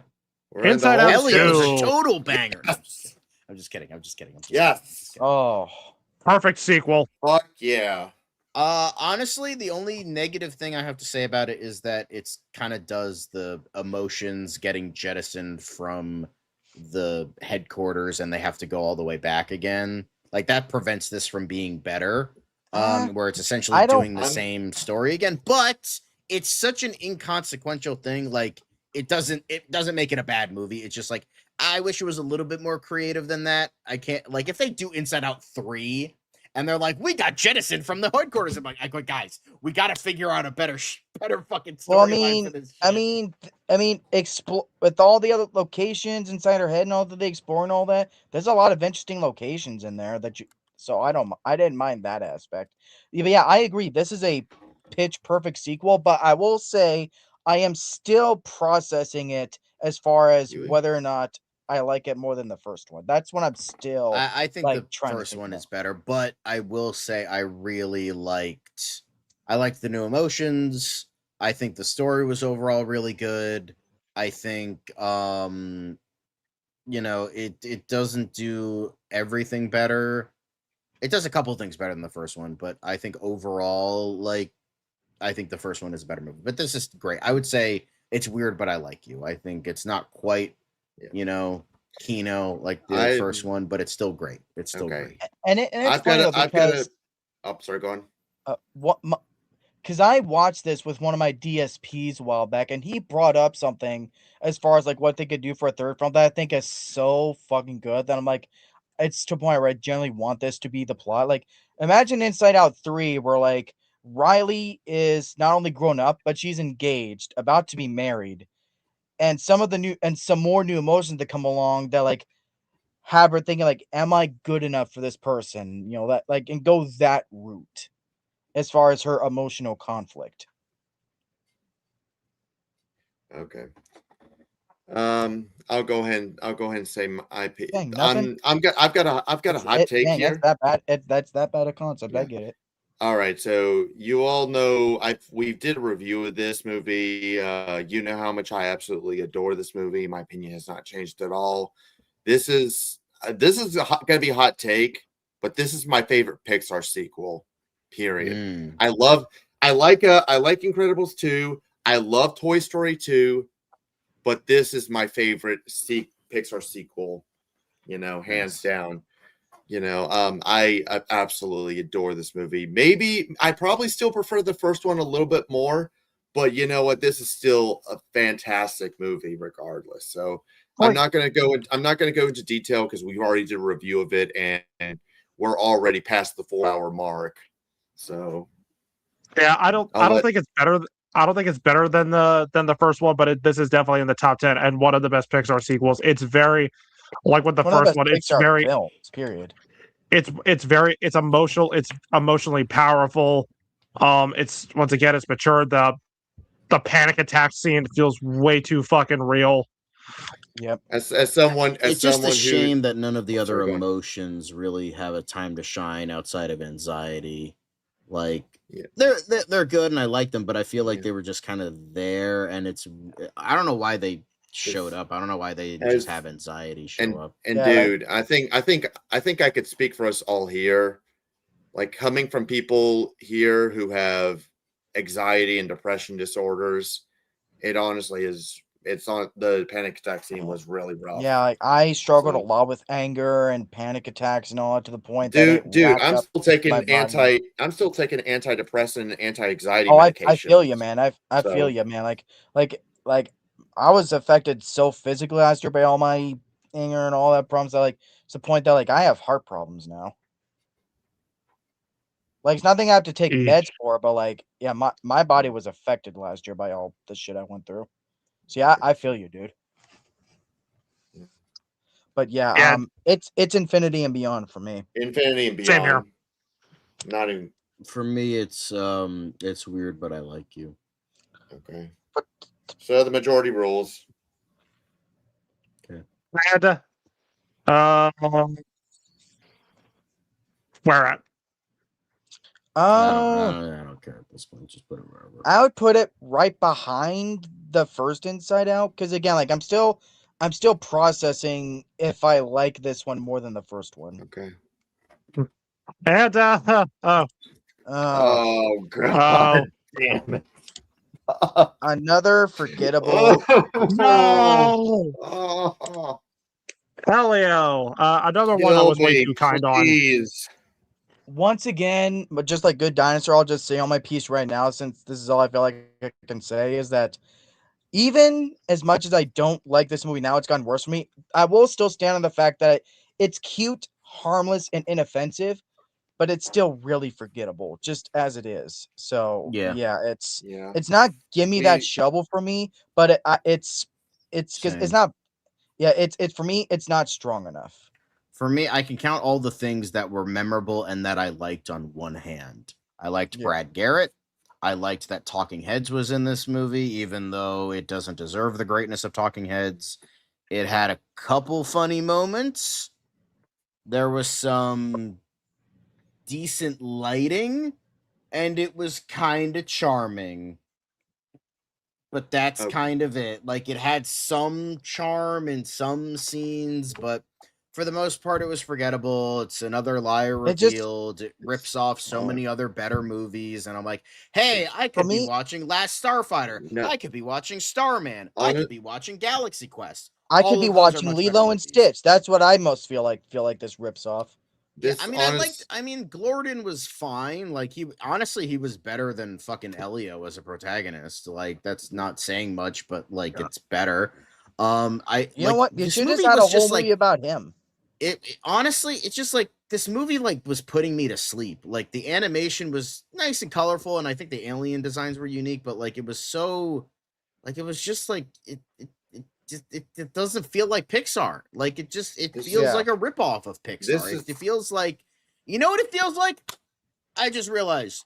I think everyone will agree with me on this. This feels like you took every fucking Pixar movie, you put every sci-fi movie, you put them together, you shove them into Chat GPT, and this is what gets shit out. I think Oh, yeah. that is the perfect way I put this movie. could agree with that. Like, you take Yep. every sci-fi trope, you take every Pixar trope, you dance it with a little bit of glitter, you shove that into ChatGPT, and you get this movie. It's Yeah. bland, it's forgettable, it's like regimented. Like, we have to have this trope now: the disapproving parent figure. We have to have liar revealed. We have to have this. We have to have the budding friendship of the hero and the villain. We have to have this thing. We have to have that thing. We got to have like. You know what I would? You know what I would personally compare it to? Feels like a fuck. It feels like a Yeah. checklist. It's just like, You know what I check, personally all right, compare we it got that, to? we got that, we got. It's like, Uh, all right, no, you know this how movie will not be remembered in the pantheon of great Pixar films. Like You won't even what did remember, period. Because like that's just what all does it is. Jeremy It's just John say? bleh. Not gonna remember. But yeah, you know what I compare this to? You know how Disney's Wish got a lot of accusations that, or at least that it felt like it was written by AI, right? Whereas Disney had that with Wish. That's how I feel like it with Pixar with Elio. Is that it feels the exact same kind of thing. This could not have been written or even made by actual humans. This feels like AI. It's because the thing is the fact that I remember seeing this in theaters. I remember watching it, and I just remember being bored out of my mind with it. So I I don't was just hate it as much as the guys up here, Ye- but like, yeah. it's just honestly and I think Rob, you might have mentioned this, where it was like, it honestly, with the fact, because it feels so bland and forgettable and inoffensive, that somehow makes it more offensive than it being a bad movie. Like, we remember, Exactly. at least we remember Brave. We At remember least you like can the remember badness the of Cars 2. Well, I don't remember the badness of Cars 2, but Yeah. like, we remember the badness of It's- these movies. Like, I okay, at least remember- like it stays in your head. This is just Yeah. like, I barely remember a thing about this Yeah, I movie. remember talking about this right after I watched this and The Good Dinosaur, because I mentioned, yeah, The Good Dinosaur does have at least one good scene. I don't remember shit from this movie. I Me honestly neither. couldn't tell you shit because none of the characters are interesting at all. Sure, it looks bright and colorful, but then again, you could say that for a lot of Pixar movies, so that's not really too much of a given. It Yeah, like pretty again, much like is I stand on the boring. fact that Oh, sorry, go. like again, like I stand on the fact that yeah, it's cute. You could show a kid this. It's harmless. It's inoffensive, but it's not. But even It then, I'd doesn't rather. do anything to to grab you, and connect with you. It's, Or you know what? Or maybe it does connect with some people who maybe find themselves in Elio's shoes. Maybe. But for me, it's like this doesn't grab me. Nothing about this, honestly, it's just they're like none of the characters are interesting. It pretty much plays every kind of trope ever made. I feel like this is made because Zach said that this was made by someone who, like, he has a hard time believing this was made by an actual human. If this was made by human, like this is made by a human who did not care, who was like, I want to get out an hour early. Let me just write the dumbest thing possible. Quickly, blah, blah, blah, blah. All right, I'm done for the day. Bye. That's honestly it. No time at all. What's funny about this too is this is like another weird example of a clear autistic character that sucks. Like, it's interesting how autistic coded characters that are like, they're probably either heavily implied to be autistic or like or they kind of are attributed autism because of what we know now, and like those characters are way better. Meanwhile, people with like actual autism, like the Good Doctor or Sheldon Cooper from The Big Bang Theory, and Elio are way fucking more annoying, even though there's like, yep, these characters, they're autistic. Hey, I like heavily Sheldon imply Cooper. they're autistic, but they end up I do too. sucking. Like, the only one I can think of off the top of my head that was good was like Ezra, but like, you know, Rain Man? Ezra and Temple Grandin. What about Rain Man? Rain Man, I think it's that's definitely the case. But it's just like in terms of, I was talking about more modern stuff where autistic stuff is like modern, more pronounced and more knowledgeable because we know a lot more now. But if you guys sorry, go on. But yeah, it's just Elio feels like one of those like clear autistic characters that sucks. I just don't. It's like for me, I'm putting it in not strong enough. Same here. Like, give me that shovel, dude. Give me that shovel. Fuck that. So give me that shovel. I didn't really get to say my opinion, but go ahead. Yeah, Elio sucks. Again, we have the ugly bean mouth designs. Elio is a really annoying and unlikable protagonist. If this is supposed to be a representation of kids with autism, it's not a good representation. The story is generic, uncreative, and cliched. We have the liar revealed bullshit. Like, it's just why? This one. Like, I remember I was nice to this movie, but it just got so much worse. This belongs in Give Me That Shovel. Give me that shovel, dude. Yeah, I don't mind it. Like, personally, I'm a little bit nicer to it because I like the unique character designs. But I don't mind. I would say not strong enough, but you could put it in Give Me That Shovel. I don't. Give Me That Shovel? Yeah, sure, why not? All right, I'll front of Brave or behind Brave? In front of Brave. In front of Good Dinosaur too. Like, it has a bit more entertainment value than any of those other three. I mean, okay, I like Cars 2 a bit, but point being. All right, at least the last two movies we're talking about, because don't worry, we are wrapping it up, give us a lot more positive to say. Yeah. Hoppers. I would say go watch our review of it because my opinion hasn't changed. Everyone thought this movie would have sucked because of the horrible previews, and it turned out to be actually really great. And the animation, I feel like, was more unique this time around. It's funny because a person I follow on Letterboxd, they just posted their review of it. They're like, yeah, it's kind of okay, but the animation's generic. I'm like, I'll take this animation over fucking Beanmouth any fucking day of the fucking week, without a doubt in my mind. I don't know if this will become like a modern Pixar classic like Coco was, but I liked it. I thought the characters were good. Good manic energy, but not like too in your face about it. It's not perfect, but I thought it was great, and I was genuinely shocked with how great it was. Agreed. Yeah, this is a great movie. We did a review of it. Funny enough is that I was supposed to host that review, but because my internet kept crapping out on me and being a dick, I had to give hosting rights to Zach. So, but he did a great job in covering for me. Thank you, man. Yeah, which ironic that I ended up getting the one to host this because, like, I owed you guys the biggest fucking apology after seeing this movie because the fights that we got into in our group chat, just because of how much I was dreading this movie, because of how none of us were excited for this movie, and it blew us away. Yeah, because like, or it was more or less the fights that I got into, you guys, because with some of you that got to see it before I did, I was like, no way, there's no fucking way. So yeah, and even then, like the day that I did see it, like I had like one of the worst freaking days of work because I got like 2 hours of sleep the night before. I was like empty, like drained to the max. So like worst possible way I could have went to a theater to see this movie.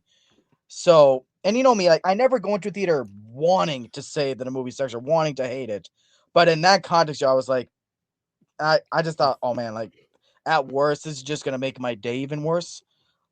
This is still the most pleasant surprise I have had all year. It's not infinity and beyond for me. Yet I'll say there's potential that maybe on a rewatch I could like this even more. But I really, really love this movie. And what's shocking is that it grabbed me right away. It really did. Mm-hmm. Like I was telling you guys in the chat, like God damn it, this movie's grabbing me right away, isn't it? So I loved the characters. I loved how they made Mabel. They gave her the protester and all that, but not in this cringy like agenda kind of way. Like they wrote in a way where you feel for her character. You see it from her side. Like they made her an actual person where you understand why she's doing it. It's not just agenda protesting is cool and all that. Like you get why she's doing what she's doing. And when she's put into the beavered body and she meets all these other animal characters, they're all really funny, really charming. King George? Bobby Moynihan was so fucking good in this movie, bro. Oh, he was. King George, he was so good. He was great. And his character surprised me the most as far as like, I can't believe I'm liking him. And let's not. And John Hamm. John Hamm was great. And hey, let's not forget one of the most over the top performances in the whole movie, Dave Franco. As Titus. I didn't realize that was Dave Franco until like the credits rolled. I'm like, oh my god, that was Dave Franco, and then I'm like, that makes sense. He was so funny. And you know what? He was and it puts the trailers in an interesting place too, because I still don't think they're good trailers. No, they're not. But it's so interesting because once you see the movie, you at least give credit to the trailers that they at least do a good job at hiding at least where the movie goes in the last half. Yeah, they hid the fact it was a fucking good movie by thinking. I mean, not just that, but like they at least do a good job at like hiding the twist and like hiding where it's really gonna go. Because because not only did we think they're bad trailers, like we at least felt like, all right, we know where it's gonna go. It's gonna be very generic and predictable. We thought it was good. We pretty much made jokes and calling it Pixar's It was gonna be Avatar. Yeah, and that's the thing. The only thing to Avatar it's connected to was the whole put the mind in a fake body kind of thing, and understand the directions that the movie actually goes was so refreshing, so smart. And I even like the what's his name, the dude who's in charge of like running for this position or whatever. Like the mayor. I even like that even he doesn't. He's not even like an actual villain to begin with, but he also has like the change of heart by the end of it. That's like good natural development. So I liked him too. That showed that that was probably the most unrealistic part of this movie. The fact that a politician actually listens to his people, realizes his mistakes, and decides to better himself for the good of the people in the film. So that was the body hopping. Nah, that was believable. The politician believing, like realizing his mistakes. That's unrealistic. Yeah, I'd say this is the delicious delight. I'm saying delicious delight. Yeah, I'd say delicious delight, but with the potential, depending on how. But it's not that I feel like I'd feel any different on a rewatch, but who knows? I think on a rewatch it might end up going into Infinity and Beyond. I would put it above Soul. Above Soul. Yeah, I agree. Delicious delight also. And we literally just did a review of this, so can we just like kind of let's not go on for too long. I kind of want to just go to sleep with this. Yeah, I already know what I'm gonna say anyway, so yeah. So I Toy haven't seen Story it, so- 5. So my biggest concerns with this movie was because you know me, I love Toy Story 4. I thought it genuinely justified itself. So I was okay. Is a 5 gonna work? Then we heard about what they're gonna do, being about technology and tablets and all that. So like, okay, that's genuinely perfect commentary for a Toy Story movie. And then I heard they were gonna bring back Woody. It's like, they aren't gonna please don't pander to all the people who hated that Woody made the choice that he did. Like, don't go that route. And thankfully they didn't. And I think this is the best Jessie has ever been as a character. I'm sure we'd all agree. Like, I loved totally. her arc, and like, and that moment where she was like, "Yo, Emily named her daughter after her," and all that's really sweet. That's the moment that got me to cry. And the moment with Bonnie getting cyberbullied was like holy shit! Like the PG rating makes sense now. Like I wanted this movie to go hard on the commentary about technology, but I wasn't expecting them to go there. And I even think Buzz was written better than this, at least compared to 4. Totally. I don't hate how Buzz was written in 4, but I really liked him here because it's like this is what I wanted. What's his name to be in Frozen 2? Because he wanted to propose to Anna, but that was literally just his one note. Buzz had more to him in this than just wanting to propose to Jessie, so that was refreshing. And all the techno buzzes, how they get to fly. I not only liked how it all built up and how they connected to everything, but the moment where they all get to fly and all that, that's like one of my top 5 moments in the franchise. I will say, I genuinely felt full circle. Like, it's like, because it was always a running joke. The buzzes, they can't fly, they're toys. Well, they can now. So I loved that. I do think the movie, I think this one, like I said in the review, this is better than 4. I had a lot of fun with it, but I still don't think it was needed. I wish, like my issues were, I wish they found out a better way to bring back Woody instead of just a misunderstanding, and they didn't just use him for jokes of and at ha least ha, still he's old. plays to his it still at least still plays to his characteristics like he would, just because he still cares about his crew and all that. I still miss the ensemble feeling, but again, like, Jessie was great here. Her Buzz and Woody are still likable. I liked how Lily Pad was a decent antagonist. I liked its themes of technology, and I will absolutely admit, I had the biggest smile on my face when Buzz and Jessie kissed and they got married. Yep. All right. And I just gotta say this also because Zach, I've got to say Zach, before. Zach, you said a lot. Let Rob talk. Yeah, because I haven't had a chance to speak yet. All right, so anyway, this is a movie. Funny enough is that I actually saw this a second time. I saw it like this past week with my client at my job, and honestly, it's a movie that did get a bit better for me. So I was kind of like okay on it. I still have certain problems with it. I felt like certain characters that, again, like I said, with Toy Story 4, they didn't know what to do with like Ham, Rex, Slinky, and everyone else, but I do say, like, certain characters, I still got confused. I still don't understand Smarty Pants as a character, but I mean, but I love the stuff with Jessie. I love the stuff with Bonnie. That's I'll keep it very short because honestly, I'm kind of tired at this. I'm tired and I'm ready for it to end. So, but anyway, I'll just say, like, it has gotten better. I enjoy it a little bit more. It still doesn't hold a candle to the trilogy, but I would still say that it was certainly a step up over. I'll certainly say it's certainly a step up over 4 and especially Lightyear. And I just got to say this also because I know this is how not just you guys feel, but it's like how everyone who knows me feels. I don't just like Toy Story 4 and 5 just because, it's more Toy Story, another Toy Story movie. I genuinely like them because, I really feel they justified their existence.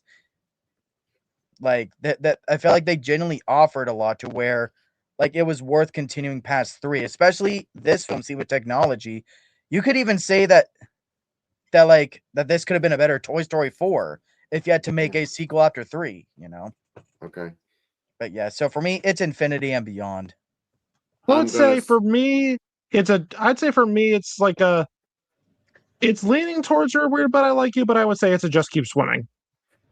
I'm probably leaning toward I probably would say the same thing too. Either You're Weird But I Like You or Just Keep Swimming. Yeah. Escort, just put in just You're Weird But I Like You. Because I would put it over 4. Yep. Yeah. And you got to respect that there's nuance to this. Like, it showed the good of technology as well as the bad. It wasn't just one-sided. Yeah. So yeah, exactly. So this is our ranking of all the movies. Hey, you put it above Turning Red. And here's to hoping Gato will be a great movie too. Yeah. But and hey, you know what? Let's keep this interesting. Anybody watching? Comment down below your favorite Pixar movies. Mm-hmm. But which ones were your favorites? But yeah, thanks for tuning into this long ass stream. Stay tuned next time for another review hosted by me, and that will be of Evil Dead Burn. Yeah, and Yes. I will forget about that one because we forgot that it got pushed up a couple weeks. Yeah, so we did say we did say last week that it was going to be the Lego Batman Legacy of the Dark Knight, but we're pushing that one until the 24th, I believe. Yeah, or 24th or 25th, I can't remember, but it's like that weekend. It will be the weekend after the Odyssey, because I totally blanked that Evil Dead. Well, I mean, that's something that all of us would be responsible. Like, honestly, I feel like all of us, because of our dumbasses, we didn't know that Evil Dead Burn got pushed 2 weeks earlier. So, that's on us. So yeah, thank you all for watching. Subscribe to the channel. Support your local theaters by watching good movies.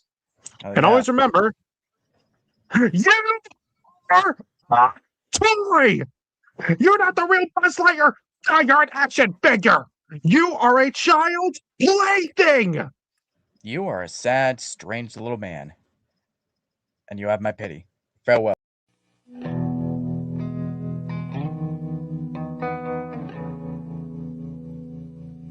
Once again, we have brought light into the world. You're welcome.